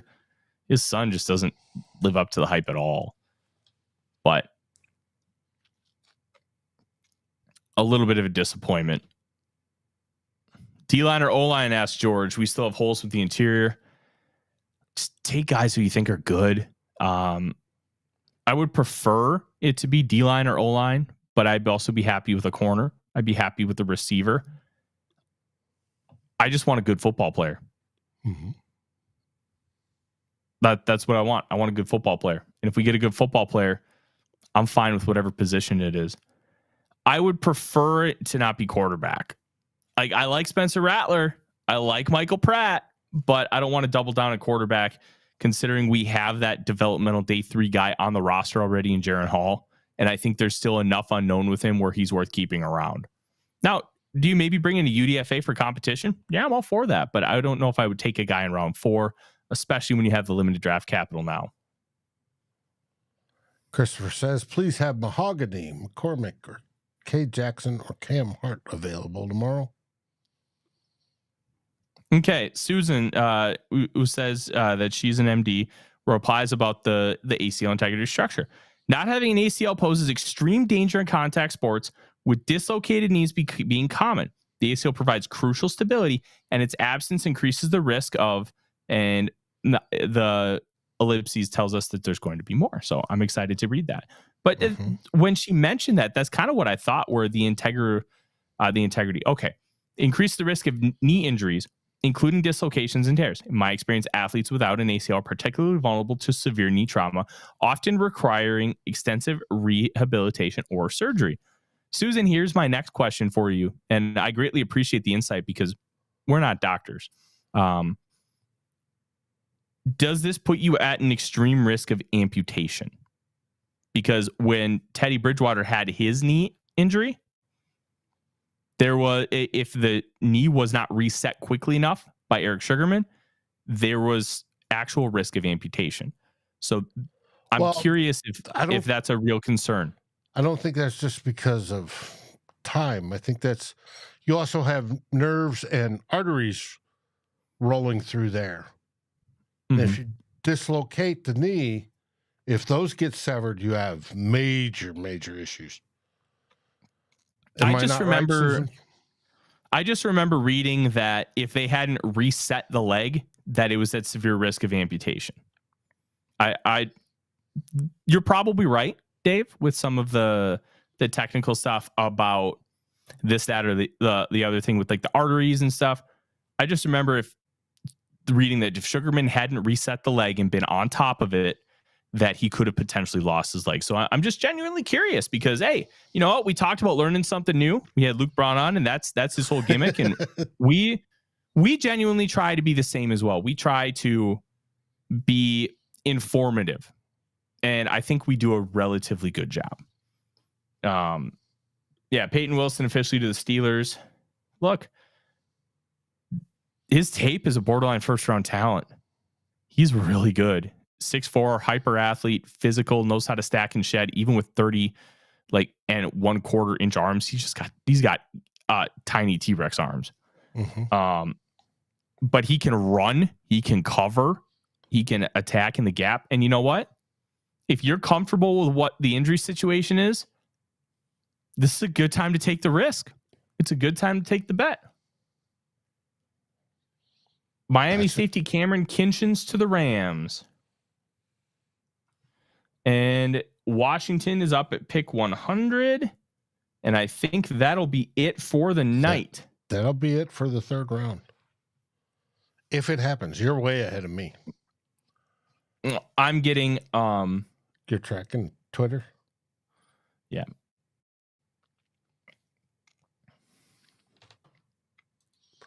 Patrick Smith says Tajay Spears, running back, has no ACL. Like I said, I think it's, if I remember correctly, it's the one tendon that runs through the middle. And if you miss that, you've got problems or could have massive problems. And like I said, you got to think of everything that runs through there. You have your arteries coming through down that pumps blood. You have your nerves that go through there. You have everything. And if you dislocate the knee, i.e. both joints come across like this, if you pull too far, you'll bust those. And without the nerves, it can be paralyzed. And without the arteries, you can bleed out shortly. Thank you, Susan. I'm glad you're part of our family and part of the viewership. Very much so. And I'll bet it's a long answer. Yes. Just like med school, right? It's a long answer. Hey, SKOL, Susan, thank you. That the fact that it's heightened risk is a good enough answer that I won't. You don't have to give any more details than that. We greatly appreciate the medical insight. Look, let's take a few more questions, and then once that final pick comes around, then we're gonna get out of here for the night. Ooh. And then we're back tomorrow. Yes, we will be back tomorrow. Jason, I'm sure the muscles compensate for it, but you're not playing NFL level football with 300-pounders impacting your knee either. Mm-hmm.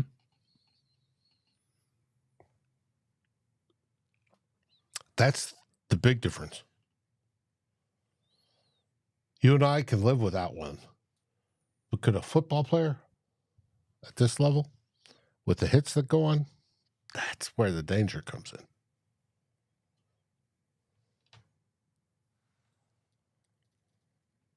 Now, pick is in for the Rams, according to my website, and Washington's on the clock.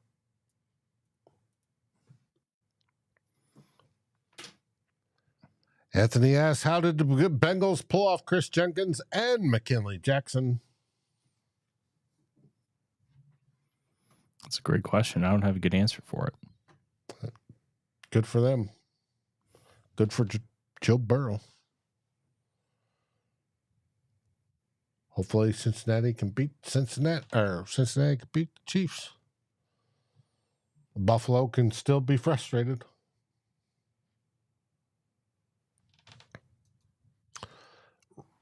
Ronald Medina asks, was T'Vondre Sweat overdrafted?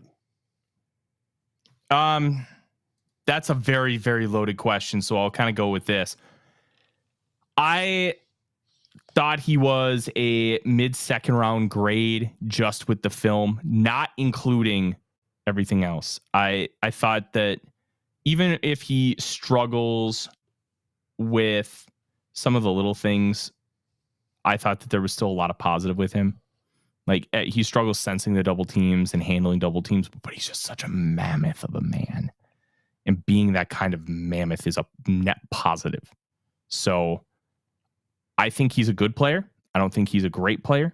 I think he could potentially be a great nose tackle, but he's got some stuff to learn. I thought it was a reach a little bit at 37, considering the off-field stuff. But just based on film, like on my board, he was 37th. So it's like right in line. But I also didn't get a chance to watch literally everybody. And with my board, I don't factor in the off-field stuff because I just don't know enough about it. And you could argue, as Fignut says, seems to be a 2-down defensive tackle. You could argue because he's a 2-down guy that devalues him potentially a round or two. So I think he gives you some pass rush utility on third down, but you don't want him playing 3 downs, if that makes sense. Gotcha. Rams took Cameron Kitchens, safety. I didn't get to watch Kitchens. I don't know anything about him really. Out of Miami.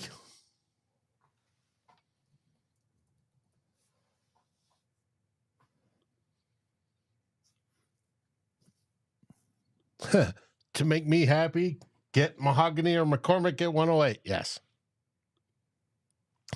Big round bellies, baby.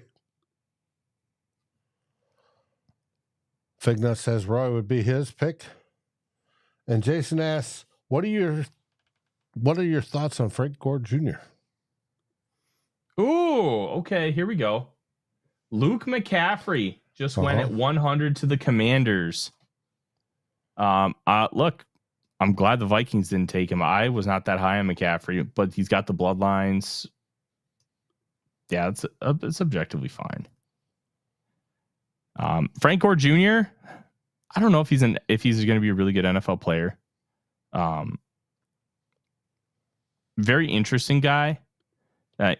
Southern Miss had him doing everything. And Dave, when I mean everything, he started games at quarterback. He started games as a Wildcat quarterback. Pretty interesting, right? Mm-hmm. So, what do they call it? Renaissance man. I can play anything.